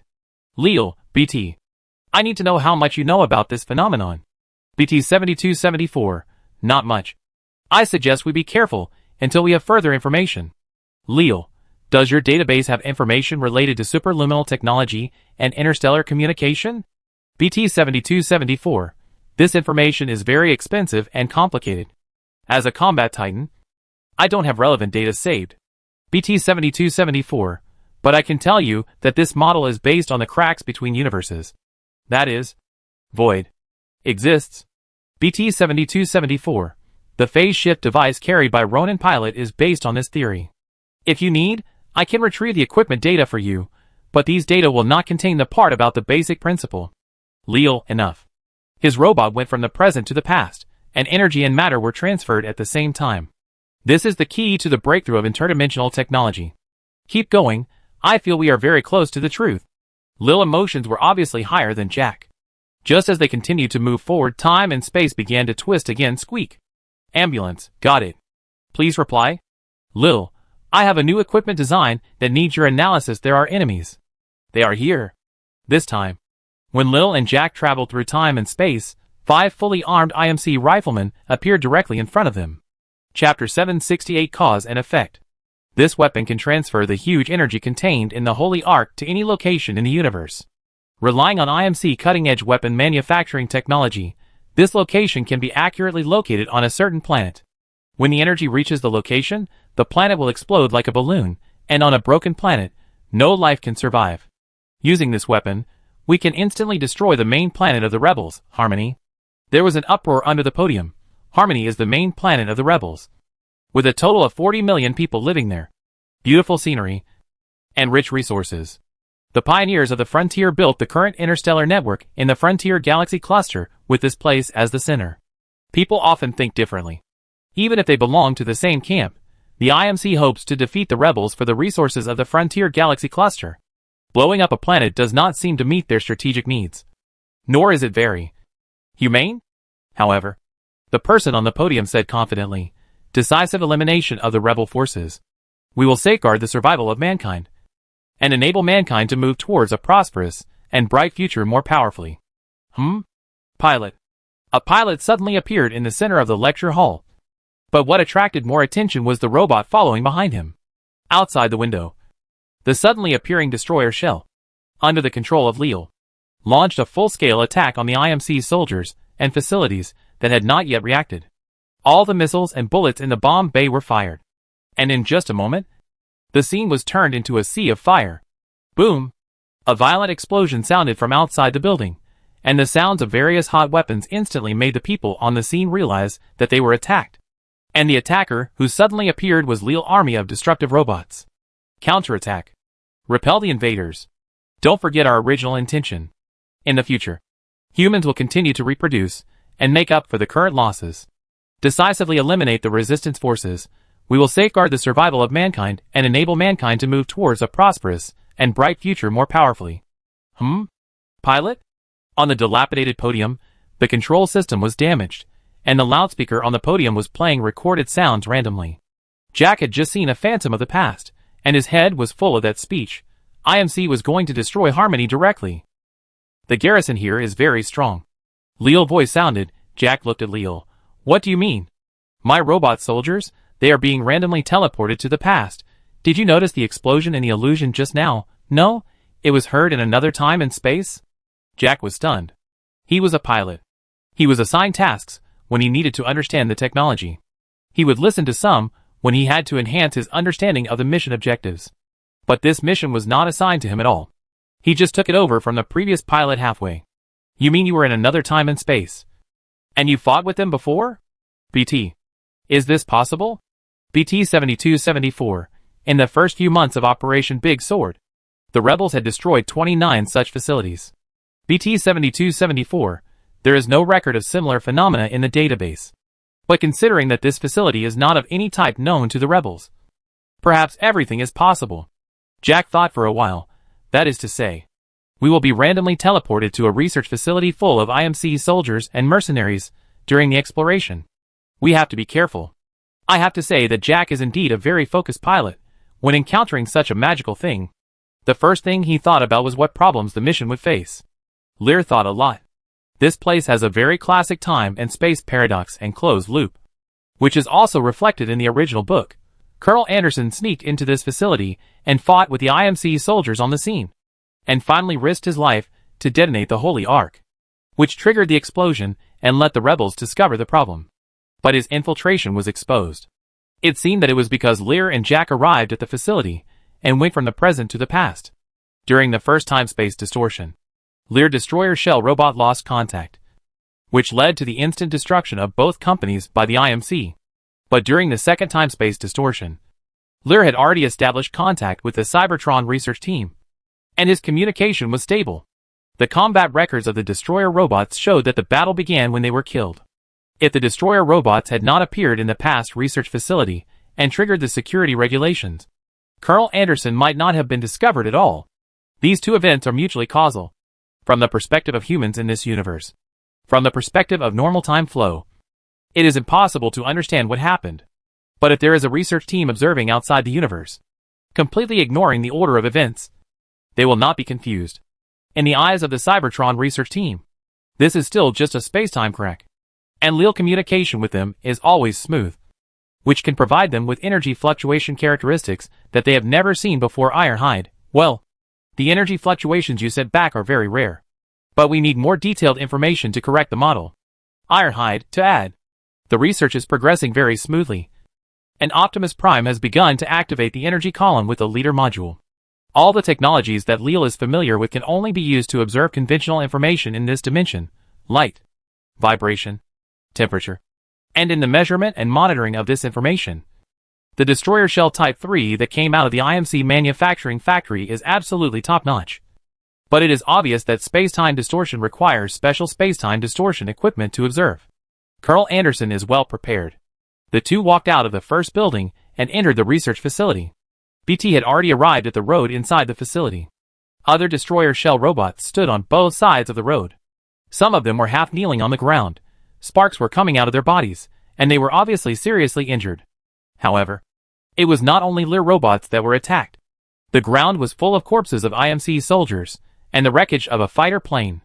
This shuttle phenomenon was very sudden for Lear the first time, but the next one was unexpected for the IMC. BT Big Eyes scanned them. It looks like you were attacked very fiercely on the other side. I may need to record this phenomenon in detail. It lifted the corpse on the ground and said, "These remains do not match Colonel Anderson's personal file. He may still be alive. I suggest you check the reception hall. I will go with you. But unfortunately, my body cannot pass through that kind of door." Johnny, this perverted robot, is playing with the corpse. Johnny appeared on BT's shoulder and looked at the corpse. Lear and Jack walked into the reception hall, where IMC had received investors and politicians from all over the universe, and showed them this weapon. As soon as he entered the door, Jack saw his target, Colonel Anderson's body. Jack said with mixed feelings, "It seems that we have found Colonel Anderson, but the result is not good." And Lear also knew that he had found what he was looking for. Colonel Anderson had all the equipment for the mission. And since he was a scout, he would certainly have equipment to observe the unique energy that erupted from the Holy Arkansas. That was what he was looking for. Chapter 769, Cause and Effect. BT-7274. The following is a briefing from Commander Briggs of the Militia SRS on Anderson mission. Sarah, Major Anderson, 2 weeks ago we intercepted IMC communications. They found something on Typhon. Sarah, a massive energy release at that location, causing a distortion in space and time. Sarah, I need the SRS on the ground to infiltrate the facility. Anderson, got it, I'll be back with answers. Sarah, the wristband we recovered during Operation Grizzly should protect you. Sarah, we know the IMC has contracted Cuban Blisk and his mercenaries to protect something important over there. Sarah, watch your back. And Anderson, you know how much I love writing death reports, so don't act on your own. Sarah, SRS is a team. The holographic projection from the helmet shuts off. Colonel Anderson's body was stuck in the ceiling of the reception hall. The place where he was stuck, the surface of the concrete wall was bulging as if it had been blown up, but the inside was intact. He was stuck in a very strange way. His whole body was exposed under the ceiling. One of his arms was hanging down, but the other arm was close to his body, so it was naturally left on the ceiling with his legs, that is, outside the floor upstairs. Unless this person was stuffed in when the building was poured, it is hard to imagine how he got stuck in there. Jack looked at the body of Colonel Anderson and sighed inwardly. But the mission had to continue. So he took off Anderson's helmet and asked Titan BT, who is also part of SRS, to read the data in the helmet. SRS has such a system inside. Pilots belonging to the same action sequence can inherit other people's tasks from the helmets of their dead companions. Just like inheriting Captain Lastimosa's mission, Jack now also inherited Anderson's mission. Johnny, the person in front, died, and the person behind received the mission from his equipment. It really is succession. I have never seen such a situation in the company troops. Johnny, in the company war, the person in front died, and the person behind didn't think about selling his body for a good price. After playing the briefing in the helmet, BT stood up from the ground. The goal is completed, and we have successfully reunited with Colonel Anderson. BT, this joke is not funny. I'm not trying to be humorous. BT said very seriously. Pilot, the data collected by Colonel Anderson is incomplete. We have a responsibility to persevere and complete Special Operation 217. It is recommended that we find Anderson's wristband device before continuing. He doesn't have anything on him. Lil, maybe it on the body on the other side. BT eyes moved, and he confirmed Lear's guess. This possibility is very high. Lil looked at Anderson's body. What he wanted was on the other side of the body. What he wanted was the wristband. Ironhide, Lil, the signal on your side is fluctuating. It very similar to the last time. If you say you traveled through different time points in another world, then that kind of travel may be coming soon. In the original work, Jack needs to find another way to enter from the security building next door, and then take a detour to the second floor of this reception room to retrieve the watch from Anderson's body. In the process of detouring, Jack will repeatedly shuttle between different worlds, facing the security robots that have not been activated in the security building at this moment, and the IMC soldiers in the past, and fight his way out. This design is definitely a very amazing design in the game, which made Lil feel the top level of the industry at that time. But in reality, facing the sudden time and space switch, the sudden appearance of enemies, it is not so beautiful. A better plan is generated in Lil's mind. He can cut the reinforced concrete ceiling downstairs, directly retrieve the wristband device, and then use the wristband device to stabilize the time and space tear. Directly go to the central ring facility of this facility to obtain data, and even directly activate the Holy Cabinet. And it is not impossible to directly break through the dimension, because in the original book, Jack's repeated travels actually took almost half an hour.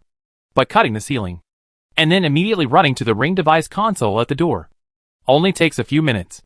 Lil, Jack, BT, I can directly cut the ceiling with my device. But I have a request. Lil, I hope to obtain the permission of the wristband, so that I can study this device. BT 7274, this is unlikely. Jack, wait BT Lear. Why? Johnny appeared in front of Lear, leaning against the wall, not speaking, but obviously looking like you are going to do this again. It up to you. Lil, I think my appearance has something to do with the explosion on Typhon. I hope to get more information. Lil, at the same time, I have a plan. If we can master the technology to reach the past from the present, can we complete our mission directly in the past? Lil, in this way, no matter what the IMC is studying here, we can get more information in the past, continue Anderson's mission, and have a chance to block the IMC plan. Lil, if the situation allows. Outside the door, Jack and BT looked at each other. BT 7274, I think this plan is feasible. The central design of this facility has become a ruin. If we want to get more detailed information, maybe we can only get it from the past. Jack, then try it. Click, for destruction robots damaged in the battle walked in from the door. Several power supply pipes and fuel pipes popped out of their bodies, and were directly connected to Lear's body. Lear's body here does not have the Cybertron high-temperature cutting weapon, such as the King Blade. But the laser cutter that came out of the IMC factory was also quite powerful. A series of commands were issued. The small nuclear fission batteries on the chests of Lil and the destroyer robot began to overload at the same time. The 4 sets of octopus arms became extremely strong under the blessing of the destroyer robot. The claws closed, and a dazzling red light was emitted. IMC Multimode Industrial Fiber Laser Cutting Device, Enhanced. Description: IMC General Factory Standard Laser Cutting Device. Since you are familiar with a variety of plasma state control technologies, Centaur Mecha Melta Cannon, Cybertron King Blade, a weapon similar to the Leader Blade, your technical support allows you to connect this equipment in series and improve it into a super laser cutter capable of cutting alloy mixed walls. The cores of the 4 destroyer robots will fully react in a short period of time, and the energy released will provide you with a sustained pulse output of more than 500 kilowatts. The nuclear battery is overloaded in all directions. The metal gradually becomes red hot under the high temperature. The internal circuits of the destructive robot even gradually melt under the high temperature. Even the octopus arm, that has shared most of the pressure, has begun to become red hot.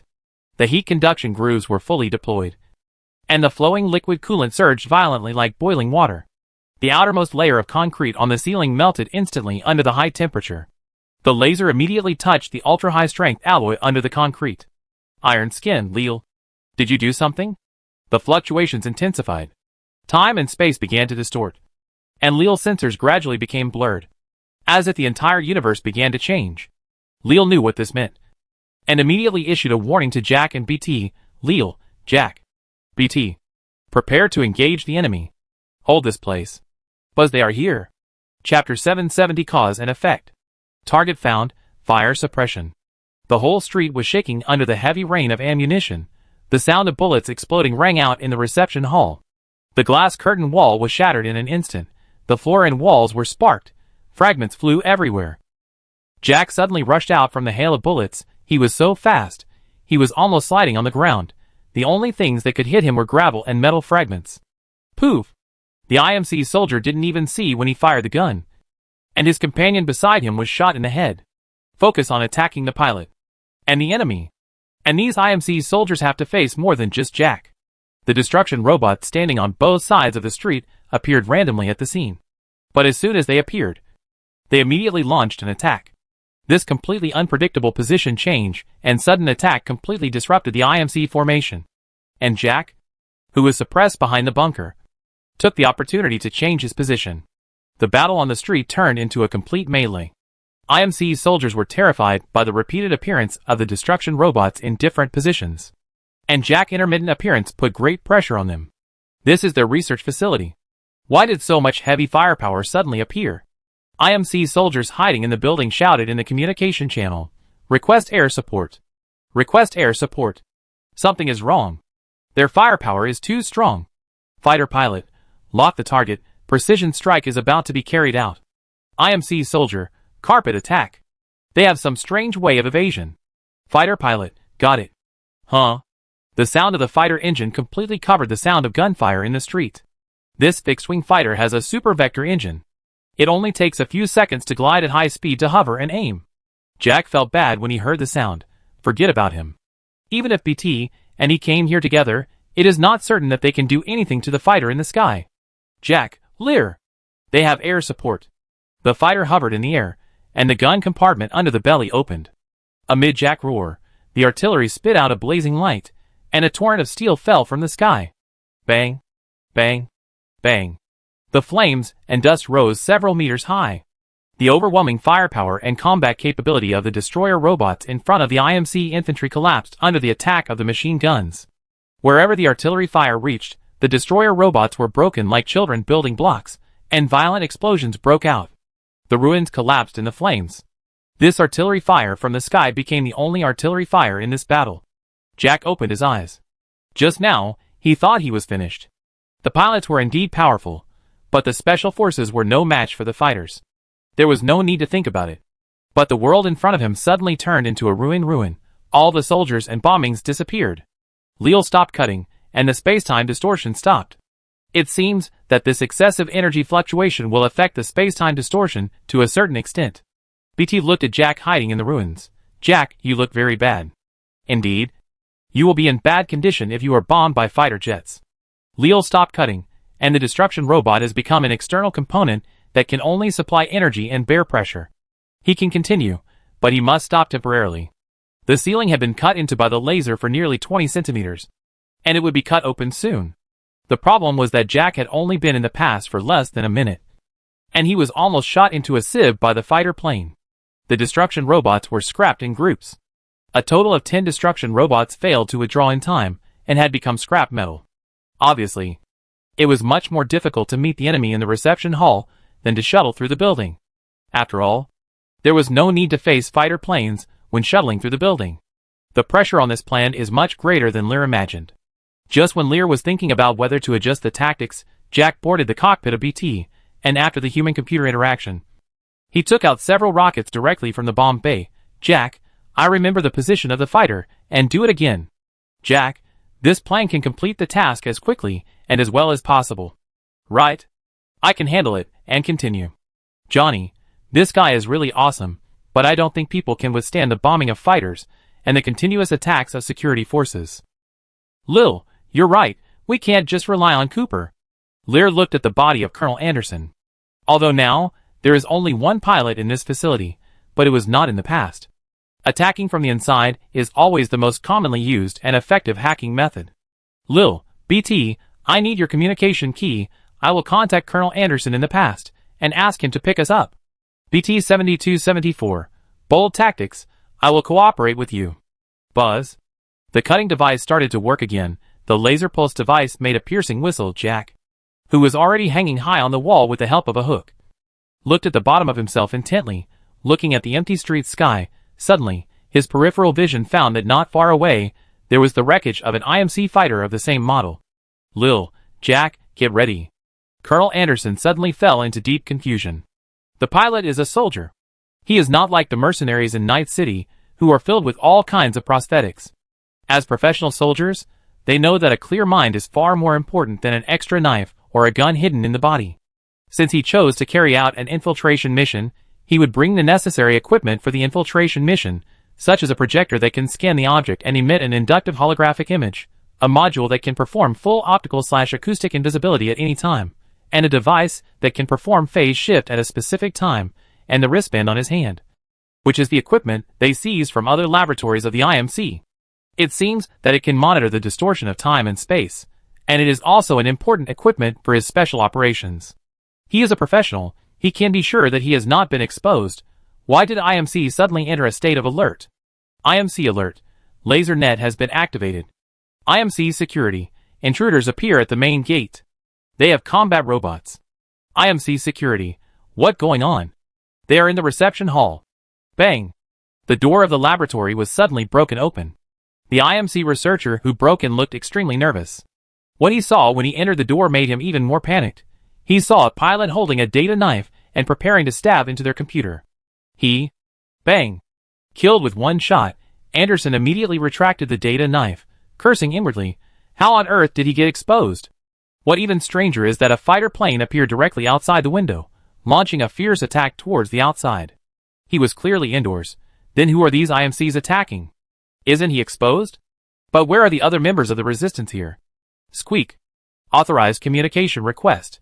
SRS Vanguard Titan BT-7274. BT-7274. Major Anderson, please cooperate with us to complete the control of the facility. We are launching an attack from the front. Anderson was stunned. This mission was clearly his sole responsibility. Where are the others? But the communication key and the current situation made him believe that there were other pilots carrying out this mission. Even the mission code and the electronic signature of the mission were authorized by him. BT-7274. We must act immediately. IMC will use the weapons in the Institute to blow up Harmony. As soon as the voice fell, a pilot jumped down from the sky, grabbed a handful of rockets, and stuffed them directly into the fighter engine. Boom! That was the pilot of the rebels. Anderson's pupils shrank sharply, and the data knife in his hand was inserted into the computer fiercely. Anderson, I will cooperate with you, but I need to know the situation. Chapter 771 Cause and Effect. The intruder's behavior is very strange. No dead body of the enemy pilot has been found yet. Through the smoke, the tactical eyepiece did not find the dead body of the pilot in the rain of bullets. The IMC soldiers became more and more confused. This pilot is indeed as agile as a ghost, but under this kind of firepower, even a ghost would be scattered. Right? Boom! The violent explosion shattered his fantasy. The fighter plane that was attacking in the sky was suddenly attacked, and the two engines were scrapped on the spot by the detonation of the rocket. The high temperature generated by the explosion even ignited the running engine. And the secondary explosion caused the fighter plane to fall completely towards the edge of the ring core. When Jack jumped away from the crashed plane, IMC realized that the most unlikely and most worried judgment in his heart had come true. The pilot was not dead. And he also destroyed their fighter plane. Boom! The fighter plane hit the ground and exploded again. When the entire body disintegrated in the explosion and never moved again, Jack suddenly found that the wreckage of this fighter plane seemed to be exactly the same as the fighter plane he had just seen in the future. The elusive pilot destroyed their fighter planes directly. The IMC soldiers were terrified, but their professionalism allowed them to come to their senses immediately. IMC soldier, the fighter plane crashed. The fighter plane crashed. We need more support. General Mudd, the fighter plane is on the way. What wrong? There are no Titans on the scene. How did he do it? IMC soldier, I don't know. I don't know. The fighter plane artillery clearly covered his position, but he suddenly appeared above the fighter plane. IMC soldier, request for more support. General Mudd, security robots are about to be deployed on the battlefield. Hold on, General Mudd. If Jack saw his face, he would definitely scream and shoot his head off. Because this general is the guy he saw in the lecture hall just now, the guy who claimed to blow up Harmony Planet, and he said on the podium that the act of killing 40 million people is necessary for the future of mankind. General Mudd was very puzzled. A pilot, without even a Titan, could shoot down a fighter plane? But there was no point in thinking too much. It would take less than 5 minutes for other fighter planes to arrive at the scene. Even if the IMC army and those mercenaries were useless, he still had a large number of security robots in the security building that could be put to use, which was more than enough to hold on for 5 minutes. Ding. Alarm. The security network is under attack. Hackers are attacking the control system. When it rains, it pours. General Mad suddenly understood the feelings of those soldiers. It really hell. The security robot that was getting out of the maintenance warehouse fell into failure mode before it even took the first step. A large amount of meaningless information overwhelmed their processors. The security AI tried its best but couldn't defeat Leo. The limping security robot obviously couldn't become a combat force. Mad suddenly realized that something was wrong. IMC internal security. There is another pilot. He is attacking our database. Squeak communications are being disrupted. This is the last complete message Mad received. Realizing that the situation was getting out of control, Mad immediately made a decision. He put his hand on his temple and pressed the button on the console in front of him. Order an experimental small-scale self-destruction. This power supply is risky. Please evacuate the personnel still in the Institute immediately. However, although the self-destruction order was issued, Mad did not issue a subsequent evacuation order. And even this self-destruction was still a secret order. After all, he was not on the ground facility. The explosion of self-destruction would completely destroy the facility. All he needed to do was to send troops to recover the Holy Ark. Although this would result in a loss of a lot of funds and information, it was much better than letting the rebels get information about the Holy Ark or even the Holy Ark. As for the people in the facility, it was their mission to protect the Holy Ark, and how could the soldiers not sacrifice themselves? The countdown for self-destruction began, and the reactor started. Boom. The loud noise was also very abrupt in the battle, but on such a high-pressure battlefield, as long as the artillery fire did not stop, it was difficult for the soldiers to free their brains to think. But Lear is different. Lear clearly heard the loud noise coming from the window, and he would never miss this detail. What started?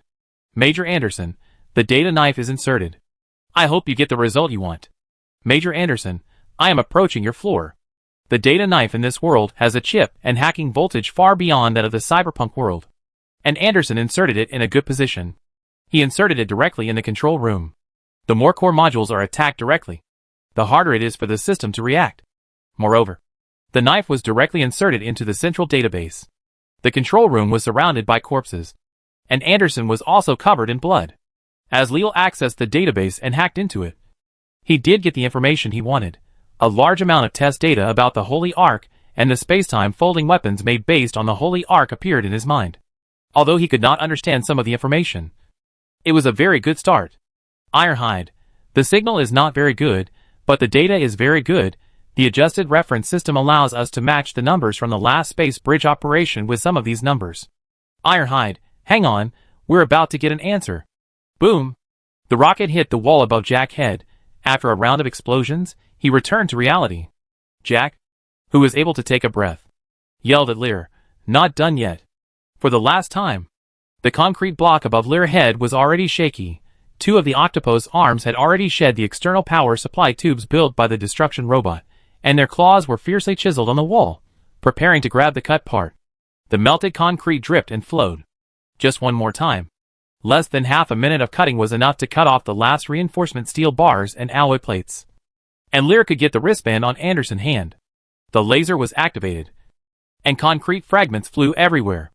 The reinforcement metal inside broke under the high temperature, making a harsh friction sound. A question also arose in Lear's mind. Anderson seemed to be dead in his eyes now. But in the past, Anderson was rushing towards him. What would happen if he got both wristbands at the same time? Buzz. When the last steel bar was cut off by Leo, the last connection between the concrete block and other building structures was cut off, the octopus claws broke through the fragments and stretched out directly from the hole to grab Anderson. The energy of the high-energy laser touched the time and space that was already in a distorted state. Leo also switched to the past. In this switch, Leo completely contributed the control system of the experimental facility, but soon, Leo also found a very bad news. Experimental self-destruction device activated. Countdown. 30 seconds. The normal self-destruction program of the experimental facility has been activated. The self-destruction will start from. This warning has been hidden. The hidden command comes from General Mad.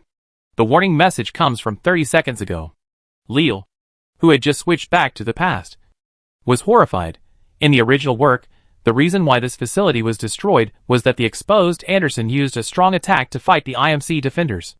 The battle eventually detonated the Holy Arkansas.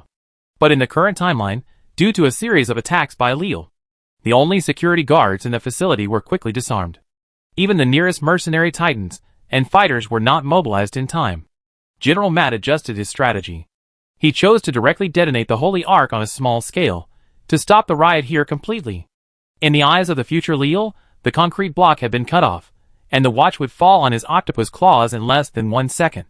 At this second, he switched back to the past, and in the past, there should be a complete ceiling in front of him, but in his eyes, the complete ceiling just happened to be missing a piece, missing the piece he just cut off. Through the hole, Leal saw Anderson, who was affected by the shock wave of the explosion, falling towards the hole out of control, and just kept the posture of being stuck on the concrete ceiling.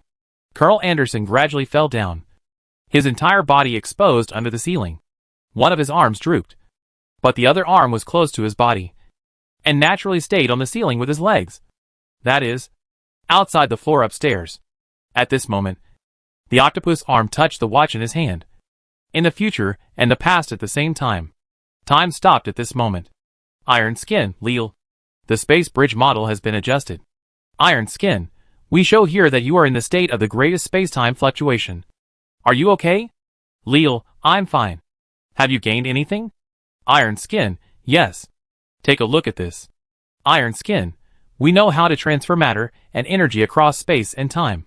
Chapter 772 Cause and Effect. As Lear touched the wristband, a controlled current flowed in, and the world stopped. An unprecedented explosion was contained in the ring device, and the flash of the explosion drowned the device. On the street, the flying bullets were suspended in the air, and the rockets had just exploded, and the fragments and flames had not yet bloomed. The robots in the security building kept stumbling in the startup posture, and some jumped out of the window directly, and hovered in the air, and the Blisk mercenaries in the hangar had just started their Titans. Fighter planes were hanging high in the sky, approaching here at supersonic speed, and sonic boom clouds condensed in the air. Everything was still. Some people say that when a person dies, he will always stay at the moment of death. If you want to see a still world, you must die. However, from a scientific point of view, for observers, only those who fall into a black hole will be forever frozen at that moment. Lil felt that now. The world seemed to have fallen into a black hole. But although he was here, he was more like the observer observing the black hole. Ironhide, the readings show that you are now in a huge space-time distortion fluctuation. Optimus Prime said that he had only encountered this kind of reading when observing black holes. Ironhide, we have corrected the model based on Cybertron research on supermassive stars and the information you sent back. The data packet has been sent. Ironhide, this software is theoretically suitable for energy columns. But if possible, you can also try it with local equipment. The stillness of time is exactly what Leal ran the drive set by Ironhide. In the original work, Jack would also passively enter this state due to the explosion of the ring device. But at this moment, time stopped at 1 second before the explosion completely broke out. And it was Lil who took the initiative. The difference is that the wristband was not damaged, and Lil controlled this space-time distortion phenomenon. From Lil's perspective in this dimension, the explosion actually occurred in 2 moments, just like Anderson was in the past, but passed through the hole that would appear in the future. But from the perspective of people in other dimensions, or judging by a completely new set of theories and reference frames, it is just that Lil has moved to the core of the explosion. Now they can locate this universe. Lil took off the wristband, put it on his hand. The wristband that was originally flashing blue light began to flash red and blue alternately after the data was overwritten, and finally turned into a strange green. Taking off the wristband, Lil walked in the still space and time. At the same time, his system was also completely connected to the wristband. A countdown line appeared in his vision. Countdown to still space and time. 4:59. The explosion of the Holy Ark created a time and space distortion point in this universe. With your encounter with the wristband in the future as the end of the normal time in this dimension, with the explosion that Anderson encountered in the past as the starting point, forming a closed loop. But in the eyes of other dimensions, the time of this universe has no meaning at all. What they observe is just the superposition of one state after another in this dimension, existing at the same time. There is no time paradox. In the eyes of other dimensions, these overlapping states are too numerous to be measured, and are infinite in the mathematical sense, but a precise positioning can find the position in the infinite. Breakthrough in the technology of interdimensional matter and energy positioning. Bonus technology points, 10,000. Spend technology points, you can transmit special items, let special items, and you appear in several worlds at the same time, and there is no upper limit when transmitting special materials. Build positioning devices, give you more accurate and versatile transmission capabilities, and reduce technology point costs. Synchronizing special object design. Cybertron arc reactor. Technology points minus 3,000. Current technology points. 54,000. A ray of azure blue bloomed on Leal's chest, and the arc reactor, which had been fused with the deformation gear, was gradually transmitted to the weight of his current body. The energy of the fire seed flows. The deformation gear changes the metal structure in the atomic range according to the regulations. The metal surges as if it is alive. The 2-meter-plus body gradually shrinks under the transformation and compression of the deformation gear. Leal's image gradually becomes consistent with his state in Latveria, but the slight difference is that the strange wristband is completely fixed into Leal's armor as the metal surges. As the wristband is completely connected to the body, the green energy also flows into Leal's body, lighting up his left hand, and finally flowing into the arc reactor. The green light on the wristband is completely compatible with the blue of the arc reactor, and turns into a light peacock green. Synchronization completed. The problem that Leal faced in Latveria also appeared in front of him. The arc reactor had no energy. Energy exhausted, the body will completely stop functioning in 30 minutes. Click. Leal walked out of the door. Jack just stood still in the air. The expression under the helmet could not be observed, but from the body movements, it seemed a little panicked. The holy cabinet had been activated by the ring device. The explosion could happen at any time. Jack could not fail to notice this. BT figure also entered the future at the moment when time and space stopped, and appeared in Jack's eyes. Lear walked past the two of them, raised his arm, and passed it in front of Jack, and the green light on his armor flashed slightly. Jack moved, hugged his body, and fell to the ground. Bang. BT? BT is frozen or we are thawed. Jack couldn't understand what Lear said. Didn't know what frozen meant. His mind didn't turn around at once, and all he could think about was, no, buddy. There is frozen in tactical terms. Is that the way it is said? But when he looked up and observed his surroundings, he realized how appropriate this statement was, how much it took care of him to understand the current situation. He looked at BT. His Titan had just entered combat mode, and the weapon compartment had just been opened, and the fire control system might not even have completed a round of operation. His chest was still rising and falling, but there was no feeling of even a wisp of air entering his lungs. It was more like a habitual movement of the brain. The movement of the body was not suffocated by the stagnation of air, as if moving in this static space and time, no energy was needed. In fact, this is true.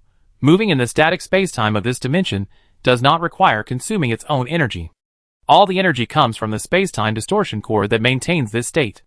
After adapting to the activities here, he looked at Leal, and looked at the ring device that Leal was targeting, which was submerged in the flash. The explosion has not yet occurred. The console is intact, and the equipment is running at high speed on the edge of collapse. But it is only on the edge. Jack, this is Anderson mission target. The space-time folding weapon. The holy cabinet is filled with huge energy, and is about to explode. I have all the information you need. Chapter 773 United Front Ironhide. Such powerful energy, this energy can be compared to the Rubik Cube. Ironhide. Lear, aren't you planning to use the space bridge to transfer to a certain world? Now is the best opportunity. Now, what is in front of Lear is the ultimate weapon of the IMC, which is also the weapon they hope to defeat the rebels. This weapon is based on an energy source called the Arc, which they found on Typhon, has very powerful energy, and is accompanied by the phenomenon of time and space distortion. The mission of this research facility is to study the Holy Arc, to create a space-time folding weapon based on the Holy Arc, to transmit energy to any location in the universe, even enough to destroy the planet. Long before time stopped, Anderson helped Leal hack into the facility. Now, Leal can read and write devices unilaterally in the static space-time. For the device, Leal wrote a large amount of data in an instant. Considering the information security of the facility, time is stopped before Leal touches its database, which is equivalent to Leal attacking the facility with a nearly infinite frequency. This attack is impossible to defend. After all, the system has stopped, but the attacker has not stopped. All the experimental data of IMC were fully displayed in front of Leal. And he could even bypass General Mater's self-destruction order and force the self-destruction to stop. The only thing he couldn't stop was the Ark, which was gradually becoming uncontrollable, like a nuclear bomb that started a chain reaction. But the research results of the Cybertron team provided Leo with a new idea. The energy did begin to explode. But the equipment was not completely scrapped.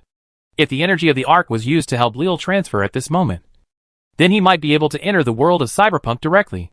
Jack was storing the information that Lear had passed on to him, while scanning the device everywhere, hoping to get more details for the rebels. Lear was facing the space-time folding weapon, and Johnny appeared at the edge of the console. Johnny, what a powerful weapon. I guarantee that our world can never create such a terrifying weapon. Johnny, not enough for our world. It's hard to even go to Mars. What else can we talk about? Typhon? Johnny, oh my god. I don't know if there is Typhon in our universe. If there is, we have to hurry to grab this thing, and then blow up the company hometown. After mumbling for a long time, he crossed his arms and looked at Lear. Johnny, then we go back? Lear did not answer immediately, but raised his right hand. Anderson's wristband was in his armor, integrated with the body. Now he can fully control the space-time folding weapon. With the help of Johnny, he has the opportunity to return to the cyberpunk world again. But somehow, he suddenly remembered Anderson, a guy he had never met before, remembering how he chose to cooperate with BT instructions without hesitation, and even rushed directly to the center of the battlefield. Lastimosa, Jack Cooper, Anderson, and the resistance forces in this world, the border residents, and the homeland on the border of Harmony Star in the IMC target, which is also the place where Jack invited him to join them, the place where countless resistance forces fought one after another. To be honest, the problems encountered by border are almost the same as those of Latveria, a powerful business group, together with political groups and the army, launched an attack for some reason. If we add the cyberpunk world, border, Night City, and Latveria all happen to be facing companies. Even Cybertron has something in common. They all face enemies that have almost overwhelming advantages at the beginning. And these enemies want to bring about a depressing future. The Frontier Resistance has come to this point where it can compete with the IMC. The hardships they have gone through are almost the same as the Burger King repeated life and death in Night City, and the process in which most of the Marvel world is at war under the future promised by Atlas. Maybe Latveria, New York, Night City, Harmony, and the Frontier are separated by infinite dimensions, and the units of measurement in this universe must be calculated as infinite. But what they have experienced is the same. If you turn a blind eye to your friend's death, turn a blind eye to people in the same situation, and choose to be selfish within your ability, it is only a matter of time before you become your enemy. Looking at Jack, who was concentrating on the task and had no suspicion of Lear, Lear suddenly thought of another Jack. Jack, that brat, also said that once you come to Haywood, you are a member of Night City.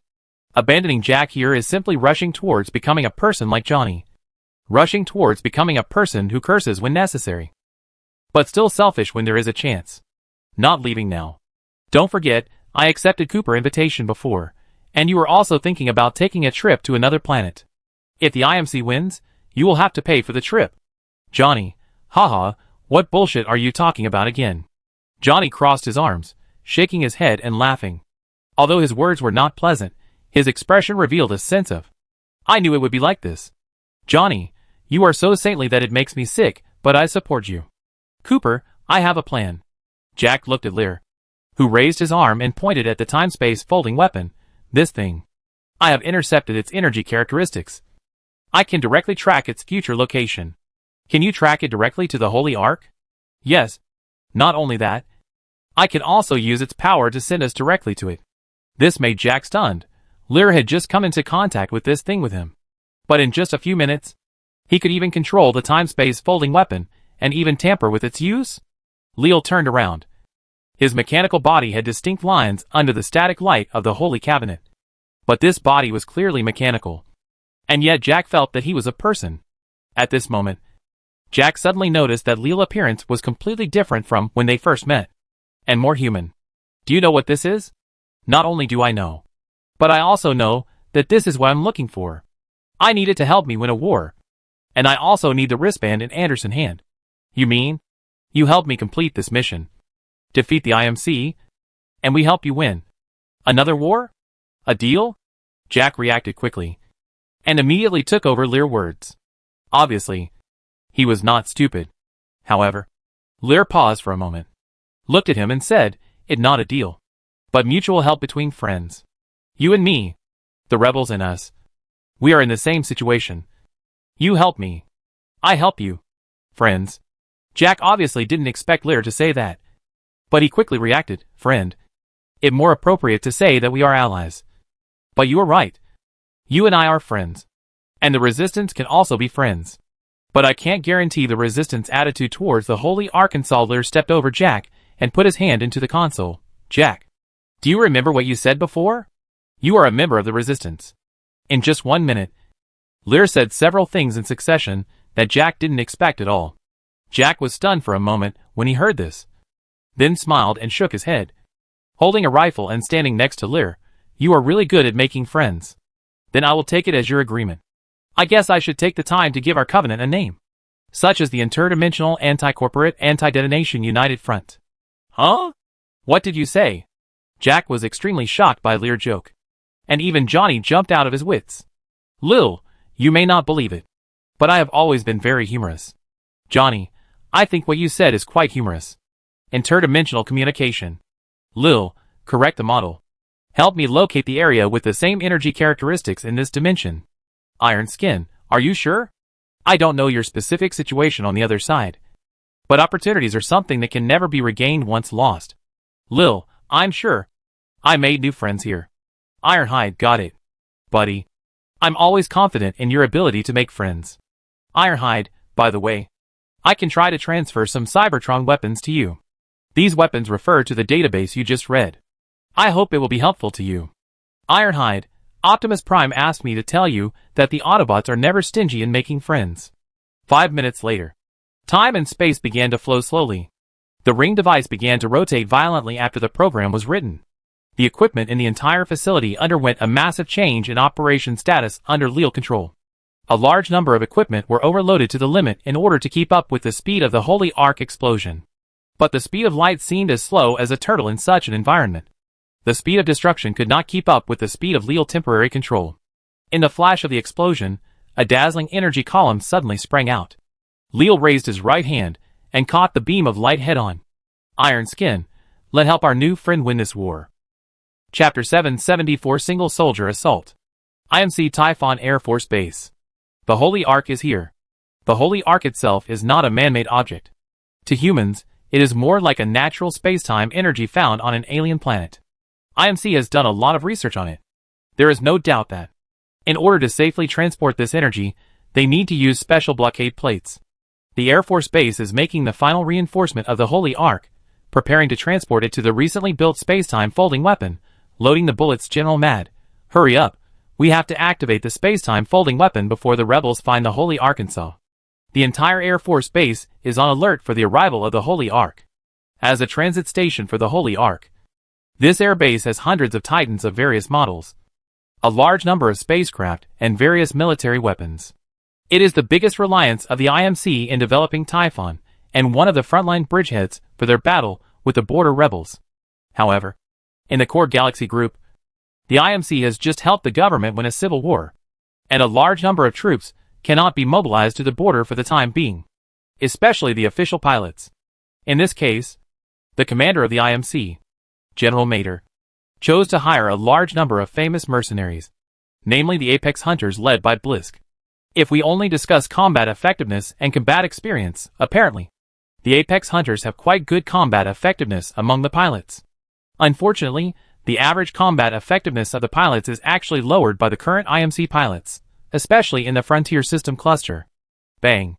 Blisk watched his two men control the Titans to move the newly sealed Holy Ark, and immediately replied, "Blisk, you better prepare the payment. I heard that many mercenaries work for you, but cannot get the final payment. If I can't get it, I will go and get it myself." Blisk is a big and strong man, driving a Red Legion Titan. This Titan is equipped with a powerful destroyer 8-barrel machine gun, and the body design is also for this terrifying weapon, carrying a large number of weapons and fire control systems, and the movement is the slowest. The Apex Predators are a tough mercenary organization. You can tell from the tone of their conversation with their employers. It is also obvious that General Mudd, who is in a high position in the government, will be very unhappy. General Mudd, after you fulfill the contract and transport the Ark, IMC will transfer the money to you. We have discussed this many times. Blisk, I don't trust cowards. It's always good to remind them a few more times. Coward, this is Blisk's derogatory name for General Mudd. Although the latter was very unhappy, he didn't intend to say anything. After all, the Ark was not in his hands yet. As for why Blisk called General Mudd so much, in front of the Legion Titan, the holographic projection screen representing General Mudd disappeared. As a general, this guy was not on the battlefield at all. Not even in the combat base. Blisk's subordinate Sloane drove the Titan to him. This mission went so smoothly. I feel like I'm not interested anymore. Sloane is a woman. At least judging from her voice. She is more feminine. Making money is a good thing. As for being relaxed, Ash doesn't think so. Don't take it lightly. Maybe? Boom! A muffled sound occurred in the Air Force Base. Theoretically, this sound is almost inaudible to ordinary human ears after passing through the thick armor and building structure of the base.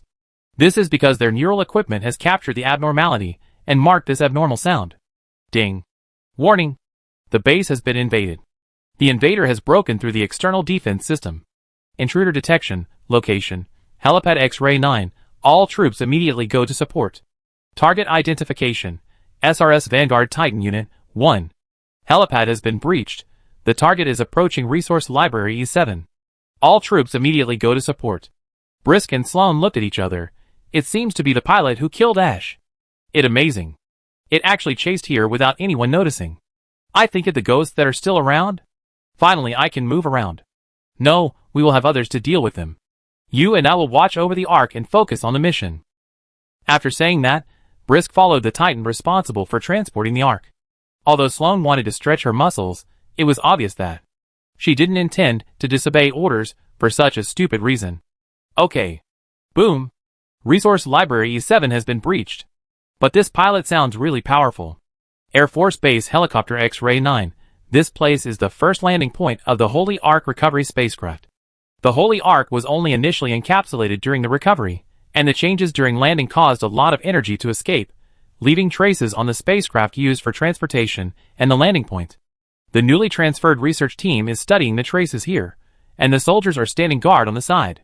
Just when they think this job is very boring, the researchers suddenly shout from the spacecraft, "Time and space are distorted. Retreat." Buzz. The soldier who was standing guard as usual felt a dazzling white light flash before his eyes. Boom. After the explosion, a huge Titan appeared directly in the spaceship. Poof. Before the soldiers could react, they were shot through the head by bullets. The researcher on the ground felt dizzy. When he opened his eyes, what came into view was an extremely exquisite robot. The long octopus arm was clearly a mechanical product, but it really showed the flexibility comparable to that of a real octopus, and in terms of strength, it even surpassed the octopus arm by more than several dimensions. From the perspective of scientists, the design and beauty of this machine surpass all the industrial and civilian robots they have made so far. The precision components visible to the naked eye reveal a sense of strength that is far stronger and more flexible than biological bodies. What is this? The octopus arm grabbed the researcher who was already confused, and a data knife transformed in his hand, and stabbed directly into his handheld terminal. Jack quickly collected weapons and ammunition from the soldiers on the ground. What is this place? IMC Air Base. Ah? BT-7274, pilot, the latest data from SRS shows that this air base is large enough to land and take off the IMS Draco transport ship. It looks like the IMC is planning to transport the Ark to another place. We must move faster. BT-7274, it looks like this teleportation is just right. An entire air base? This is really a big deal. What should we do? Bang! Lil 2 octopus claws suddenly emitted a red-hot light and pierced the control console of the spacecraft. You're right. It's really a big deal. But hasn't SRS been keeping an eye on this place? Occupy their signal tower and summon friendly forces. Will the commander really attack a well-defended air base directly because of the information sent by the enemy signal tower? As Lear orders and hacking current poured in, the console began to burst into lightning, the engine was running, and the temperature rose. He looked up and looked at Jack. If they don't come, you guessed it right, we have to face the entire air base. If we fail, they will take the sealed Holy Ark and fly away. Do you have confidence?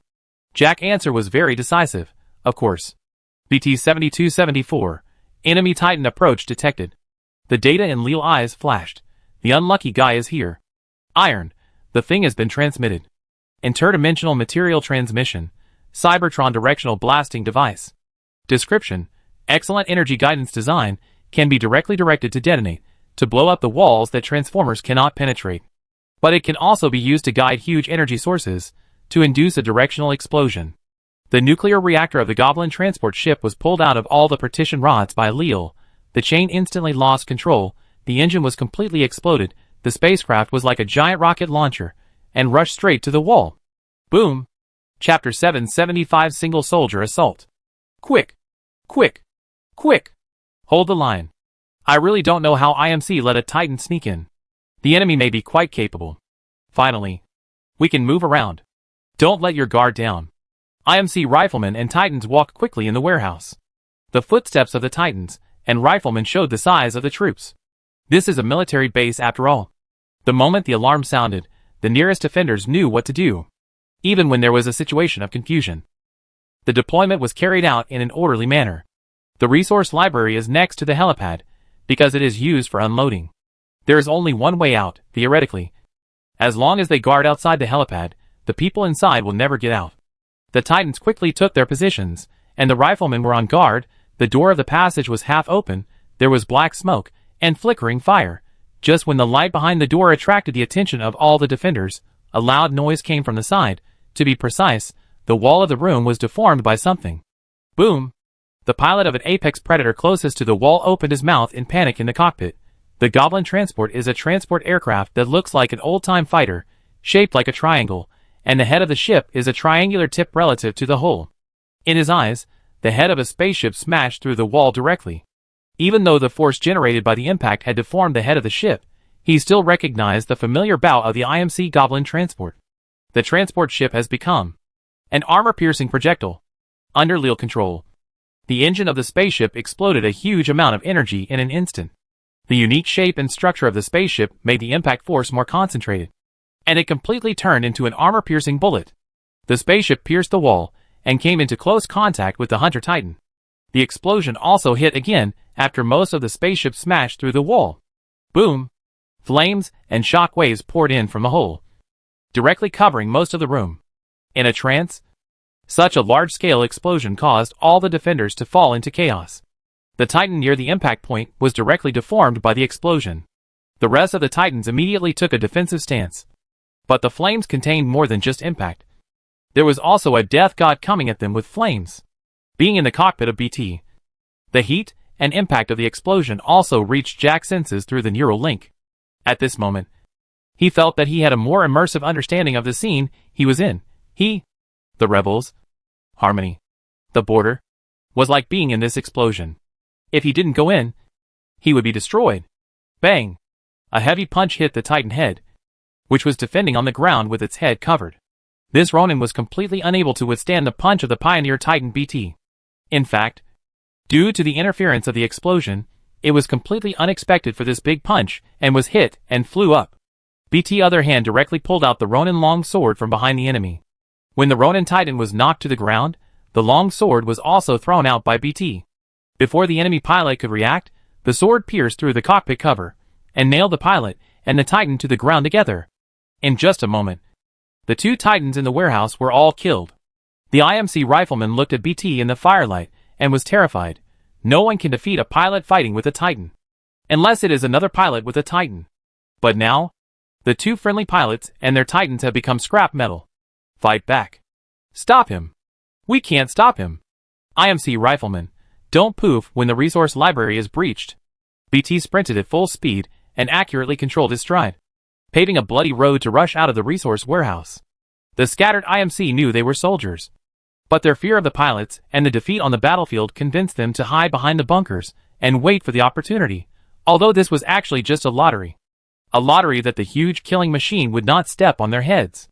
BT rushed all the way to the nailed Titan and pulled out his big knife, and his octopus arm removed the battery on the way.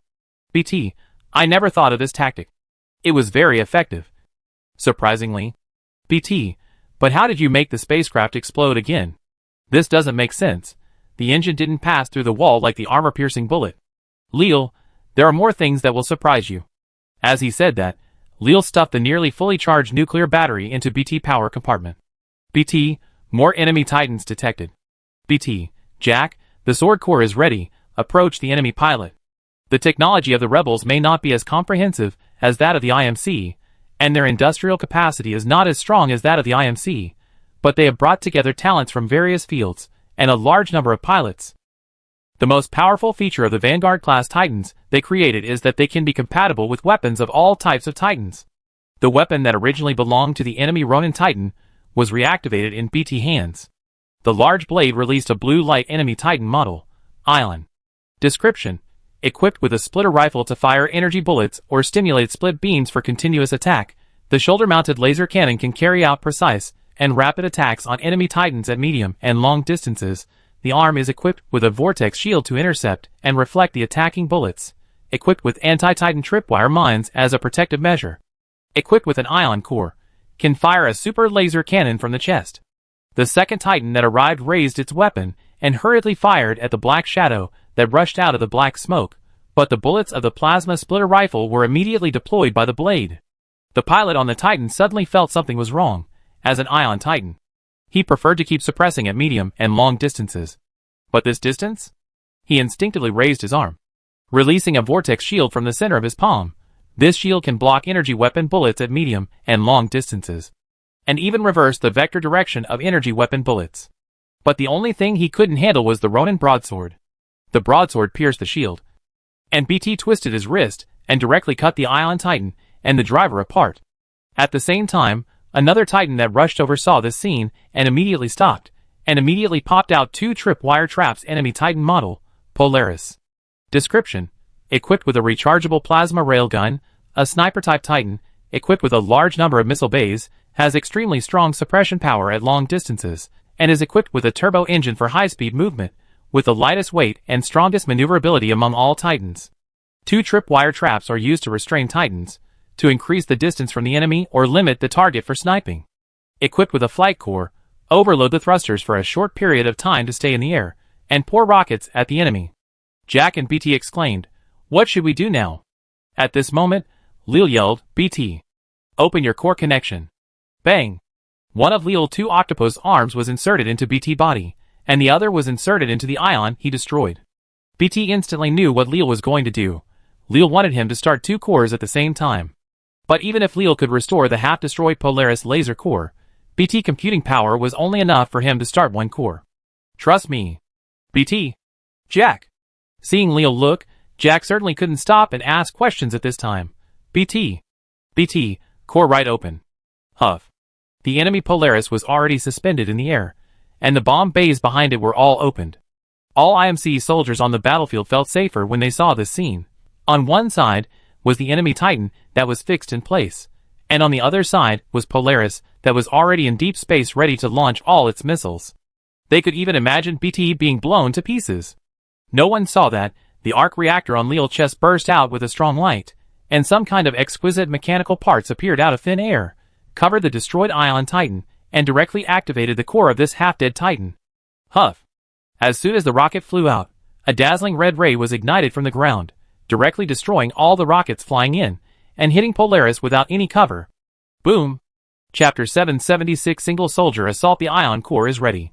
The beautiful future instantly turned into a cruel reality. The IMC soldier fantasy was completely shattered by that laser beam. The powerful ion laser pierced the air, burning a strange smell.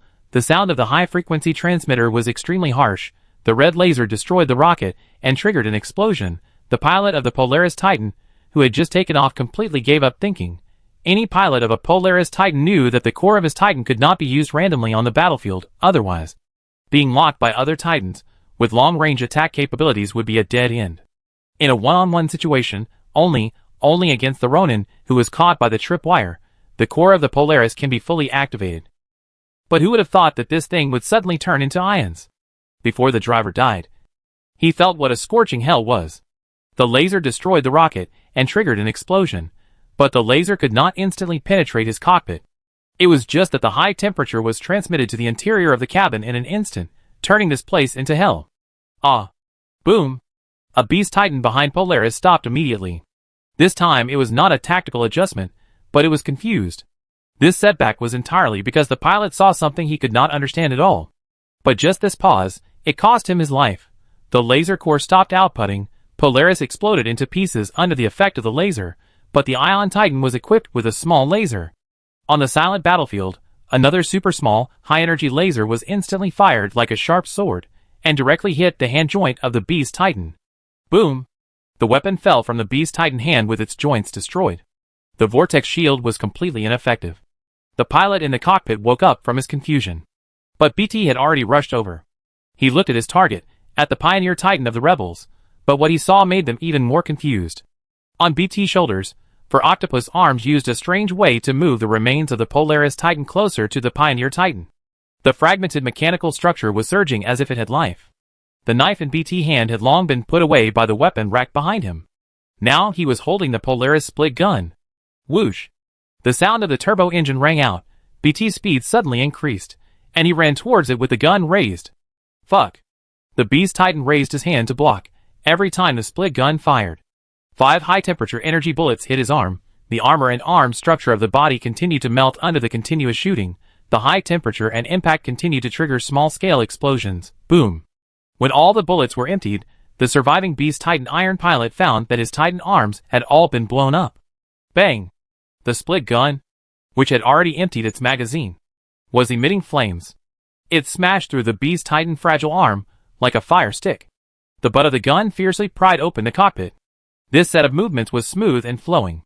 The prying action was as smooth as if it had been done hundreds of times. The pilot inside felt his hands and feet cold. Puff!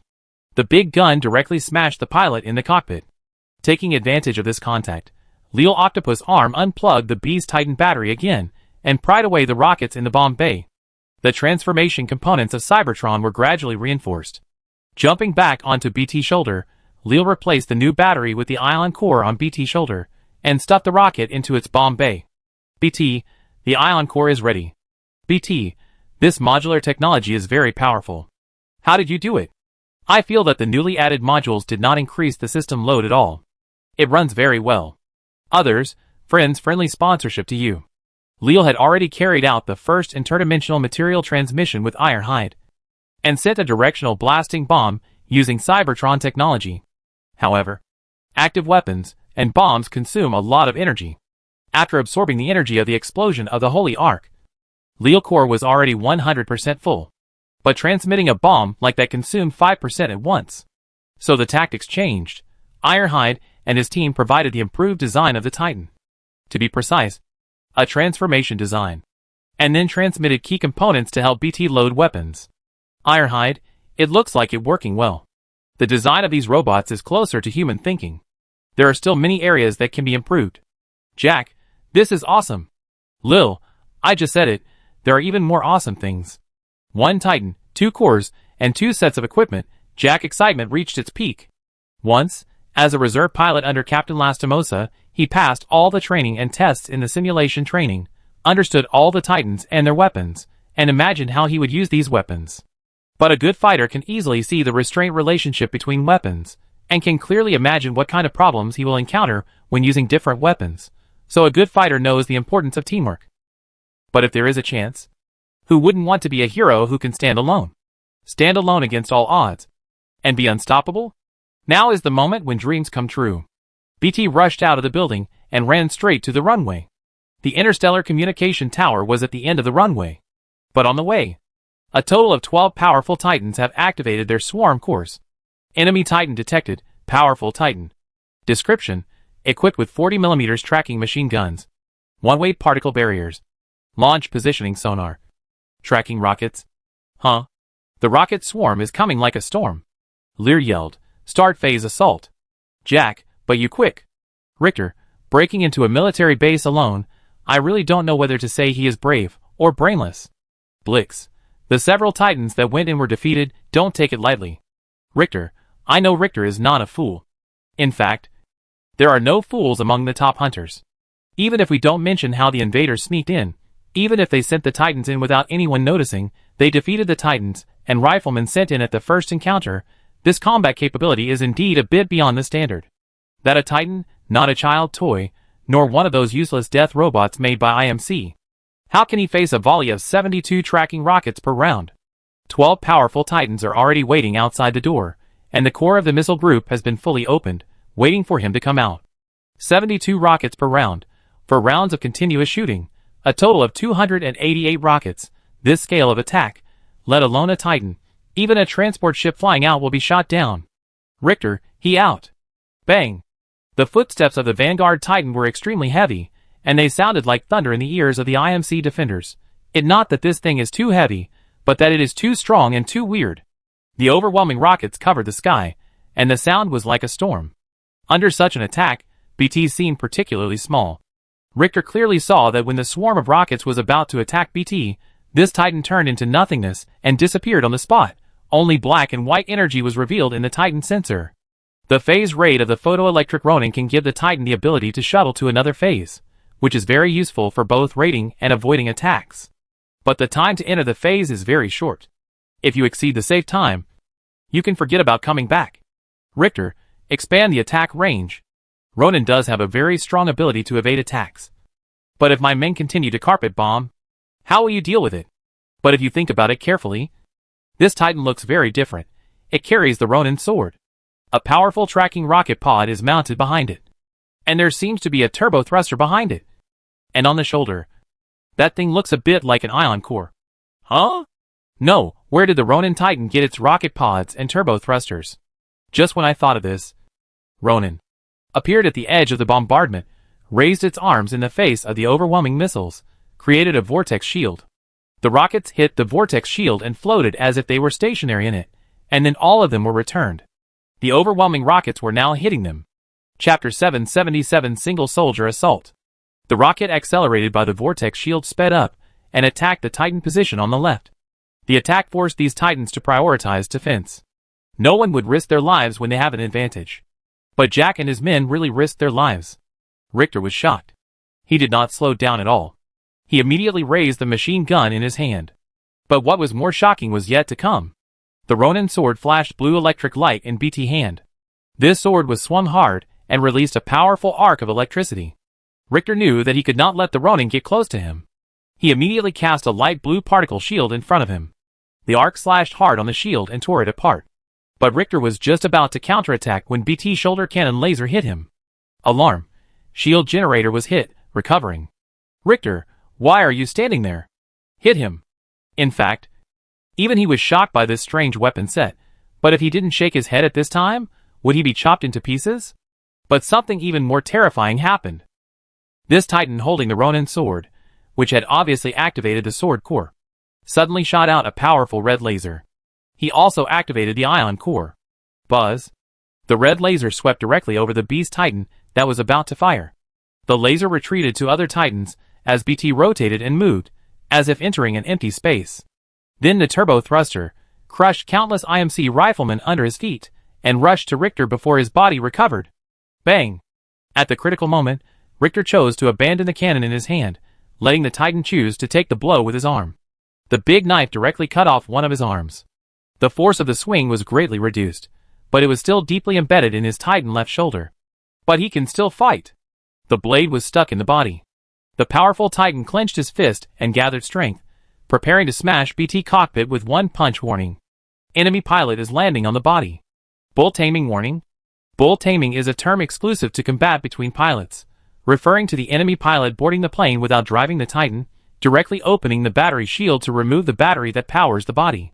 This is a very dangerous combat method. Most Titans are equipped with electromagnetic smoke screens, anti-infantry high-pressure jets and other facilities to prevent enemy pilots from boarding the plane. Once disturbed by these means, the quick-moving Titan can turn around and attack the pilot. Any attack from the Titan is not something the pilot can withstand. But Jack was driving the BT. And the one who boarded the powerful Titan was Leal, who had just appeared from the void. The red-hot octopus arm stuck to the battery shield, and the spikes protruded from the claws and directly pierced through the shield, and directly pierced into the battery and the surrounding power supply components. Error command. The weapon module is shutting down. Error command. The body is damaged. Error command. Energy overload. Unplugging the battery does not mean that the Titan will shut down immediately. Richter originally thought so. But the one who pulled out his battery was not an ordinary pilot. The SRS Vanguard Titan BT is compatible with all Titan weapons and cores, so it naturally has relevant weapon information. Leal used the information he learned from BT to calculate and hack on the spot, using the energy supply pipelines around the energy battery to physically shut down and remove Richter weapon module, and at the same time, relying on his understanding of this nuclear fuel cell, he directly penetrated the safety shield. A lot of error information began to flash in Richter perspective, but some things can be fed back without information equipment. The body is not only paralyzed, but it is rapidly heating up. This is not ordinary bull taming. The pilot who launched the attack overloaded his battery, turning the nuclear fuel cell directly into a nuclear bomb. This is nuclear bull taming. Run! Lil jumped back to BT's shoulder with the disassembled parts, and the human machine instantly disappeared into the air and escaped into the void. The other Titans who were still trying to capture BT completely ignored the powerful force that was shaking in place. Boom! A mushroom cloud rose in the chaos. IMC Tower. This is the tower. The intruder has been intercepted. IMC Tower. The intruder has broken through. Where are our Titans? IMC Tower. Our Titans are defeated. To the outsiders, this battle was so incredible. A huge amount of rockets completely covered the open space in front of the building. What the outsiders could see was that the SRS Vanguard Titan not only miraculously rushed out of the bombardment, but also used the vortex shield to reflect a large number of rockets attacking one of the Titan positions. Just as the other Titan position was bathed in rockets, this Titan showed its sword and fired a super burst laser. The Titan holding the blue machete not only fired super lasers, but also rushed into another IMC Titan position while spinning like a gyroscope. This scene was too horrifying. If a Titan could have the ultra-long-range continuous attack capability of the Ion Core, and the flexibility and lethal force of the Ronin Titan at close range, what could stop him? In fact, only Richter, who died in the underworld, knew that this Titan also had the vortex shield defense capability of the Polaris. Opposite Richter, the Titan positions that were stunned by the reflected rockets were even more shocked. The smoke screen produced by the rockets was blown away by the mushroom cloud of the nuclear explosion. In just one encounter, their captain and the surrounding Titans were all killed in the nuclear explosion. The tower's self-questioning call made Blisk frown. These IMC soldiers are not only combat idiots, but they can't even speak clearly? But today is destined to be a confusing day, because the nonsense is not over yet. IMC Tower. That Titan is getting bigger. IMC Tower. He absorbing the debris of the defeated Titan. IMC Tower. He breaking into the tower. Squeak. Brisk. What nonsense are you talking about? On the battlefield, with the help of Leal constantly delivering equipment, ammunition and batteries, BT is getting stronger and stronger, not only in terms of fighting will, but also in terms of physical strength. As a Vanguard-class Titan, BT appearance is very simple, with an additional set of weapon racks behind it, which can absorb weapons, and also install supplementary equipment such as laser cores and shoulder-mounted tracking rocket launchers. Just looking at the BT itself, it only looks a little stronger than the lightest Polaris. However, as Leal continued to collect the debris from the defeated Titans, the external components behind BT were filled with heavy rocket launch bays, armor plates, and other types of core energy centers and weapon computing libraries. It seems that under Leal's skillful hands, with the help of friends from outside the dimension, BT has become a transformer. The IMC tower was lost, but Blisk still received the last picture from the tower. Looking at the huge and powerful Titan in the picture, he fell into deep thought. It turned out that what the tower said was not nonsense. General Mad, what going on? Intruders entered the tower? Blisk, this is what I want to ask you. Is there any Titan that can use the cores of Ions and Ronin at the same time? General Mad, what nonsense are you talking about? Forget it. Blisk, Apex Predator, the Invader Titan is very special. It is suspected that it can activate the core and equipment of multiple Titan models. Blisk, Sloan, Kane, you all go. Viper, provide support from outside. Blisk, I feel like this guy has a big plan. Blisk, we have to transport the Ark immediately. General Mudd, what? The transport ship for the Ark is not ready yet. It will be. Blisk, coward, if you can't make a decision now, you won't get your stuff, just listen to me. Blisk, seal the box. Chapter 778 Titans fall from the sky. 13. 15. 16, 17. 18. In close combat, BT's shoulder-mounted laser hit the cockpit at once.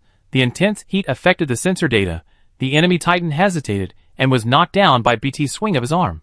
BT retreated sideways, the red ion core was activated again and burned through the cockpit. The rockets on the other shoulder were all fired backwards, at super close range. The Beast Titan was blown up so hard that he couldn't raise his head, and stabbed out with a big knife. 19! Boom! Take out the Titan with a backhand. BT rushes out of the fireball of the Titan explosion. There is only one wall between the hacking point of the tower BT, which has been equipped with several Transformers Titan modules. Looks like something completely different from the Vanguard Titan. Huff! Several rounds of thermite come head-on. The overwhelming deadly flames are pouring down on BT like rain. Enemy Titan, Flame Titan. Description: an improved version of the Kraken Titan, contains a variety of high-temperature weapons, including a high-temperature shield that can melt bullets and infantry, thermite launcher and high-temperature gas fuel tank. Flame Core gives the body a strong ability to withstand high temperatures, and can use external high temperatures to charge, or use the thermal energy release module on the arm to release flame shock waves. This thermite can continuously produce ultra-high temperatures of 4,000 to 5,000 degrees Celsius.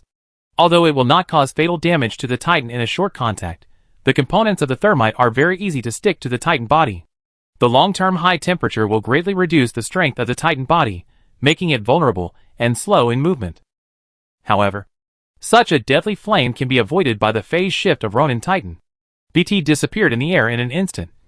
And when he appeared again, he was already outside the coverage of thermite. Ronin Super High Mobility determines that this Titan cannot carry too many long-range weapons and support equipment.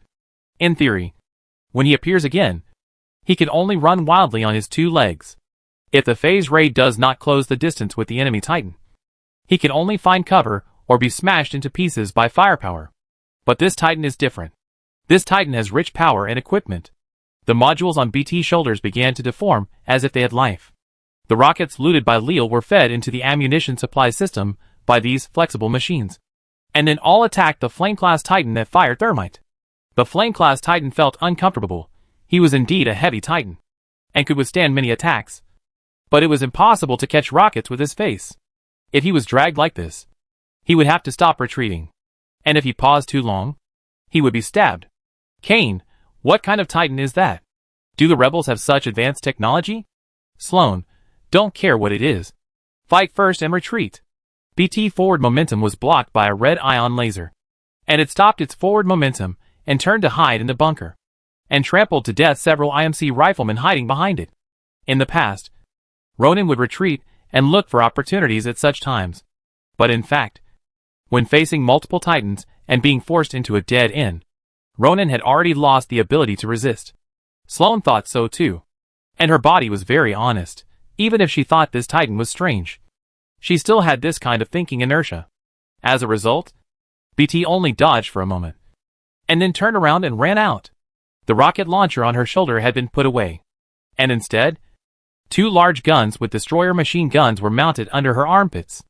The bullets were so dense that they directly interrupted Sloan ion core output, and she raised her arms to create a vortex shield to block the bullets. BT raised her arms and slashed out an arc of electricity, which slid directly past Sloan and hit Ken next to her with a knife. The latter fell into a brief paralysis on the spot under the attack and knelt on one knee. This feeling was really terrible. It felt like they were not facing a single Titan, but several Titans that cooperated super well. Complaining in his heart, Sloan was not slow at all. The vortex shield in his hand immediately reflected all the next bullets and shot at BT. At the same time, he hid in the bunker to avoid being continuously shot by the destroyer machine gun. At the same time, to the side of BT, a Beast Titan stepped out and raised the machine gun to shoot. Theoretically, if BT continued to shoot Sloan, he would not be able to deal with the Beast Titan on the side. But just as Sloan was about to seize this opportunity to attack, BT's hand that was not holding the knife suddenly raised up, and an octopus arm stretched out from behind and clasped its arm, and a vortex shield was generated. The reflected bullet was caught by BT again, and then shot at the Beast Titan. Bang! The dense bullets hit the same area at the same time, and the high temperature caused by the impact created a small flame. Leo behind BT also suddenly jumped out and landed directly on the power supply of the Beast. Then, when the Beast Titan staggered and had no time to react, he directly pulled out its battery and confiscated the rockets in the bomb bay. Jack silently added 1 to his kill count. 19. Kane, what is that? Have you ever seen a pilot with claws? Sloan, cover me. Idiot. Kane had just recovered from the arc slash and stood up, and Lear had already finished reloading the tracking rockets. Phew? The tracking rocket bypassed the cover in Kane, and went straight to the immobile Sloan. Boom. Now it was Sloan's turn to fall to the ground and be unable to stand up. Kane raised his head, and now it was his turn to bear the destroyer cannon fire that Sloan had just faced. The sound of bullets hitting the heavy body of the flaming machine was like heavy rain, and the metal wailed under the dozens of cannon fire per second, and every wailing made Kane terrified. When would his Titan fail to bear it? Ah! Kane roared in fear, prepared to fight back, activated the flame core, and went all in, but the body suddenly trembled. Bang! The sturdy hunter cannon pierced through the fragile cockpit cover, and the world spun around. The flame was directly pushed up by the BT. Bang bang bang. Sloan, who was standing by, had just recovered from the rocket launcher attack, jumped out of the smoke, and happened to see this scene. The continuous close-range shooting allowed the cannon bullets to finally penetrate the entire mecha, tearing the flame in the sky in half. Sloan was horrified. But what shocked her even more was that she finally saw what the octopus claw pilot was doing. The octopus arm removed the fuel storage tank of Lai Yin in just a few seconds and threw a burning canister at her. At the same time, outside the tower, a Titan climbed from the ground at an extremely fast speed and instantly caught up with their combat altitude. Viper, Sloan, get out of there. I cover you. Sloan, don't. Countless rockets were fired, attacking completely in the direction of BT. Viper was indeed not shooting at Sloan. In theory, when the rocket hit BT, only a little flame and fragments would affect Sloan. But under Sloan's desperate gaze, the octopus arm pilot returned to BT after throwing the canister, and the human machine disappeared instantly. Only she was left to endure the corrosion of the flames. Boom! A fireball far beyond Viper imagination suddenly exploded, directly covering Sloan and BT. Viper was completely stunned. How could his rocket have the burning power of the Flame Titan? Swoosh! A big knife flew out of the flames. Viper reacted very quickly. The big knife only hit the left rib of the Titan. But with this hit, his flying posture became unstable. Whoosh! In the exploding fireball, BT rushed out directly with the help of the Polaris thruster, and jumped 30 or 40 meters with the help of the thruster.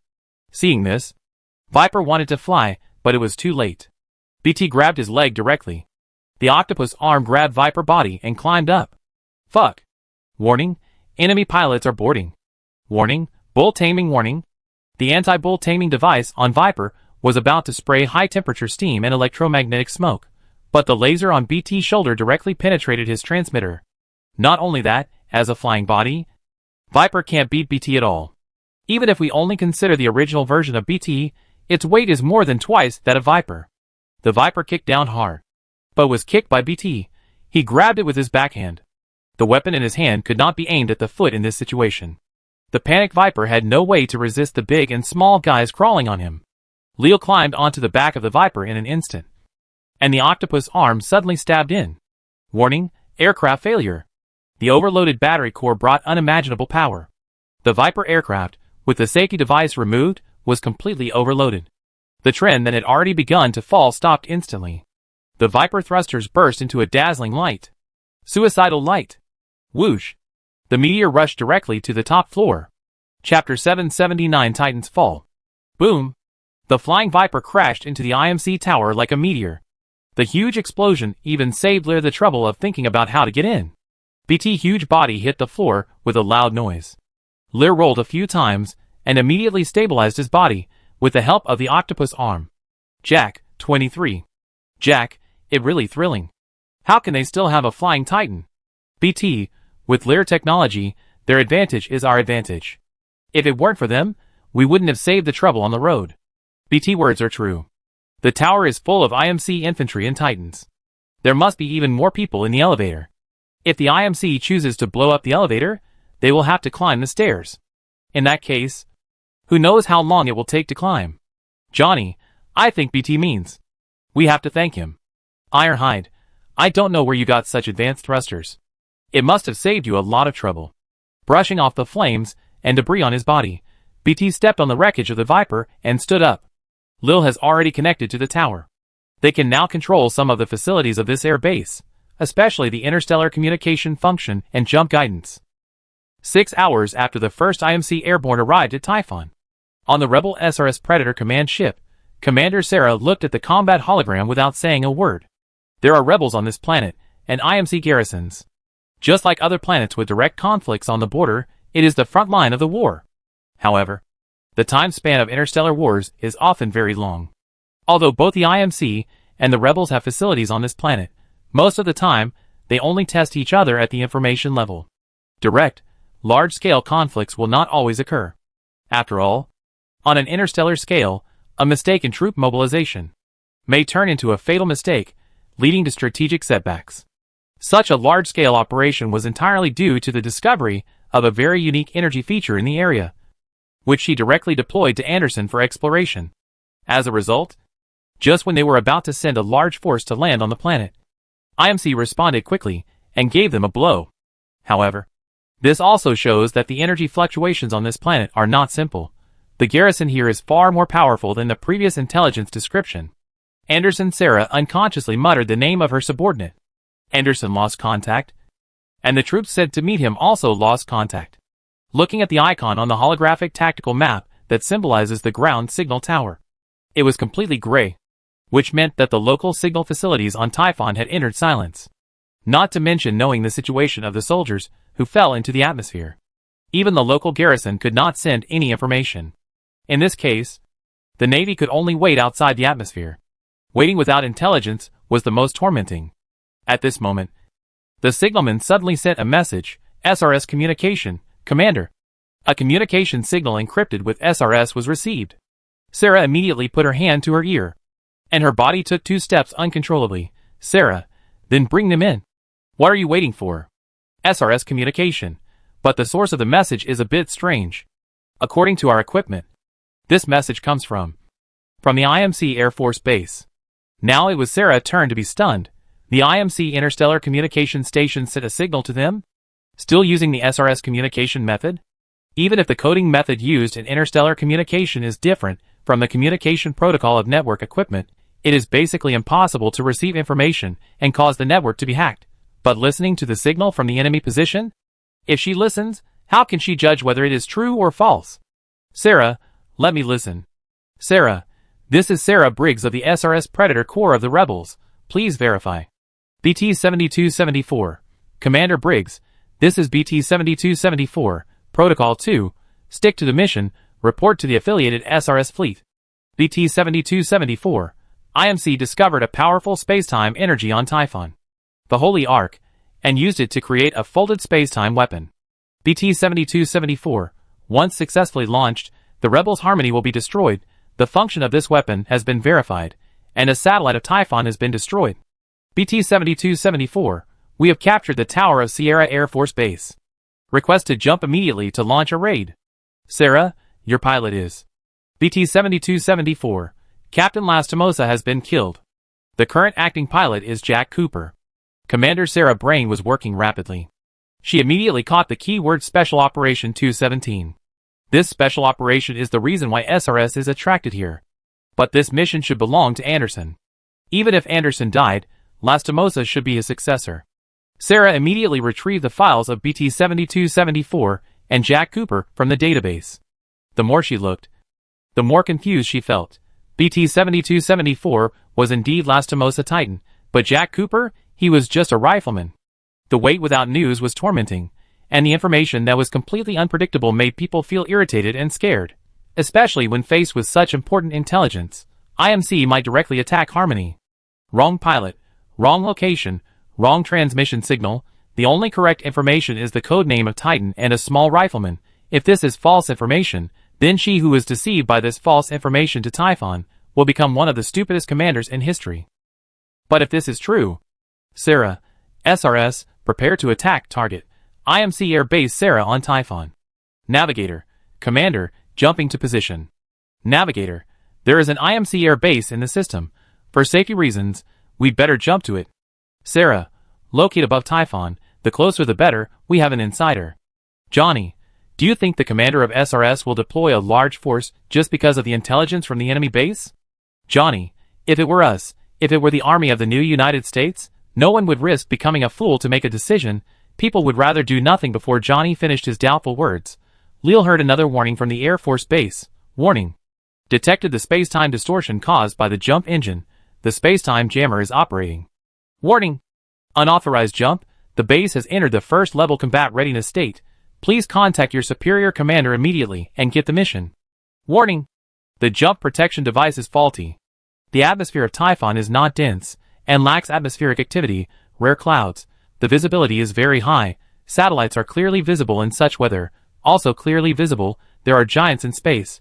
SRS warships are trying to jump nearby. The space-time fluctuations in outer space are already extremely obvious. The aerospace fighters in the entire Air Force Base are also preparing to take off. As an Air Force base in the interstellar era, the tower has an important function in addition to interstellar communication capabilities. They can provide more accurate positioning capabilities for warship jumps, just like the lighthouses of the old ocean. Conversely, the reverse operation of the jump engine can interfere with the warships that want to jump here.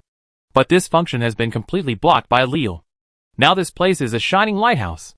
Groups of aerospace fighters ejected blue tail flames, like sharp swords slicing through the atmosphere, interweaving with each other into a spectacular aerial formation. The huge orbital defense cannons in the air base all turned to the sky, and the Azure shells continue to fire, shooting into the air.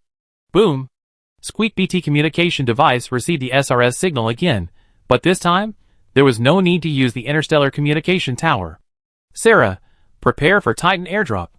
The shells and fighter planes occupied the sky in an interlaced manner. Because of jack hacking, the air defense system controlled by the tower had been paralyzed, and a large number of air defense gaps appeared. Fighters kept crossing the air defense network and rushed straight here. The transport ship braved the hail of bullets and broke into the atmosphere under the cover of fighter planes, scattering meteor showers. That was the Titan that was airdropped directly. The sky of Typhon was set on fire by the SRS fleet, like a picture of steel and flames intertwined. The ships in the sky, the Titans that were dropped by the roaring and flickering tail flames of the fighter planes together painted this picture that frightened the IMC. The SRS Titans were airdropping. Lil watched this scene, waving his claws and patting BT fist, and responded to Johnny. Lil, it seems that you are different from your fellow villagers. People here would rather make mistakes than do nothing. Ironhide, Lil, the aircraft you just used has great potential. Do you want to improve it? Chapter 780 Titans Fall. General Matt, damn, how on earth do you do things? SRS broke through the warp blockade. Brisk, our contract only includes the transportation of the Holy Ark. Not helping you in the war, you can't afford that price. From the appearance of the unknown intruder, to the loss of the tower, to the fact that SRS was not afraid of the war jammer at the Sierra Air Force Base affecting the warp, and decided to warp directly to the sky above the planet, the whole process took less than an hour. But from another perspective, in less than an hour, IMC had nearly 20 Titans destroyed, and the Ark transformation, which was in a good situation an hour ago, suddenly became precarious. General Mater was completely confused. It was all caused by that terrifying invader. No. Now 23 Titans have been destroyed. Blisk spoke toughly. But he was also confused in his heart. In such a short time, all his capable subordinates were gone. The captured tower flashed red, serving as a beacon for the enemy jump. The anti-aircraft weapons connected to the area also entered self-check mode. When they restarted, the enemy Titans would come in. But there was no time to attack each other. Bliss Titan squatted down, ignoring the special Ark transport device, and directly picked up the sealed Ark with the Titan. Blisk, take off now. Can't wait for your scientific tricks. General Mad, the signal from the tower is very unstable. If we take off now, we will not only have to readjust the jump engine, but we may also face orbital air strikes from SRS. Blisk, you mean, wait until your army defeats SRS, and then we slowly evacuate? Do you think it possible? Brisk, take off immediately, get ready to receive your cargo. General Mad, humph, that better. After hanging up the phone, Brisk boarded the IMS Draco directly, the boarding door closed, and almost immediately, the ship engine started. Although the tower being captured would cause loopholes in the jump operation and air defense system, but at this time, even if it was under fire, we had to run away. At present, the Sarah Air Force Base can still resist the army. Although the air defense system is largely paralyzed, it still has firepower. When the Titans outside the base rush in, there will be nothing left. At this moment, Brisk was in the cabin with a group of his minions and the Titan. Suddenly, a trace of doubt appeared in his mind. Would he fail here? As soon as this thought came to his mind, the huge and strange Titan appeared in his mind. It was not a Titan at all, but a Titan among Titans. Boom! The huge ship started the engine. The sound was deafening. Countless artillery fire hit the shield and external armor of the IMS Draco, and the whole ship took off under the artillery fire. The huge ship and powerful shield of Draco were enough to force takeoff. This scene also fell into the eyes of all the soldiers on the battlefield.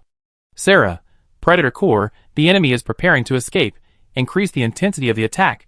Don't let them escape. Sarah, Cooper, BT, can you intercept that spaceship? Sarah, don't let them escape. Keep pushing forward. On the tower, the hot wind from the IMS Draco engine roared and hit the BT. What can we do? Titans that can fly are rare. Polaris Flight Corps can't fly that high and far. How can a Titan intercept a spaceship that is tens of thousands times larger? Crack. Just when Jack was at a loss as to how to pursue, the firepower devices that were pieced together on his body began to fall off, exposing several Titan cores that were shining with a faint light.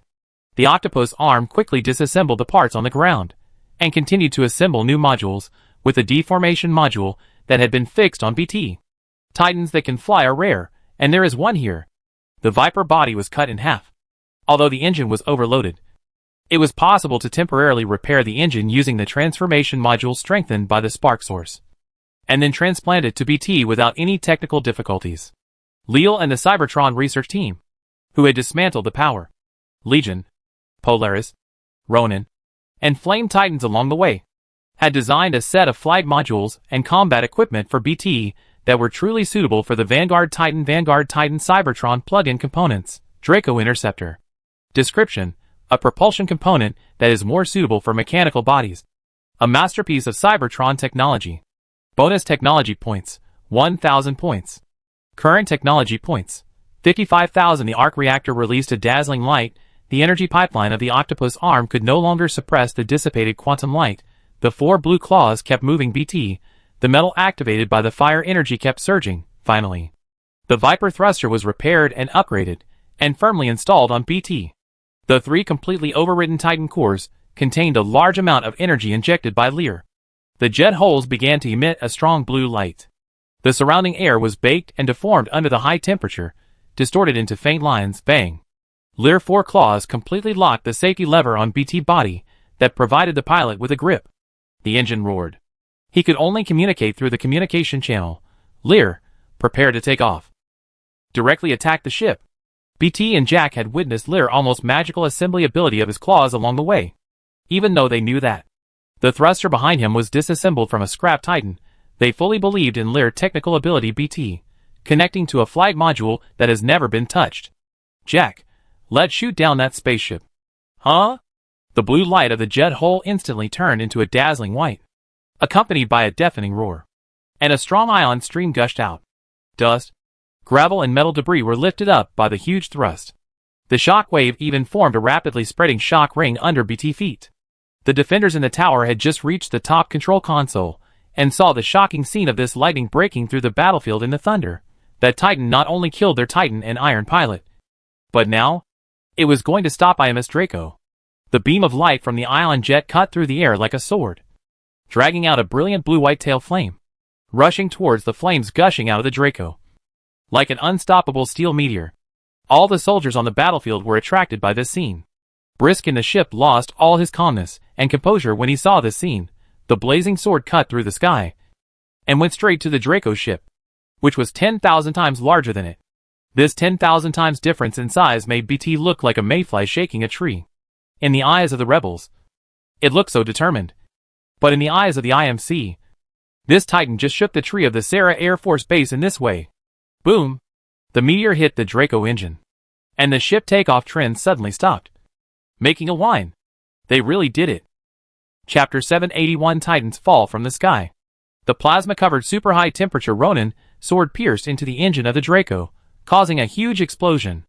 In the sky, countless fighters and anti-aircraft guns could not attack BT at such a close distance. First, it was too close to the Draco. Second, they had never seen such a flexible Titan. Phew! The engine roared, The long sword directly pulled out an extremely long crack at the weak point of the engine.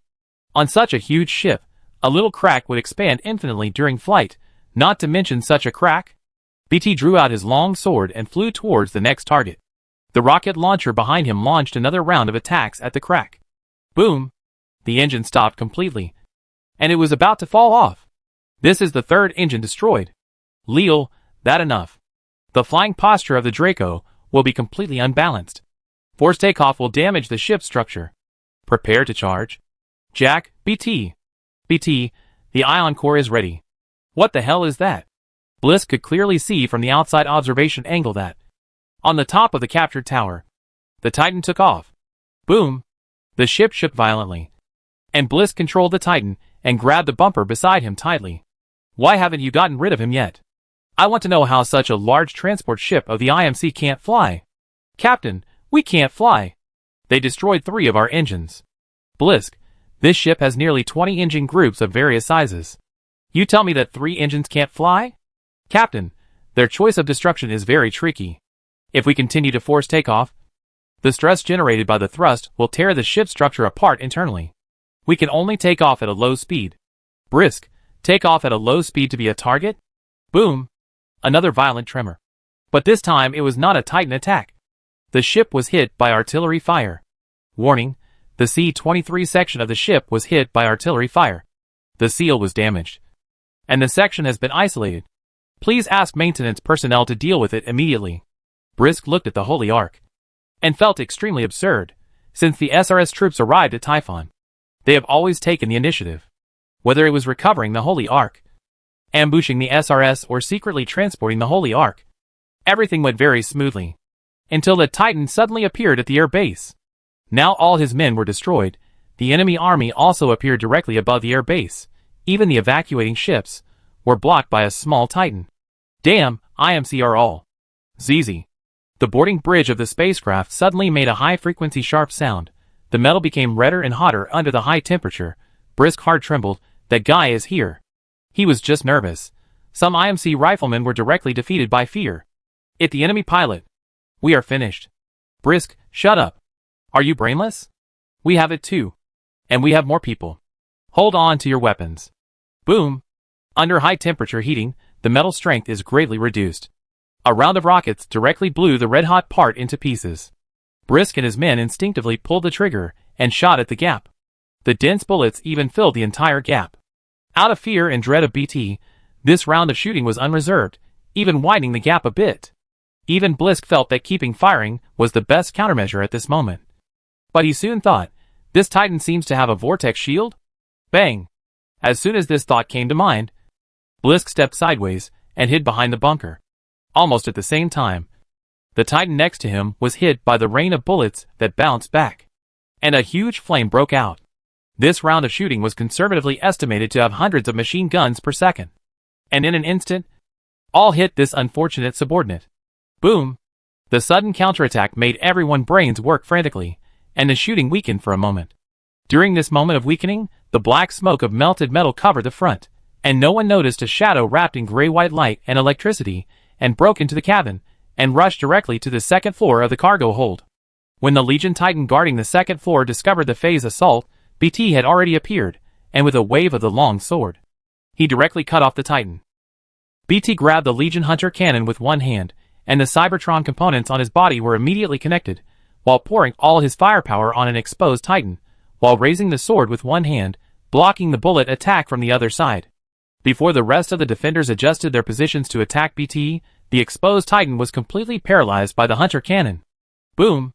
Another point was breached. Brisk felt bad, and had already begun to retreat. He turned his eyes to the holy cabinet at his feet. If they couldn't stop BT, then he would use this thing to threaten to save his life.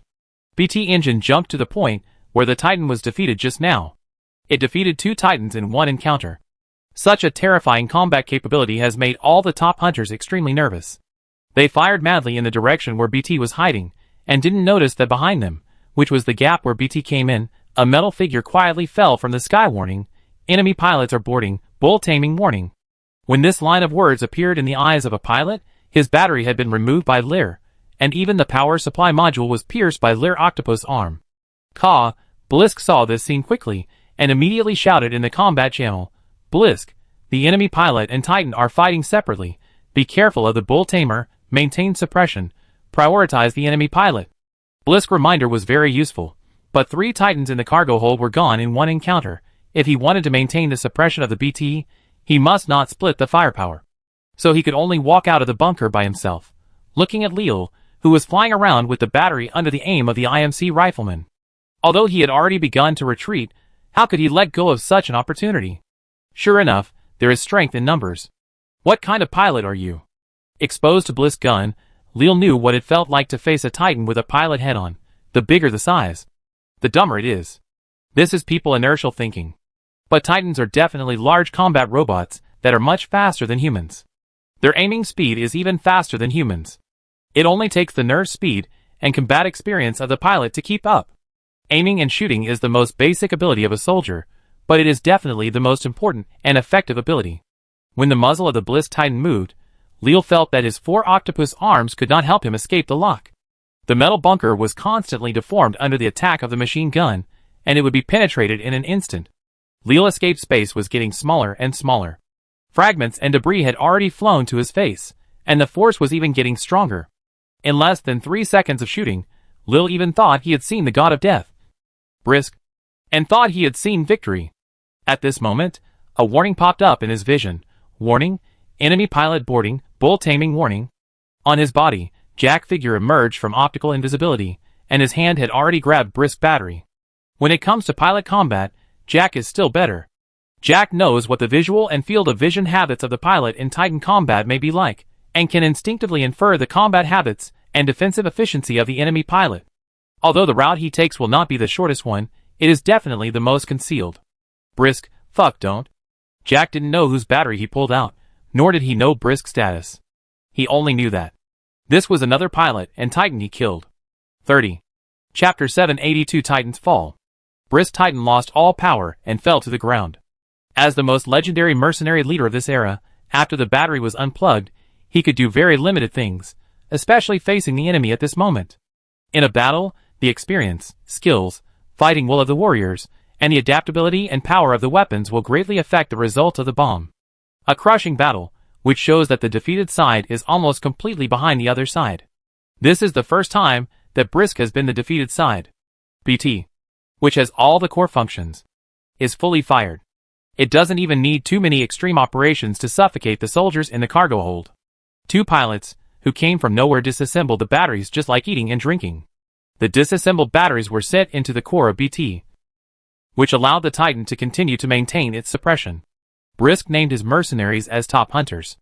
But at this moment, he suddenly thought, this is the real top hunter. Boom! Blisk Titan was kicked by BT and flew to the cargo door. The violent explosion completely blew open the cargo door. The wind howled, sucking away a large number of IMC soldiers and scrap Titans. This legend in the mercenary world crashed from 1,000 meters high with his Titan. Lil and Jack jumped back onto BT's shoulders together. 3 claws tightly grasped the packaging box of the Holy Ark. The Holy Ark had become a little unstable in the fierce battle and turmoil. The special metal used for packaging was emitting a blue light. When Lil inserted the probe of the octopus arm, he immediately realized that something was wrong. Analyzing the source of space-time energy. Ironhide, the space-time fluctuations on your side are not right, Leal. You have to leave the source of the fluctuations. The packaging of the Holy Ark is not complete, and it encountered excessive kinetic energy impact in an unstable transportation environment, and is about to release energy. Unstable energy is about to explode. Countdown, 30 minutes. This thing is going to explode. Leal shouted at Jack. We have to find a way to stabilize it. How to do it? Same as you did last time? Leal nodded. The activated Holy Ark must be detonated. We have 30 minutes to deal with it. Control the ship. I will navigate and modify it. Drive the spaceship into the sea. Otherwise, if this thing explodes in the air, the entire battlefield will be affected. Leal was afraid that Jack couldn't hear clearly or understand, paused for a while, and then emphasized to Jack again. You have 30 minutes to kill through this spaceship. I need to enter its core. I have 30 minutes to destroy this spaceship. Enough. In a sense, Leal's explanation is indeed redundant. After hearing the last sentence, Jack suddenly realized, opened BT cockpit and jumped in. The engine roared again, the ion core was charged, and broke through the isolation wall connected to the next section of the spaceship. But BT received another communication from Leal, BT, once the energy room is broken, you and Jack will immediately leave. BT 7274, you want to stay? Leal, I want to stay to monitor and control the Holy Cabinet. BT 7274, you will be blown to ashes. Leal, I won't. Remember the explosion we experienced in the Research Institute? If all goes well, I will avoid this explosion. BT 7274, but you may be transported to the wrong time and space, like Colonel Anderson. Leal, I have a lot of experience in time travel, trust me, BT. BT 7274, I understand. I wish you success, Leal. Not to mention that the IMC has never seen this kind of Titan. The militia has never seen it either. BT is a Vanguard-class Titan, and also the latest product of militia Titan technology, a versatile Titan that can change weapons and core capabilities at any time. The production capacity and technology of the Frontier are still a certain distance away from the core star field. But the Vanguard-class Titan is actually much more useful than the old Titan of the IMC in many situations.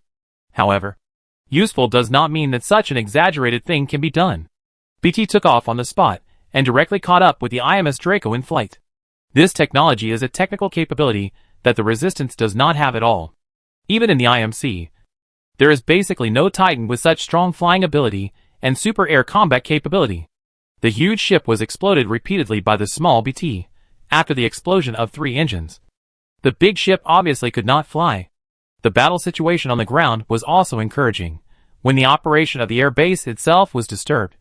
It was only a matter of time to break through the base from the ground. This time problem would have blocked the rebel forces. Before they touched the Holy Ark, the things would be transported away by Blisk. But now it is different. The improved BT directly caught up with the Draco and even intercepted the big ship. Just from the surface, the ship also continued to burst into flames and loud noises from the inside. Just from the trajectory of the explosion, we can see the route and efficiency of Cooper and BT advancement.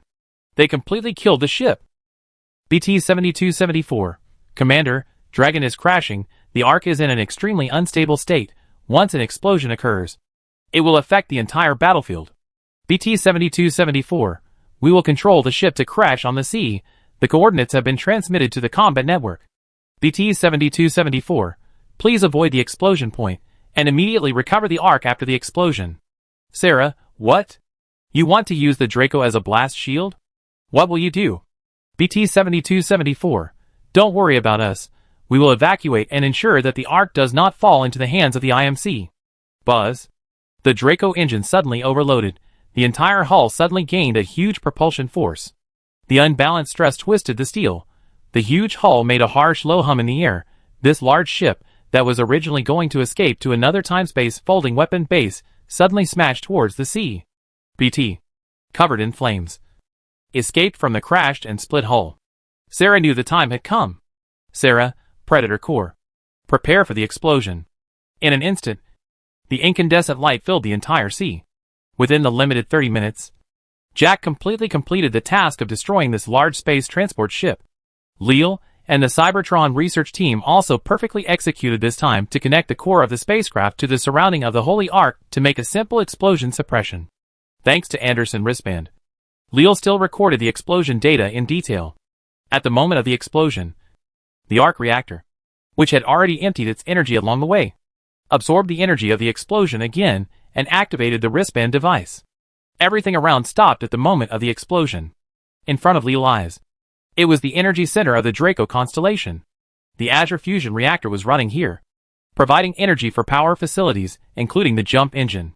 Iron Skin, your guess is correct. The prototype of the space-time folding weapon is the jump engine of this world, which transfers huge amounts of energy to different time and space. Iron Skin, but the jump engine and the space-time folding weapon will lock the time coordinate. It seems that for people in this world, time is indeed a parameter that is difficult to modify. Iron Skin, this also gives us some inspiration. Iron Skin, but I don't understand. If the IMC or the rebels don't know how to control time, how did they make that wristband? In Leal hand armor, the wristband exudes a dazzling light. Leal, maybe like the Ark, they didn't invent it. Ironhide, considering the current situation, this makes perfect sense. Ironhide, prepare to jump to the other side. but I guess you can only stay there for a short time, and you need to use your own energy to resist space-time repulsion? As the light of the wristband shines brighter and brighter, everything around Leo begins to become unreal. Just like they experienced an explosion in the past of the Institute, but ended up being fixed in the future without the explosion, Leo will now choose to be fixed in the past without the explosion. The light from the explosion of the Holy Ark almost engulfed everything: light, vibration, radiation. All senses and perception abilities disappeared. And as the incandescent light gradually shrank and disappeared, the whole structure of the IMS Draco where Leo was located was also disappearing. Time is going backwards. Estimating the time adjustment range, a line of fast flashing time information jumped quickly in front of Leo. 1 day ago, 2 days ago, 7 days ago, 1 month ago, and finally fixed at 7 years ago. 7 years ago, the Ark, whose explosion was gradually coming to an end, appeared on the surface of Typhon. Lear appeared on the seashore, looking at the Ark, and raised his head. An IMC civilian research ship just passed through the atmosphere. They discovered some strange fluctuations in time and space. At this moment, there was no Sarah Air Force Base in the distance, nor an IMC research institute. Lear gauntlet flashed with a strange green light, constantly drawing energy from the Ark reactor, allowing him to continue to stay in this world. But even the wristband began to become illusory, as if it should not be here, and it was entangled with the wristband in this space and time in some strange way. This time, Leo predicted what prompts his system would show. Leaving the main consciousness in this space, and time will continue to consume technology points. Cost, 100 points/hour. Note, no technology points are required before the energy is exhausted. However, according to the current expenditure, Leo Arc reactor full of space and time energy can hardly support him staying here for more than 60 seconds. So the remaining time was only enough for him to do one thing. A palm-sized drone detached from Lear, carrying a very simple signal, flying to the coordinates where Lear first appeared in this world. 7 years later, there, IMC would build a factory. When a Titan named BT-7274 and a rifleman named Jack Cooper entered the factory, the transmitter would be activated. Create an AI backup of Lear in the factory, and release the tiny amount of spacetime energy stored in it, fine-tuning the fluctuation value of spacetime energy to a range that Lear would capture when he entered the void. He would come to this world at that time. Chapter 783, A World of Mutual Support. Jack Cooper. The explosion on Typhon saved Harmony.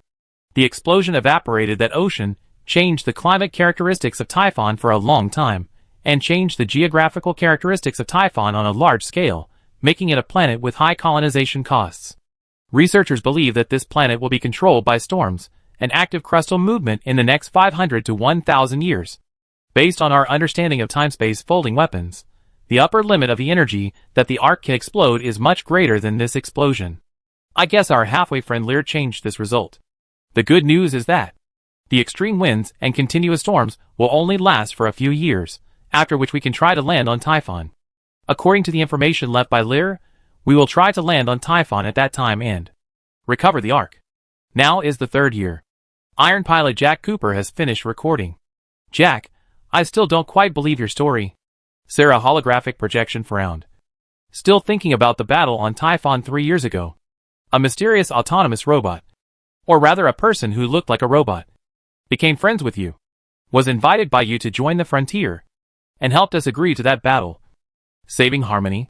Jack shrugged. It all true, Commander. You all saw the data I sent back. The condition of the machine, the weapons, the Holy Cabinet, the time-space folding weapon, and the information of the IMC military base. It absolutely true. There really is such a person. After that battle, the rebels studied BT and Jack. They wanted to know how BT did it, and what happened to BT. As a result, every deformation and improvement of BT was recorded. Leal operation log was even very standardized, which could be said to be in full compliance with the rebels' technical log recording standards. But they could not understand how the metals changed. It looked like the metals were deforming at the atomic level. Sarah finally gave up thinking. Just like other rebels, the facts are here. If they only rely on Jack, if they only rely on the rebels, they really can't do all that. Subsequent research and battle replays have also proved that this mysterious man named Leal saved Harmony, and still provided a lot of optimization ideas for the rebels' Titan manufacturing technology. Transformers technology relies on the spark source, but it does not mean that it cannot be used as a reference. Sarah, Forget it. To doubt this is fake is to doubt a hero who saved Harmony. This is not the style of the rebels. Sarah, I hope your scientific expedition on Typhon will go smoothly. I am glad that you made this friend at that time. I hope you don't forget to tell him that the people of the border welcome him, and thank him for saving our homeland. I will, Commander. Sarah, go help our friend and hero, Draco Interceptor. Communication ends. Click. Beside Jack. BT stood up. Jack, the system self-check is complete. Let's complete the next task together. At the last moment, Lear transmitted some information about the manufacturing method of the interdimensional beacon device to BT Head. In general, it relies on special space-time energy to communicate. In this universe, the speed of light is very kind. This means that technicians who understand the technology of the jump engine can easily understand this design, and perfect the design and make it a reality. If there is a holy cabinet, they can even communicate between the two worlds. Jack boarded the cockpit of BT. It boarded turn to help you this time, Leo. Interdimensional communication in progress. Time signal locked. Space signal locked. Communication protocol synchronized. Jack, Lear? 30 minutes after Lear woke up. Leo, got it, Jack. Nice to hear your voice again. Johnny, a signal from far away is connected to Latveria. A signal from a friend from another world successfully crossed the symbol. Infinity. Johnny, across time and space, across the endless void, across suspicion and vigilance, egoism and self-centeredness, the freedom fighters of the two worlds successfully connected.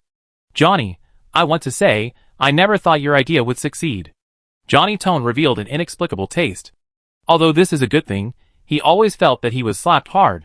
3 years later in another world, Jack Cooper kept his promise to a friend he had known for less than a day, and brought the most outstanding researchers from the border to the old site of the Typhon battlefield, and built a space-time communication beacon according to Lear method.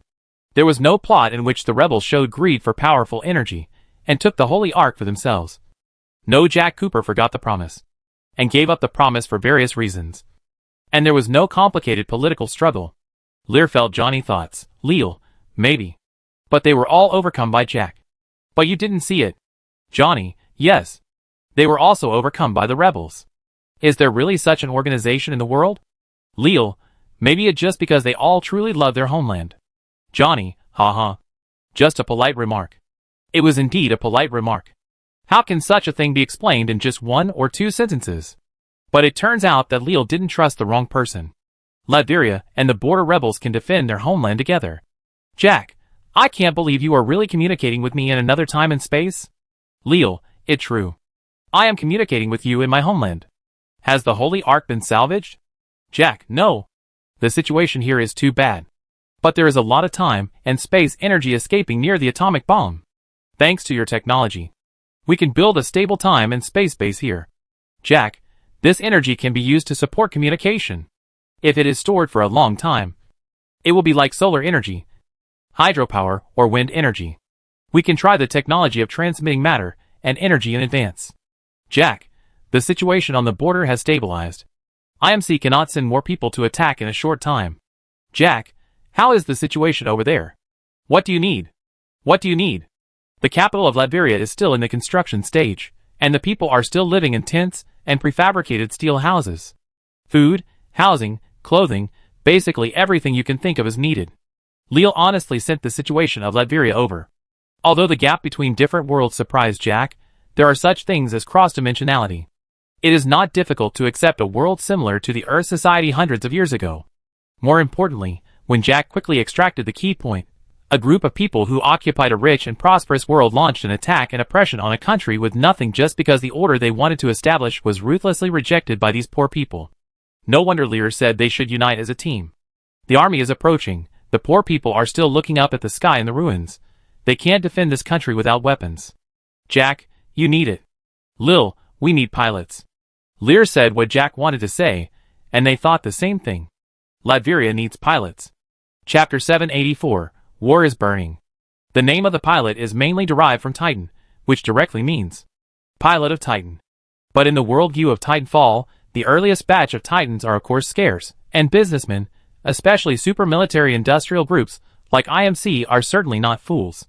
In order to promote this special operations unit, Their drivers must be the strongest individual soldiers on the battlefield, the best drivers, matched with the strongest combat units.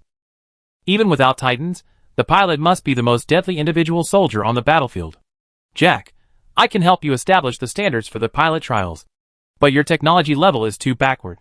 Your people may not even be familiar with guns. Halfway through, Jack suddenly felt something was wrong. Is Latveria technology backward? It is indeed backward.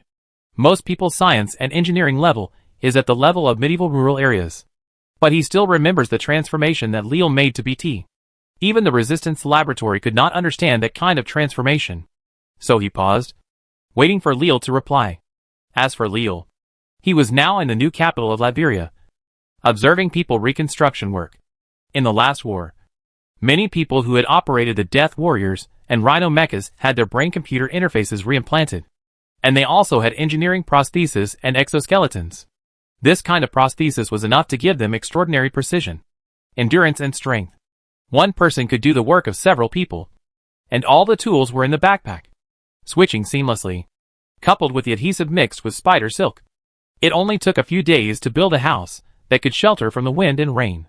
This kind of thing is a miracle to the locals, just like the guns, cars, and other tools used to suppress them in the hands of the Grand Duke of Latver. Only this time, the miracle is not killing people. And there are no grinning Lord Guards driving them like pigs. Use technology to rebuild homes. And everyone will want to be a hero who rebuilds their homes. If you pick up a knife that can kill people, most people will not happily use the knife to kill people. But if you pick up a hammer that can repair a house, most people will use it to repair the broken house without any psychological pressure. If someone breaks into the house to rob, the hammer can also play the same role as the knife. Lil, they are ready to accept modern science and industrial technology. Maybe they are still backward, but spiritually, they are ready. Jack, okay, what weapons do you think your first batch of pilots and riflemen need? In the world of Titanfall, the main infantry firearms are energy weapons. There are also magnetic rail weapons, and live ammunition weapons are still in service. Because pilots are different from normal soldiers, most of the time it is difficult for them to act with a squad like ordinary soldiers, carrying equipment, ammunition and weapons, so it is necessary to learn to use all types of weapons. Leo, of course at live ammunition. We have a lot of live ammunition here. But I can also let our industrial department start researching new weapons. The first batch of pilots need to be familiar with live ammunition first. In the Rebels' arsenal, there are quite a lot of firearms. Rifles include R201, Hemlock, G2A5, V47, machine guns include Flamethrower, submachine guns include CR, R97, shotguns include EDA-8, pistols include RE45, Hammond P2016, Mozambique. Even in the Rebels' arsenal, live ammunition weapons are the most abundant. The reason is simple. Before rushing out of the earth, they were also using live ammunition and gunpowder weapons. It can be said that these weapons are actually the final upgraded versions of the current military-industrial weapons. For example, the R201 rifle is improved from the SCAR and M4 carbine, and the G2A5 precision rifle is improved from the FAL and M14 IMC. The design almost brings together the advantages of all the old-time firearms. Among them, there is one that is most suitable as the direction of the first generation of upgraded weapons, the V47 parallel rifle. This is an improvement from the AK series, inheriting the advantages of the AK gun series, which is simple and durable, reliable, and powerful. And at the same time, it has the advantage of better parts accuracy, making the rifle more stable at medium and long distances. But at the same time, it also refers to the ACR rifle, adds an external modular structure, and adds more possible uses without affecting the power of the gun itself. The main reason why this gun is called a parallel rifle is that its recoil and shock absorption system have been greatly improved. After countless genius improvements, the optimized and designed recoil management system will change the recoil of the rifle from the vertical direction to the left and right direction. For firearms, it can reduce the vibration wear on the aiming system, increase the service life, and reduce the calibration frequency. For soldiers, when moving quickly, shooting from cover or assaulting, the disturbance of the muzzle caused by the parallel recoil will be slightly easier to control. In general, this is an advanced firearm that is very suitable for Latvia, because they have just seized a large number of AK series weapons. And because it is just an upgrade of improved nature, it will not be too difficult for the upcoming Latvian military industry. Jack, But even the simplest firearms need machine production. How do you plan to do it? Leo looked at the first batch of Latvian cyborgs, who were already using prosthetics below. With powerful enemies all around, the time to build houses has passed. Leo, we don't have those machines for now, but we will hammer out the weapons we need one by one. Continue. The parallel rifle will be equipped with the Latvian army and become a standard weapon.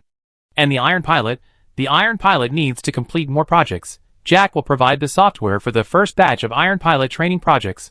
Leo will convert the data and encapsulate it into the corresponding chip, so that those who are willing to become Iron Pilots can complete countless high-intensity simulations in a short period of time. They need to learn how to use a variety of firearms that may appear on the battlefield, including flat rifles, in a virtual scene. At the same time, they need to learn how to use the special equipment that can be produced now. A three-dimensional movable suit composed of a spider silk launcher and a magnetic suit, and adapt to the Swan Weston implanted by Leo himself, and have a sub-second reaction, and respond to threats and shoot within 0.1 seconds.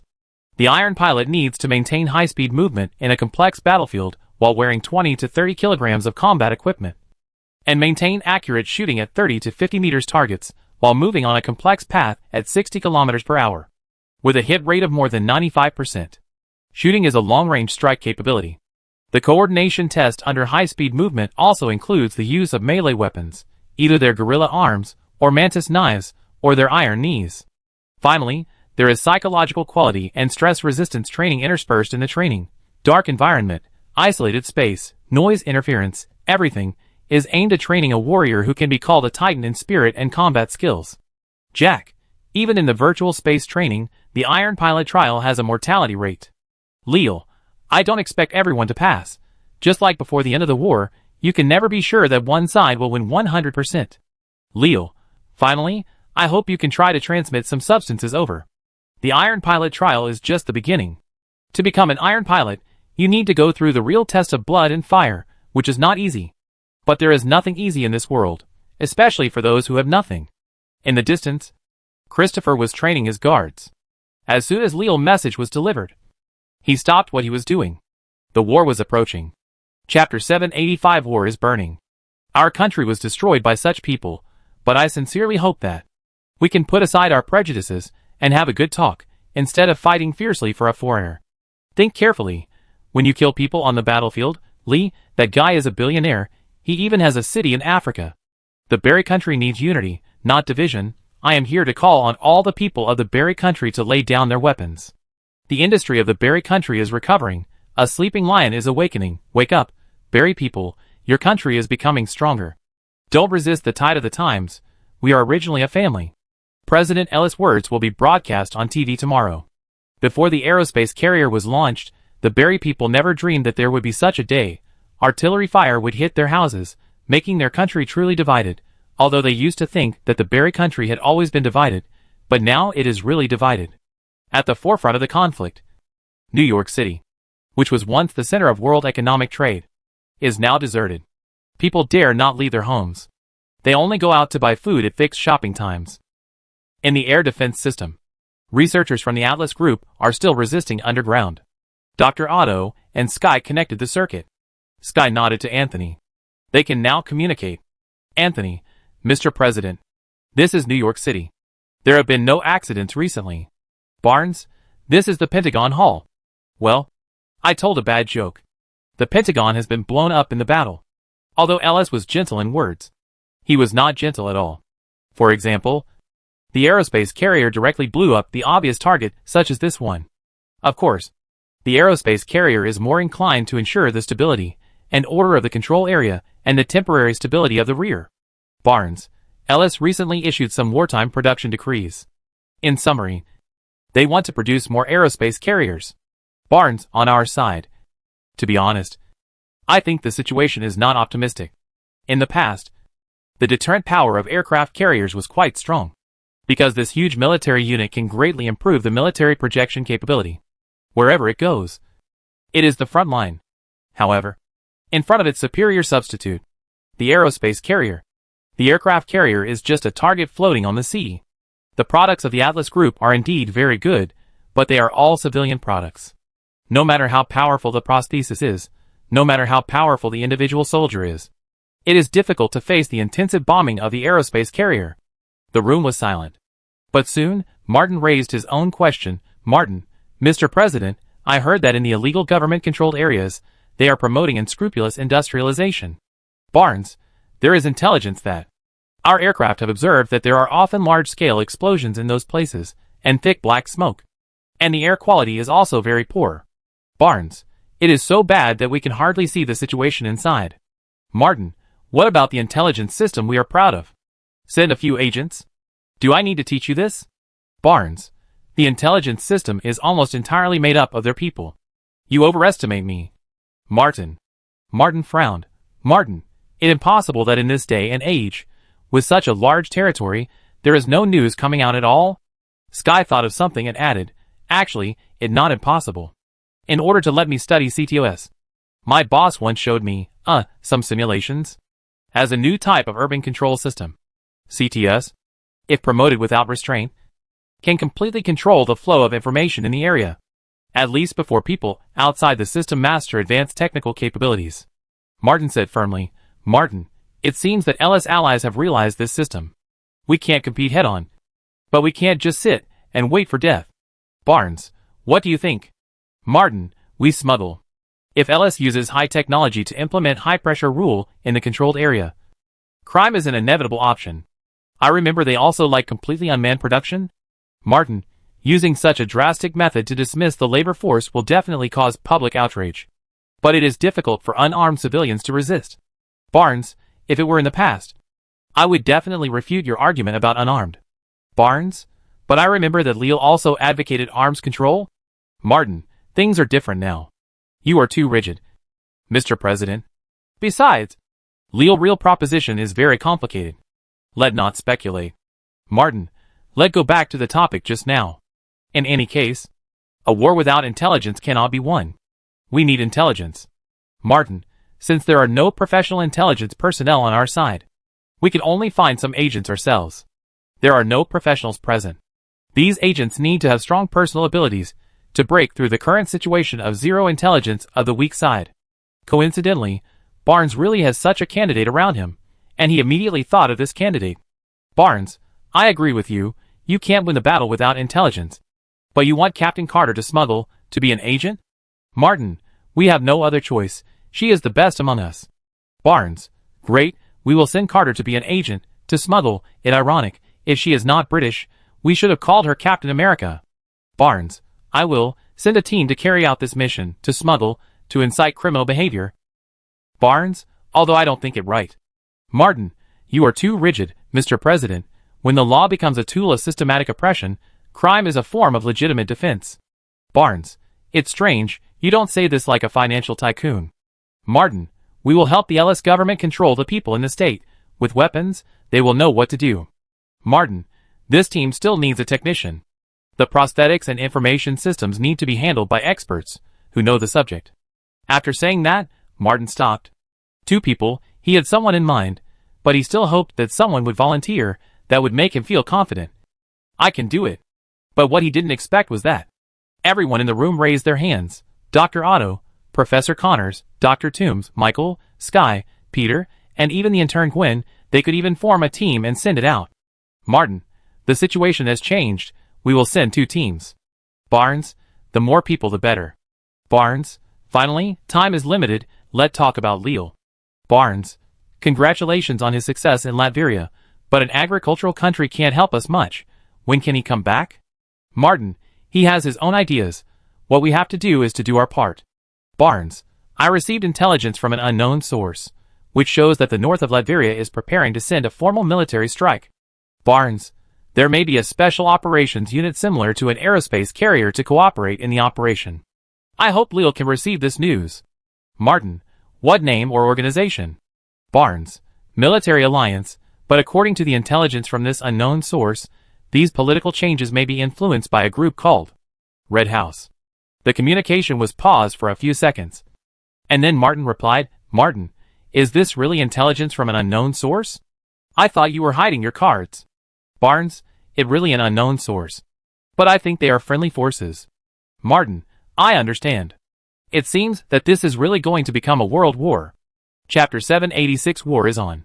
3 weeks have passed since the two presidents simultaneously declared their legitimate authority over the United States of America.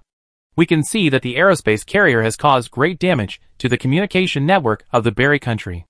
The internet continues to be loaded and broken, which has had a certain impact on the global network. Since the war, the probability of various information equipment having problems has increased several times compared to before the war.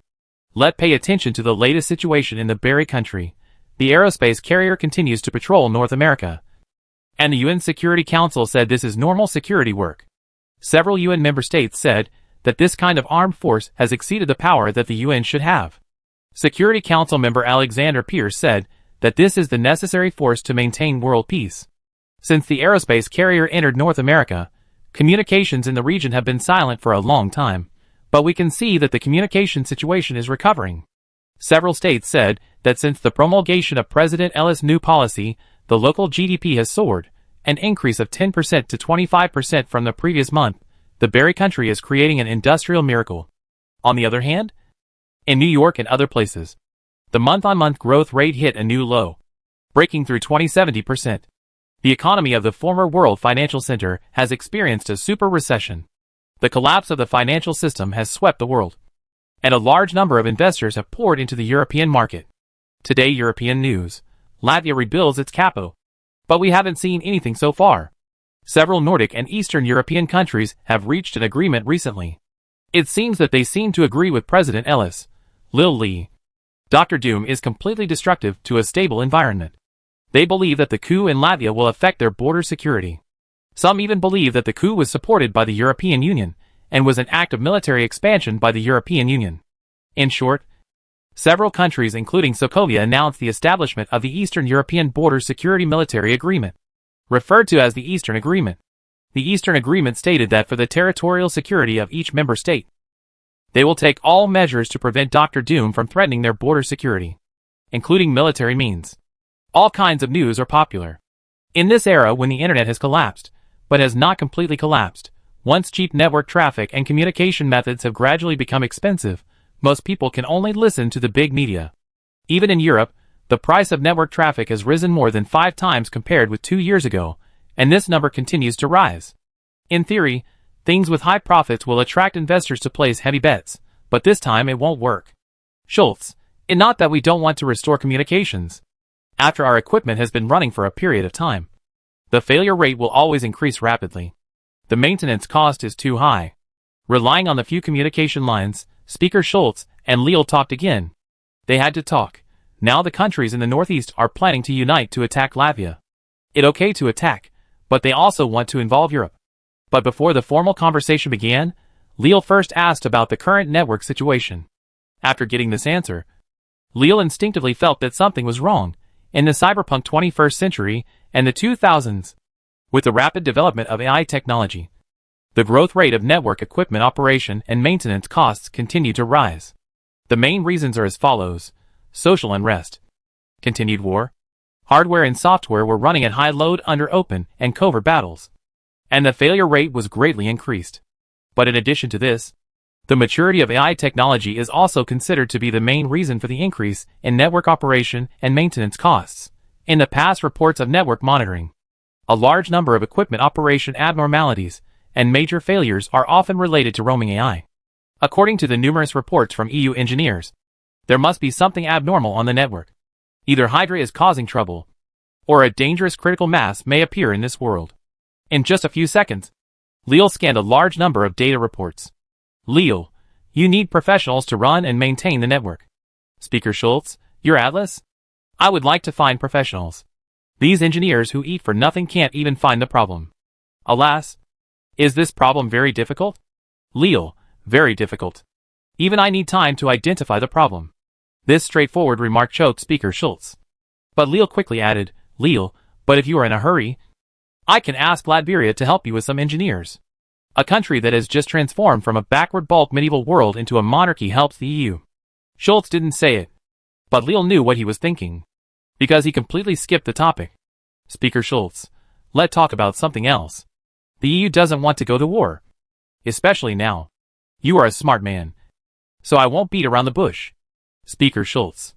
The problems in the Berry country have caused turmoil in the global economy. We can't miss this opportunity to get involved in a war with our northeastern neighbor. In the cyberpunk world, the Berry country also declined and even split. So Europe stood up and has been the leader until today. In fact, no matter who is in the second position, when the boss is busy fighting and the position is vacated, driven by interests, they will rush to grab the position and then sit firmly in the position, rather than looking for someone to fight. Such a simple problem can be thought of by everyone. Leal, a problem that everyone can see, but it is obvious that you must help us too. Speaker Schultz. A familiar taste, the situation changes like a nuclear reaction, which cannot be controlled at all. Just because everyone can understand, the boss who is busy fighting will definitely find a way to let someone pull the second one to fight. For example, the third child is a good choice. The bigger the gap between the third child and the second child, the better, because the second child only wants to maintain the status quo. But the third child will definitely fight hard. Otherwise, he will never be able to surpass the second child. Then, the third child will also think, if there is someone to help him hold back the third child, it would be great.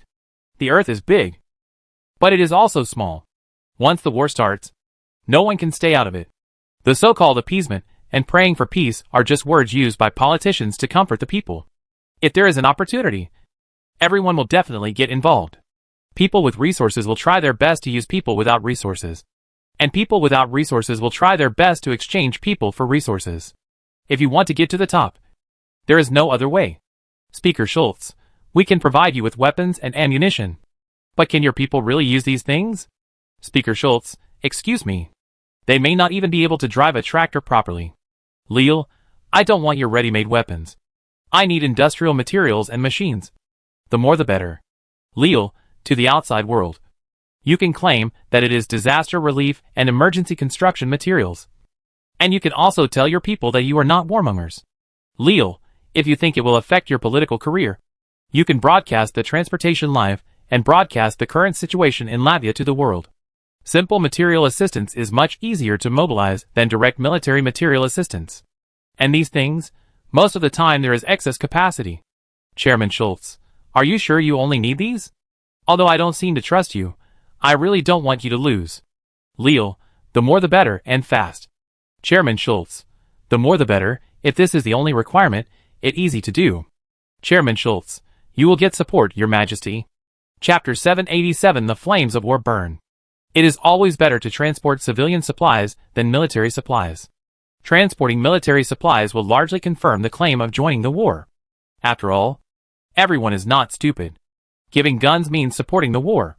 But transporting civilian supplies, this sounds much better, and basically does not confirm the claim of joining the war. Of course, everything is just a saying. It is normal to transport a large amount of supplies and hide something. As long as there is trade, it can be used as a point of attack. But in this world, as long as it touches politics, it is impossible to avoid being attacked. The key is whether it is really done or not. If it is really done, any hidden operation can become a weapon to break the trust in the government. Even the most arrogant politicians will consider such an impact. And crossing the line of arrogance is stupid. Stupid politicians will cheat and conceal without care. So if the speaker is really asked to transport civilian supplies, he will use 100% of his strength to facilitate this aid, and at the same time use 100% of his strength to prove to the people that this is the fact. Finally, because he is worried that Latvia will be flattened in an instant, he will use 1000% of his strength to increase aid to Leal. At this time, manpower is very useful. After combining with cyber technology, the precision of human operation can reach the level of entry-level precision instruments. For example, the resolution of the eyeball is actually about 576 million pixels at the visual focus, which is not the best in modern cameras.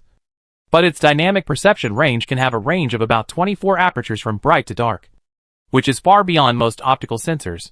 In terms of processing speed, it only takes 13 milliseconds for visual signals to be transmitted from the retina to the brain center to complete image information processing. And it can analyze dynamic scenes at high speed and process brightness, color, motion and depth information in parallel. Considering energy consumption and adaptive capabilities, just talking about the visual system, the human visual processing system far exceeds most computer vision processors, providing information to the working prosthesis controlled by the motor output through the brain-computer interface.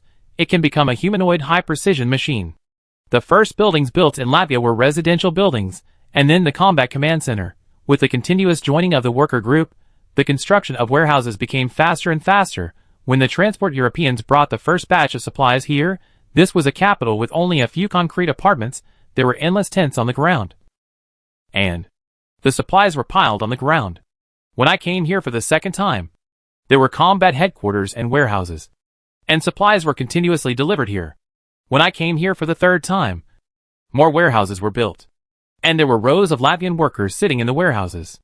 They were equipped with rough-looking exoskeletons and prostheses for work. They were concentrating on operating the production functions in the behavioral chips, forging steel, assembling semi-finished products, and directly improving chips. They seem to be omnipotent. This is a strange city. There are no bright and beautiful office buildings to show prosperity. But there is an obviously abnormal construction speed. And not just the speed of construction. People here use the most advanced prosthesis. There are swarms of drones flying in the sky, and there are automated transport robots on the roads. A strange idea appeared in the minds of Europeans. This city is both backward and advanced. In less than 2 weeks, the capital city with only tents rose from the ground. Several important production facilities were built to produce prosthesis, chips, weapons, exoskeletons, and combat equipment. The first batch of auxiliary virtual training warehouses were transported to the Combat Command Center. More than 600 people took turns to use these equipment for high-intensity training. After the virtual training, they took real guns and live ammunition to the training ground at the foot of the mountain for field training. High-intensity training will also force those who can't stand it to withdraw, either stepping back to become ordinary riflemen, or directly transferring to production or R&D departments for production, while entering their own experience into the central database to provide materials for the teaching system. For a time, the entire capital became bustling with activity, with layers of metal frames and reinforced concrete rising from the ground, and the sound of machinery being heard day and night. Even though a shift system has been adopted, there are still a large number of workers waiting to be put into production lines, and enthusiastic recruits waiting for the opportunity to enter the pilot training warehouse. This energy makes the Europeans in charge of transportation feel inexplicably fearful. Cities are alive, and every time they arrive in a new city, they can feel a completely different style of the city. And this city, its pulse is strong and cold, determined and heroic. The fall of the predecessors will make the later ones feel fear. But here, fear becomes the fuel of the power furnace, burning in people's hearts. Everyone wants to be the one who defends their homeland. Some people are just not suitable for the battlefield.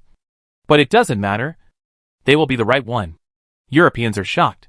This country with nothing, these people with nothing, are hammering out their future with their bodies day and night. Dawn. The big bell in the capital rang, which was the rest signal for most production operations. A reporter followed the transport vehicle into the capital, watching people leaving the workplace, couldn't help but approach, and found a man who looked very tired. This man was carried out of the training room in fear and weakness a few days ago, but now he appeared in the factory again. Wait a minute, sir. I want to know if you should rest. I saw you a few days ago. The man's expression became extremely ashamed. I failed the virtual training. Is that what you want to ask? What is virtual training? Why didn't you pass it? I am afraid of gunshots. Afraid of the enemy shouting. Because I was very young. No. That's not the point. The point is that I am too weak. I can't stand on the battlefield, which may cause the people behind me to suffer. But I can make more contributions in the production position. Sorry. I just want to take time to rest now. But such a tense state may make you rest worse. My psychiatrist also said that I am always too focused on work. The reporter was halfway through his words when he saw the man looking at him, as if he was an idiot. They want to destroy us and our home. You don't understand this feeling. The reporter wanted to say something else, but swallowed it all back in his stomach. The man said he had not passed the training. But the reporter felt that the most ferocious soldiers he had seen in the European military camp did not have that kind of expression. People outside say that they are a group of poor people who can't even use guns. But, are they really like that? Hey! We should go back. The driver of the transport vehicle behind him patted the door. The reporter looked back and thought, they are also soldiers. Why do they seem to be from two completely different worlds? The reporter returned to his seat with doubts. While fastening his seat belt, he said to the driver, "It's amazing. They are willing to fight for a foreign king. But they have no complaints. People outside say that this king has no bloodline and no experience. You like to say that, don't you? The driver shrugged. Whoever sits on the throne is the king.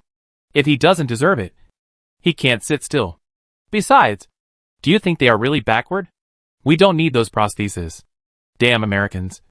The prostheses I ordered from Atlas haven't been delivered yet. The truck engines roared, and the huge transport team left the Latvian capital. When the last truck disappeared on the horizon, all the training facilities of the military command stopped operating. Christopher stood up from the cabin, looking a little pale, but he recovered quickly.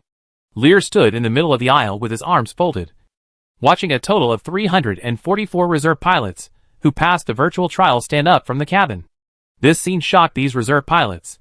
The king rarely appeared in front of them, but the king existence was always imprinted in their hearts. There is no time. Meet in the square in 30 minutes. Chapter 788, War is on. Drones are Latveria's most loyal scouts. Thanks to the ultra-high precision handmade capabilities brought by prosthetics, Latveria can already manufacture the Peregrine 2 drone, which was designed by the Atlas Group and has proven its capabilities on the battlefields of Africa. The excellent aerodynamic shape design allows this fixed-wing drone to cruise at high altitudes and high speeds, and the powerful visual processing system is enough for the AI processor to automatically identify anomalies and conduct continuous observation. Thanks to the efforts of the locals, that is, the Latvian research team under Christopher, these fixed-wing drones now have a bird-like appearance. Through special stealth layers and exterior designs, most radars and military identification systems will identify them as birds. Peregrine Falcons circle the sky of Latvia, bringing the latest border dynamics to Lille. Eastern Allied military forces are about to enter the border. For Latvian people, the concept of Latvia border is almost equivalent to the basic knowledge of modern science and engineering. In the past, this concept hardly existed in their heads. Latvia has a land area of no more than 100,000 square kilometers, of which only 28,000 square kilometers are inhabited and habitable plains and plateaus. And the rest are all mountains, forests and other areas that are not suitable for living. Most locals spend their lives on the run, and the rare livestock are used to load goods. Most of the time, they migrate on foot. Almost no one can reach the border of this country. Those who really reach the border and leave the country have to go to the other extreme. Eastern Europe is not a stable region. If it is unstable, there will be no mood and ability to accept a group of uncultured illegal immigrants. Besides, these places are xenophobic. Guarding the border in the country? This is simply a fantasy. The Latvians don't even have the concept of the country. The land belongs to the Lord, not to them. Click, click, click. The horses with enhanced prosthetics move at high speed on the mountain roads, tireless, unstoppable, hidden and fast. Name: Steel Bone War Horse. Description: the limbs, back, part of the head have been replaced with prosthetics. The horse is also equipped with a special exoskeleton for horses, which not only improves endurance, load-bearing capacity, strike resistance, but also adapts to rugged terrain through electromagnetic buffer devices. On flat terrain, the sprint speed of the warhorse can reach 80 km/h. Particularly excellent individuals can exceed 100 km/h, and can maintain an average speed of 35 to 50 km per hour in complex terrain. The maximum load can reach 300 to 350 kg. Use artificial digestive system to absorb energy from biomass, loaded with high-energy graphene batteries for energy storage. Through microinfusion, cooling gel, horse stimulants, endurance control of the internal environment regulation system, relieve muscle pressure, ensure vitality and endurance in extreme cases. It can run continuously for more than 3 days, depending on individual levels. Because there is no perfect industrial system, manufacturing cars is very difficult for Latvia. European civilian cars are difficult to meet the needs of fighting in such complex terrain. The Steelbone Warhorse is a product of Christopher reference to the current situation, successful application of the knowledge in his head, and the equipment at hand. The performance of this warhorse is almost equivalent to that of a normal mechanized troop vehicle, and even better in flexibility. More importantly, it is more in line with the local people cognition. If they are asked to drive, they have to learn from scratch, but if they are asked to ride horses, horses are like high-performance cars in the eyes of some engine enthusiasts in modern society. Maybe they don't have them, but once they have them, their learning ability will definitely increase exponentially. The performance of the first generation of steel horses is very superior, but the second generation will be even better. The second generation of horses will start prosthetic domestication and tactical training from the foal stage, and will be more suitable for advanced prosthetics. In the future, cross-species genetic modification technology may also be applied to them. Steel is better. But when this first batch of warriors defeat the enemy, steel horses will not only be a solution to insufficient resources, but will have meaning. The scenery that has never been seen before keeps flashing in the eyes of the reserve pilots. It turns out that this is also their country. And this is also their land. Johnny, the warhorse, passed through the silent village, through the foggy woods, and across the vast plains. Johnny, the stone tablet at the entrance of the village was engraved with yellowed inscriptions. The dead leaves rustled under the horse hooves. The mountains rose and fell in the distance. This journey was like a dream for those who had been on the run all their lives, and had been fighting against the owner of this land all their lives. Johnny, the dream even made them forget that this was a journey of life and death, but they inexplicably felt reluctant to leave this strange and familiar land, as if every breath of air and the trees were calling them. Perhaps this made Johnny think of the past.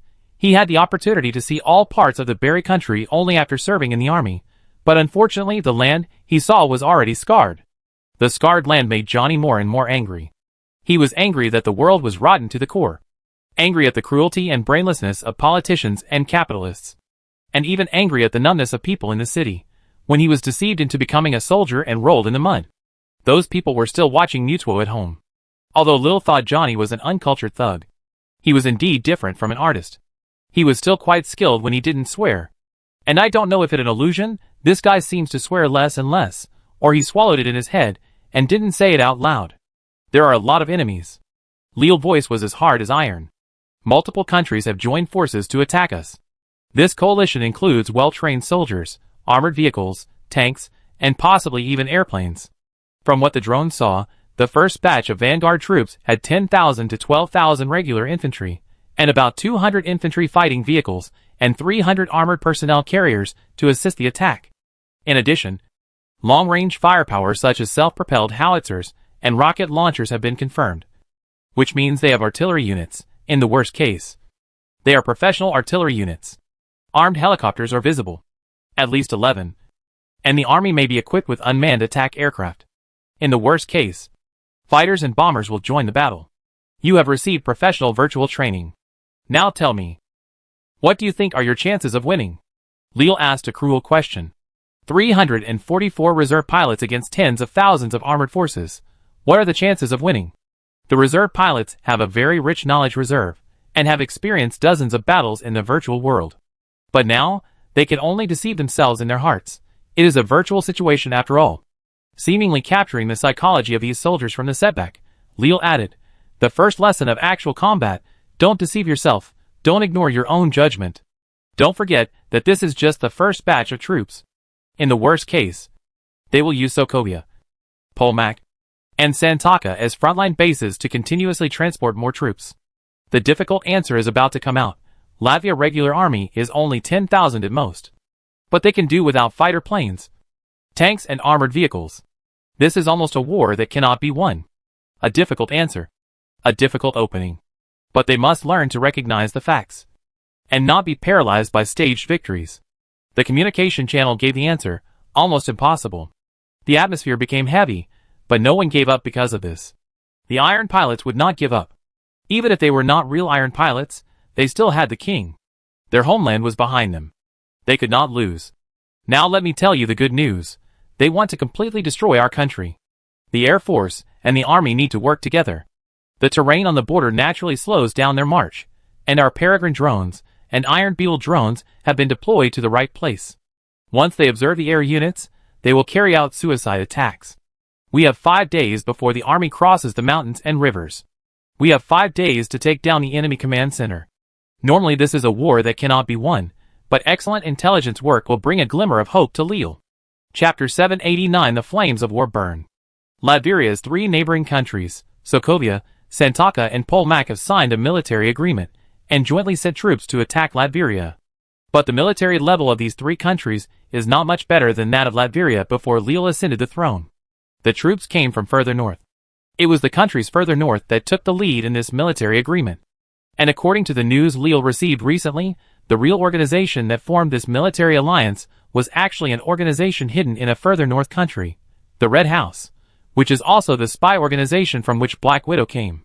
This spy organization has almost the same position as Hydra in the Marvel world, except that Hydra is often blamed for global wars, while the Red House has always been the culprit for the chaos in Europe. Just a few hours ago, Speaker Schultz sent an emergency communication to Lille. The message was sent from New York and arrived in Latveria. The Red House facilitated the military alliance and was the culprit of the entire attack. As part of the exchange of interests, Roxxon and his hidden ally, Hydra, will provide the Red House with floating engine technology. This technology has been implemented, which means that a huge air unit will arrive on the Latvian battlefield. This is more desperate news. A huge air command center comparable to an aerospace carrier has arrived at the battlefield. It is almost certain that there will be air units to support the battlefield, and Latveria will not have any way. The only chance of winning is also in the intelligence. This huge floating fortress has replaced new technology, and is actually in the test combat stage. They will conduct a pre-war inspection before entering the battle. This time the pre-war inspection must descend to the ground, shut down the engine for inspection, and the landing site will be selected in a place with a lake. Among these three countries, only Sokovia has a large lake that meets the requirements. We have 5 days before the local forces completely cross the border and threaten the capital. We need to take the forest and mountain routes that are difficult to be detected by satellites, go straight to Sokovia, and occupy the huge fortress while it is under maintenance. This is our first key point. If we take down the floating fortress, our chances of winning will change from almost impossible to having a clear chance. With the time that Lille had given them to think about, these reserve pilots are now fully focused. Yes, they had almost no chance of winning just now, but as long as they take down the fortress, the situation will be full of variables. Considering the distance between us and Sokovia, the urgency of this operation, and the need for covert operations, we have to travel at full speed for 5 days. Theoretically, we will arrive in Sokovia on the 3rd day, and if we are lucky, we can rest for 15 minutes. Then we will launch an attack and take down the fortress. After a 5-day-long journey, we will launch an attack after resting for 15 minutes. Even in the virtual Iron Pilot trial, this is the most extreme situation. Taking the fort is only the first step. Don't forget that we have 2 other unfriendly neighbors. I will restart the fort. While you are clearing the fort, we will reach the second destination, Santaka, and then we will take Santaka. As for how to take Santaka, do you remember the giant robot you operated in the virtual training? There should also be a Rhino mecha of the Roxxon group in the fort. I will modify the Rhino mecha to match the operating system you used in the virtual training. Finally, we will airdrop in 2 waves, in less than a day. We will take Santaka and Polmak. I have made it clear, in 5 days, we will take Sokovia, Santaka, and Polmak all at once. On the last day, we will come back here. Riley paused. We will come back here, and strike a heavy blow to the enemy army as it passes through the border mountains, and eliminate all enemies. Pilot, are you clear? In 5 days, take down the floating fortress, defeat Sokovia, Santaka, the local government of Polmak, and finally go home. Clear instructions filled the minds of the pilots, and the idea of only winning and not losing occupied their minds. They did not realize that, once they succeeded, it would be one of the most dazzling miracles in the history of world wars. They are becoming legends. Rush all night, no words all night. The pilots rode their horses through the silent villages, the misty woods, through the mountains, and stepped onto the plains. Johnny. At dawn, they stepped onto the vast plains. The mountains were rolling in the distance. The glow was like a burning flame. Johnny. The wind blew the dry grass on the grassland, like countless hands bidding them farewell. Johnny. The emotions in the eyes of the pilots changed from hatred and anger at the start of the journey, to love and responsibility for their homeland. Their heartbeats resonated with the pace of their horses, stomping the elegy to the battlefield. Johnny. Someone whispered, we will definitely come back. Lil, if this continues, I should hire you as a court poet. Johnny. People like me can only become court jesters. What I said to them, are what I wanted to say to myself. What I wanted to say to myself. Johnny. But until the last moment, I only had hatred and anger in my eyes. You are right, I have always been a deserter. Johnny. I really hope that all of them can come back alive, just like running wildly tonight, embracing their homeland in their arms. But this will never be true. War kills people. The more courageous a person is, the more likely he is to die on the battlefield. The more deeply he loves this land, the the more likely he is to die on the battlefield. Lil, they have me. Although Lil didn't say it, the appearance and names of the 344 people were deeply imprinted in his mind. Communicator, Roxanne Group. Ager, I have delivered everything you need, bomb that enemy, don't let any living person go. Ager, who knows if the king will find a large number of people to die for him, to be safe. Dreykov, who would have thought that the Third World War would be fought because of the two richest companies? Ager, if someone steals your things, what would you do?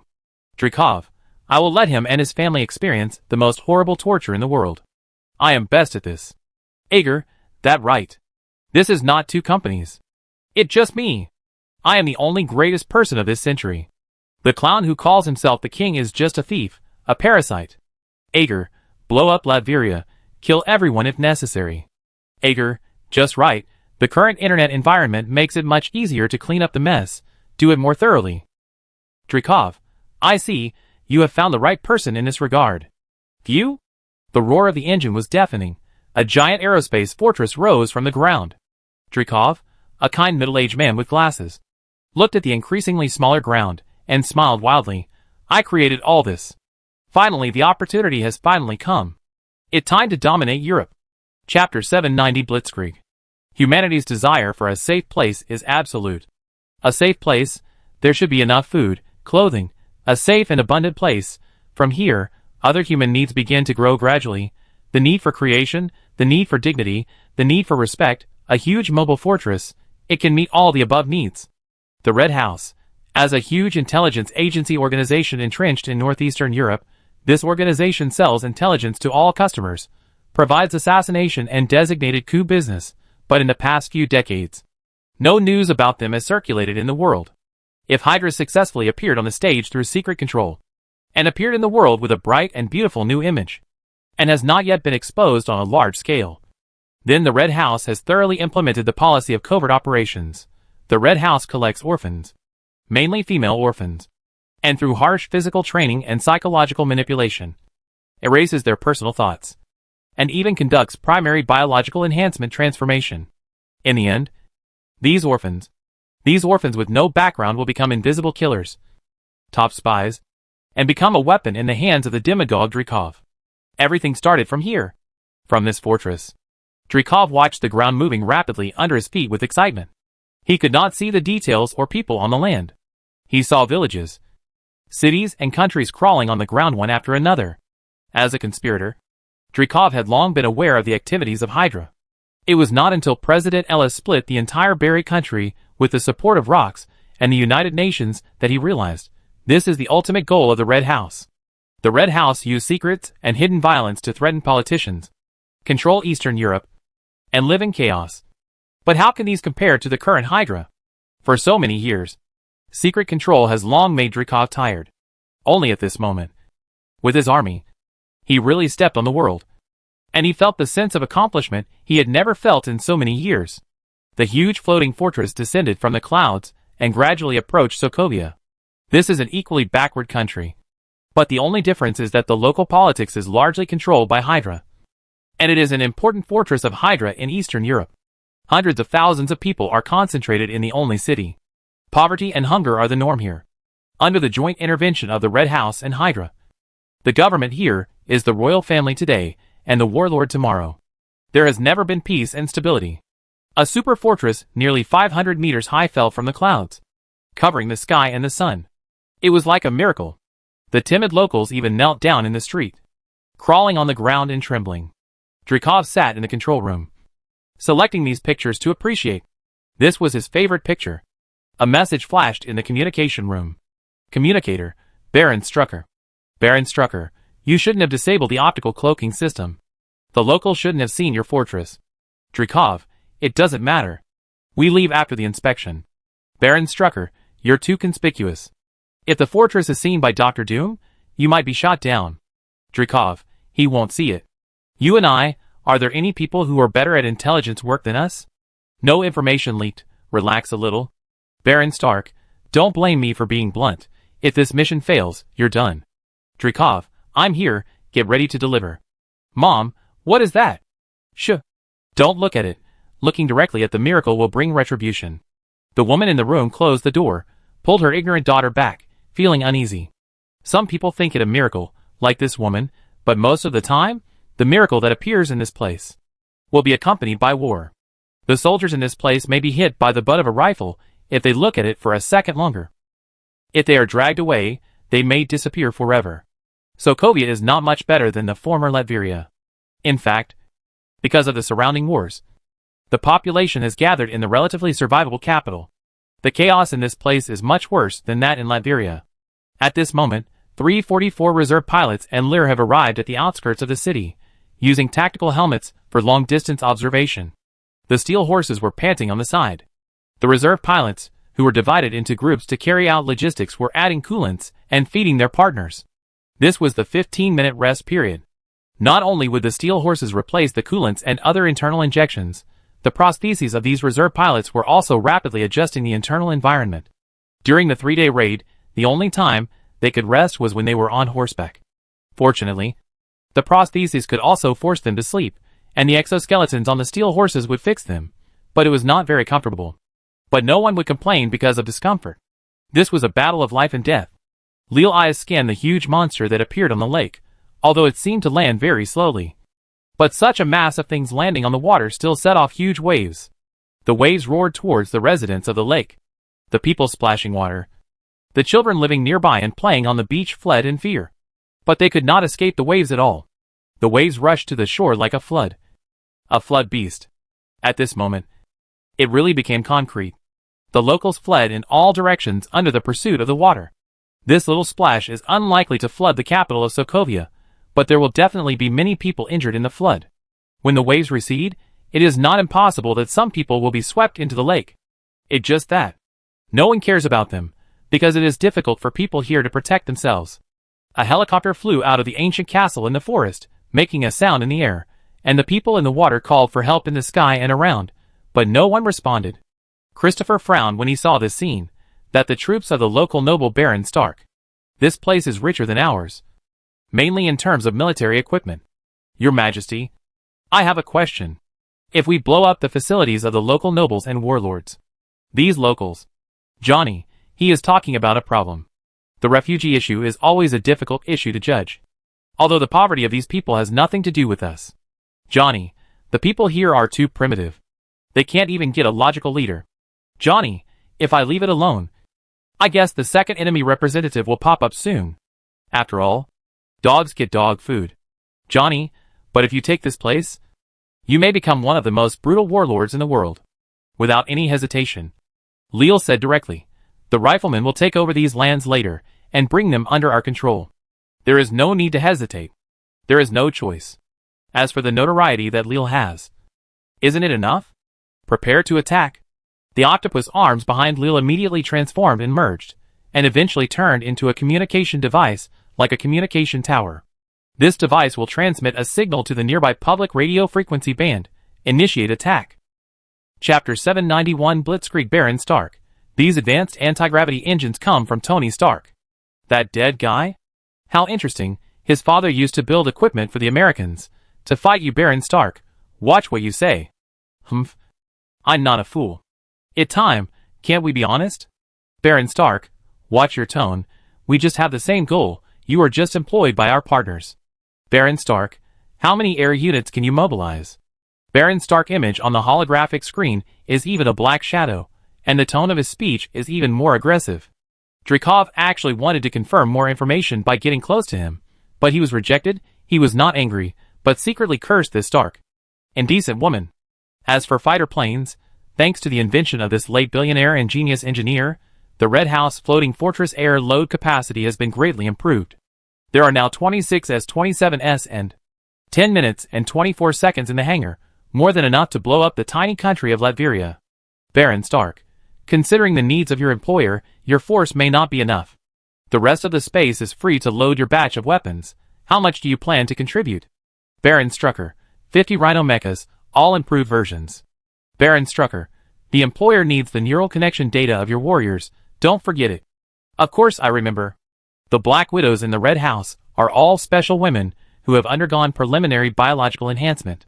Their strength, flexibility, and endurance can significantly exceed the human limit after training. But their most outstanding ability is to significantly slow down the aging of their appearance, and, most of the time, making the agents look relatively beautiful.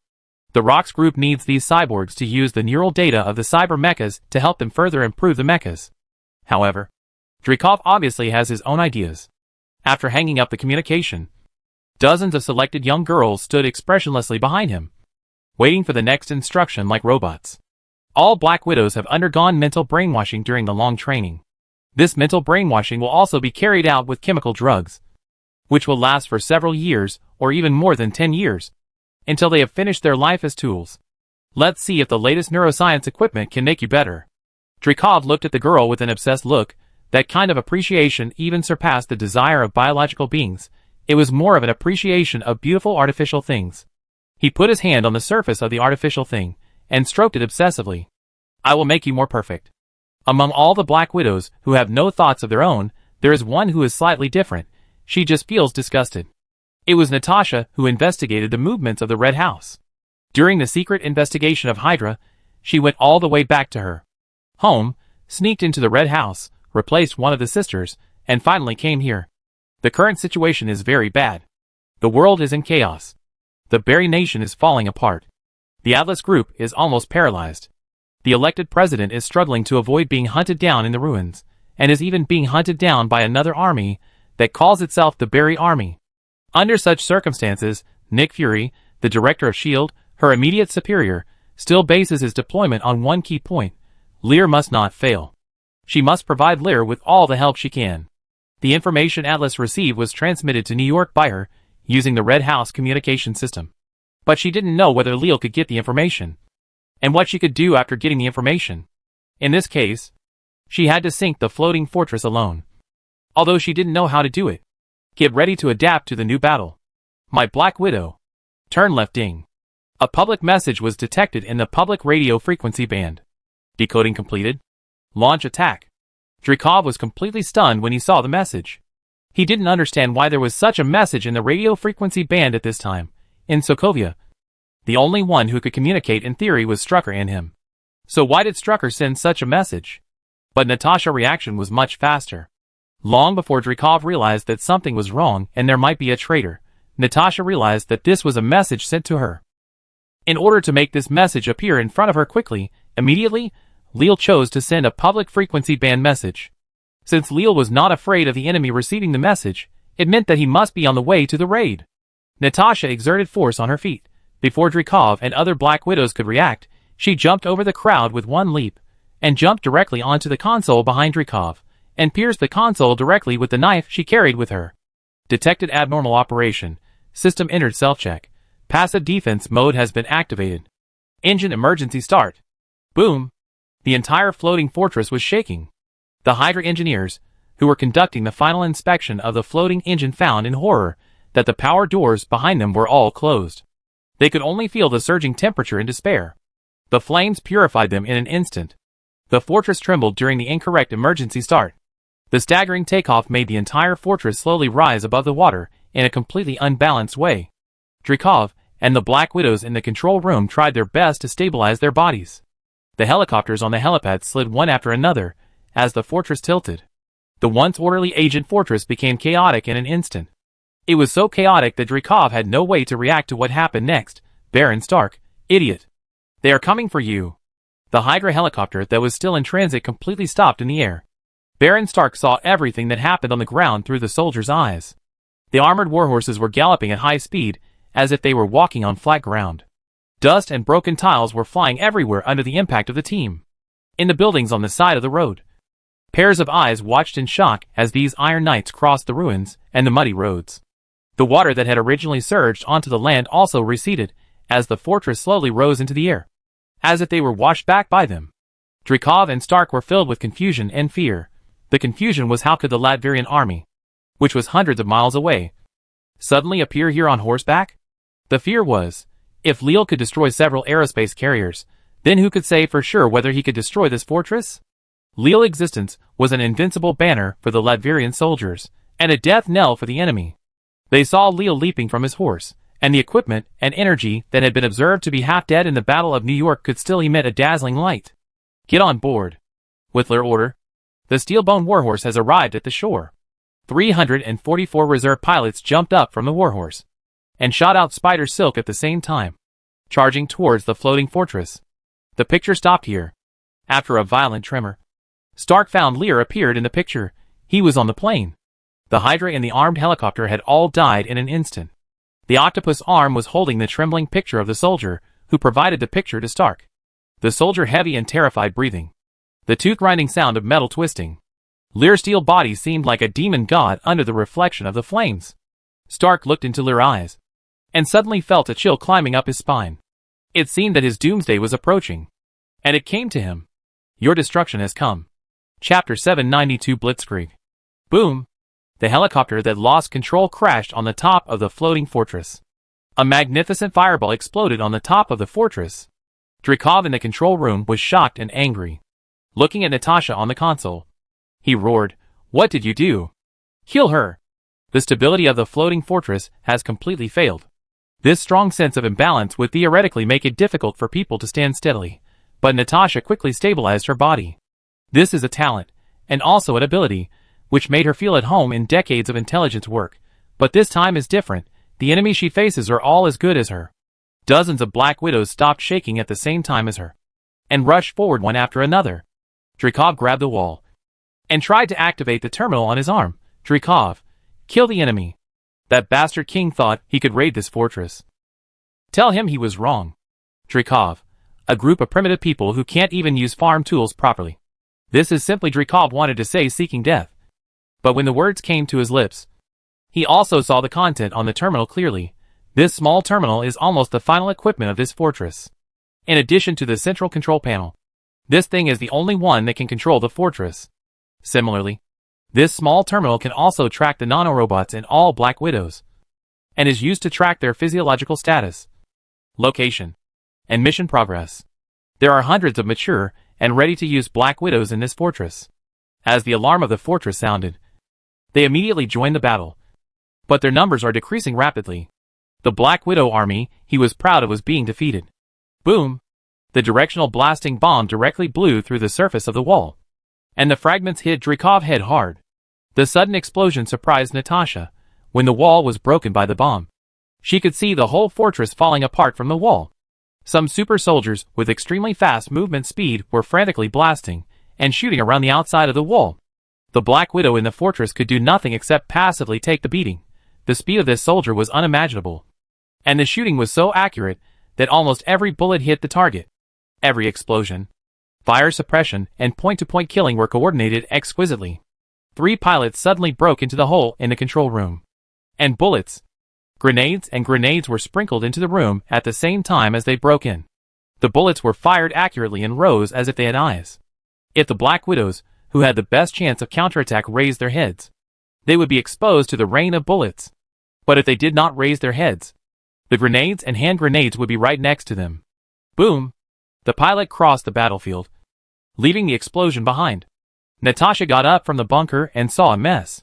This was the battlefield. The most tragic battlefield. The Black Widows were beaten to pieces by this round of surprise attack. Not only was their formation in pieces, but their bodies were also in pieces. Even Natasha was surprised by the combat efficiency and cruelty of this mysterious army. There was no communication, and their hearts were full of murderous intent. Boom! Explosions continued to be heard from inside the fortress. The pilots shuttling between the surface and the interior of the fortress at high speed almost turned this hundreds-meter-high fortress into a meat grinder, just like the torture device called Iron Maiden in the Middle Ages. This torture device looks like an iron coffin, but the inside of the coffin is full of spikes. When the coffin bites, the person locked inside can only face his miserable death. No! Dreykov's head was pierced with several pieces of debris. Blood was flowing from his round head, and his eyes were full of fear. Just a few minutes ago, this fortress was his most proud masterpiece. Just a few minutes ago, he was still immersed in the joy of being looked up to by the ants, watching the ants tremble, crawl and flee, imagining that one day in the future, he would unify Europe, or even the world.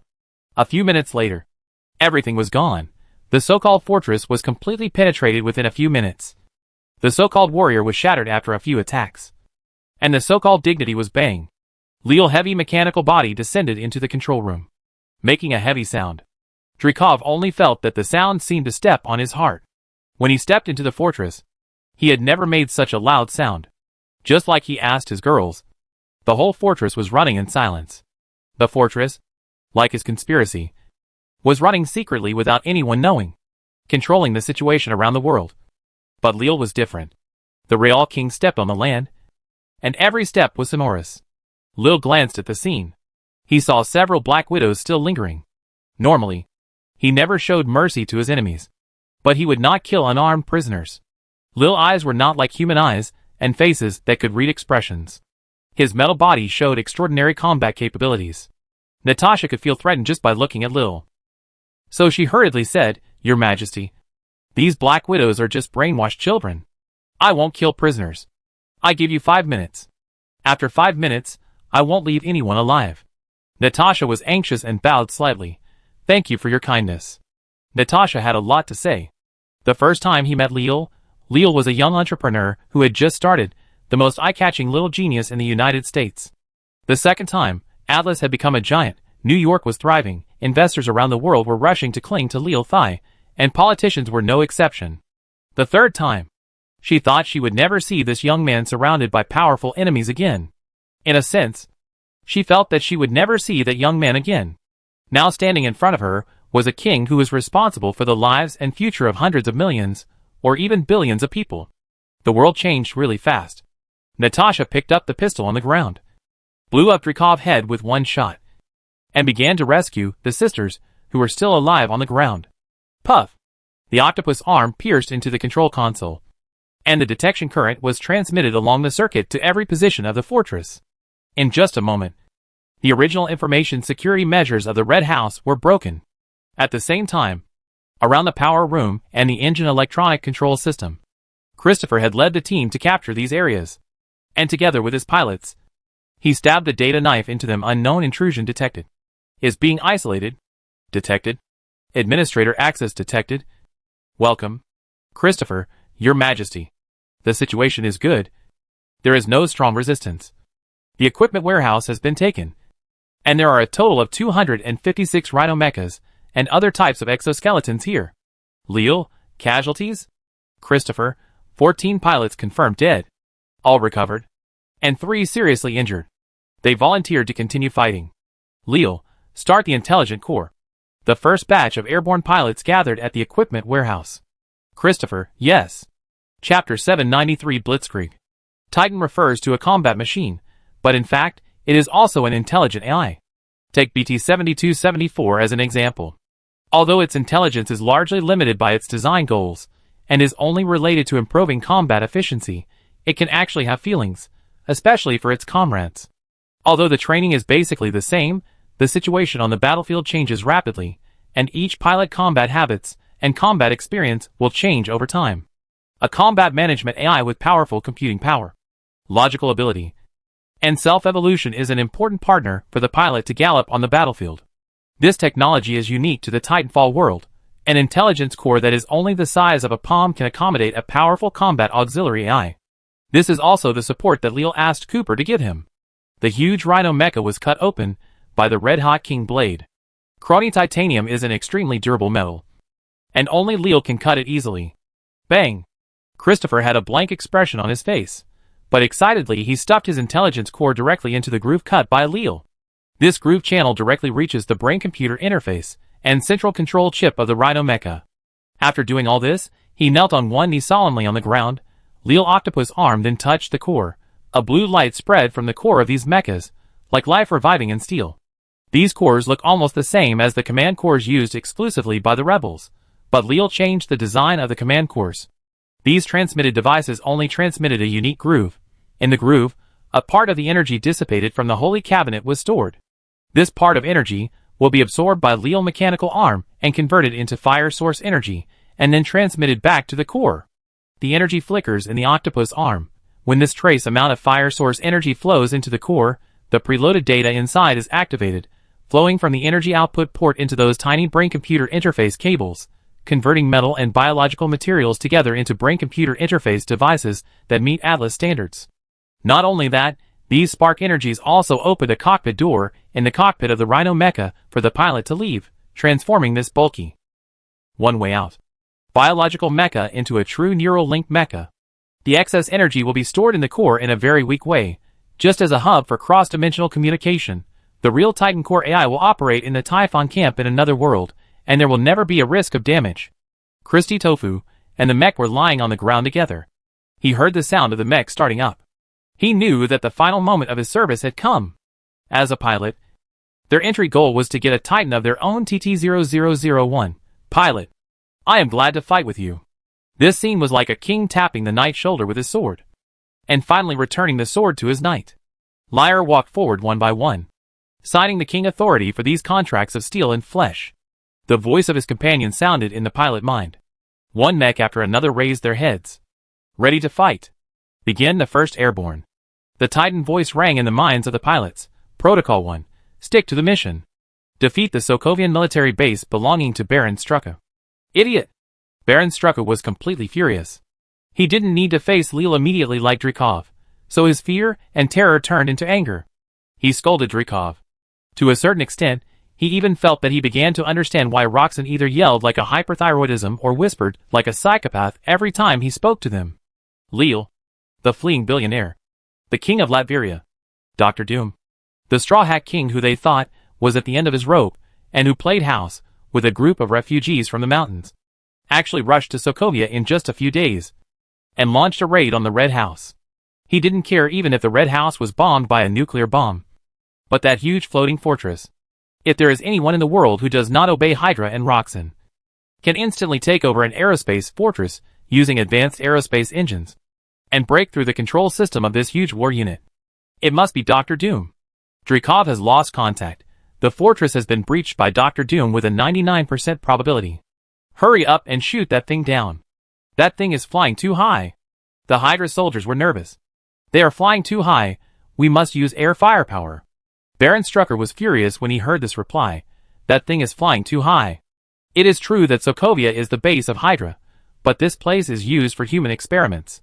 For the sake of concealment, the scale of this place exposed to the outside is not large. Besides, who would deploy a large number of super anti-aircraft guns that can shoot down a ship slightly larger than an aerospace aircraft carrier in a war-torn area where the Air Force is almost invisible? As for the Air Force bases have been stolen. Before Stark could come up with a solution, his soldiers shouted in fear, Baron, that thing is flying over our heads. It's flying over our heads. Stark was delighted. If it flies over my head instead of flying away, can't we use close and defense guns to shoot it down? Launch the close and defense gun. No, Baron, they are airdropping something. Swoosh. Boom. A huge explosion covered all the sounds in the command room. The ceiling was torn apart, metal fragments and concrete blocks rained down like a torrential rain. Straker felt that his world seemed to slow down as this thing smashed into the ceiling. He saw the huge mecha rushing in with an irresistible destructive force, like a meteorite smashing through layers of barriers. In the huge dust and fire, the outline of the mecha gradually emerged. Hydra soldiers screamed in the ruins and flames, hurriedly picked up their guns, pulled the trigger with fear, but the bullets hit the Rhino mecha like raindrops, sparks splashed, like water splashed. He suddenly thought of the soldier caught by Leal in the picture just now, as if at this moment, he was also caught by an invisible hand. Bang! The Rhino mecha turned around, and the machine gun on its body made a preheating sound. Strucker's chest was filled with fear.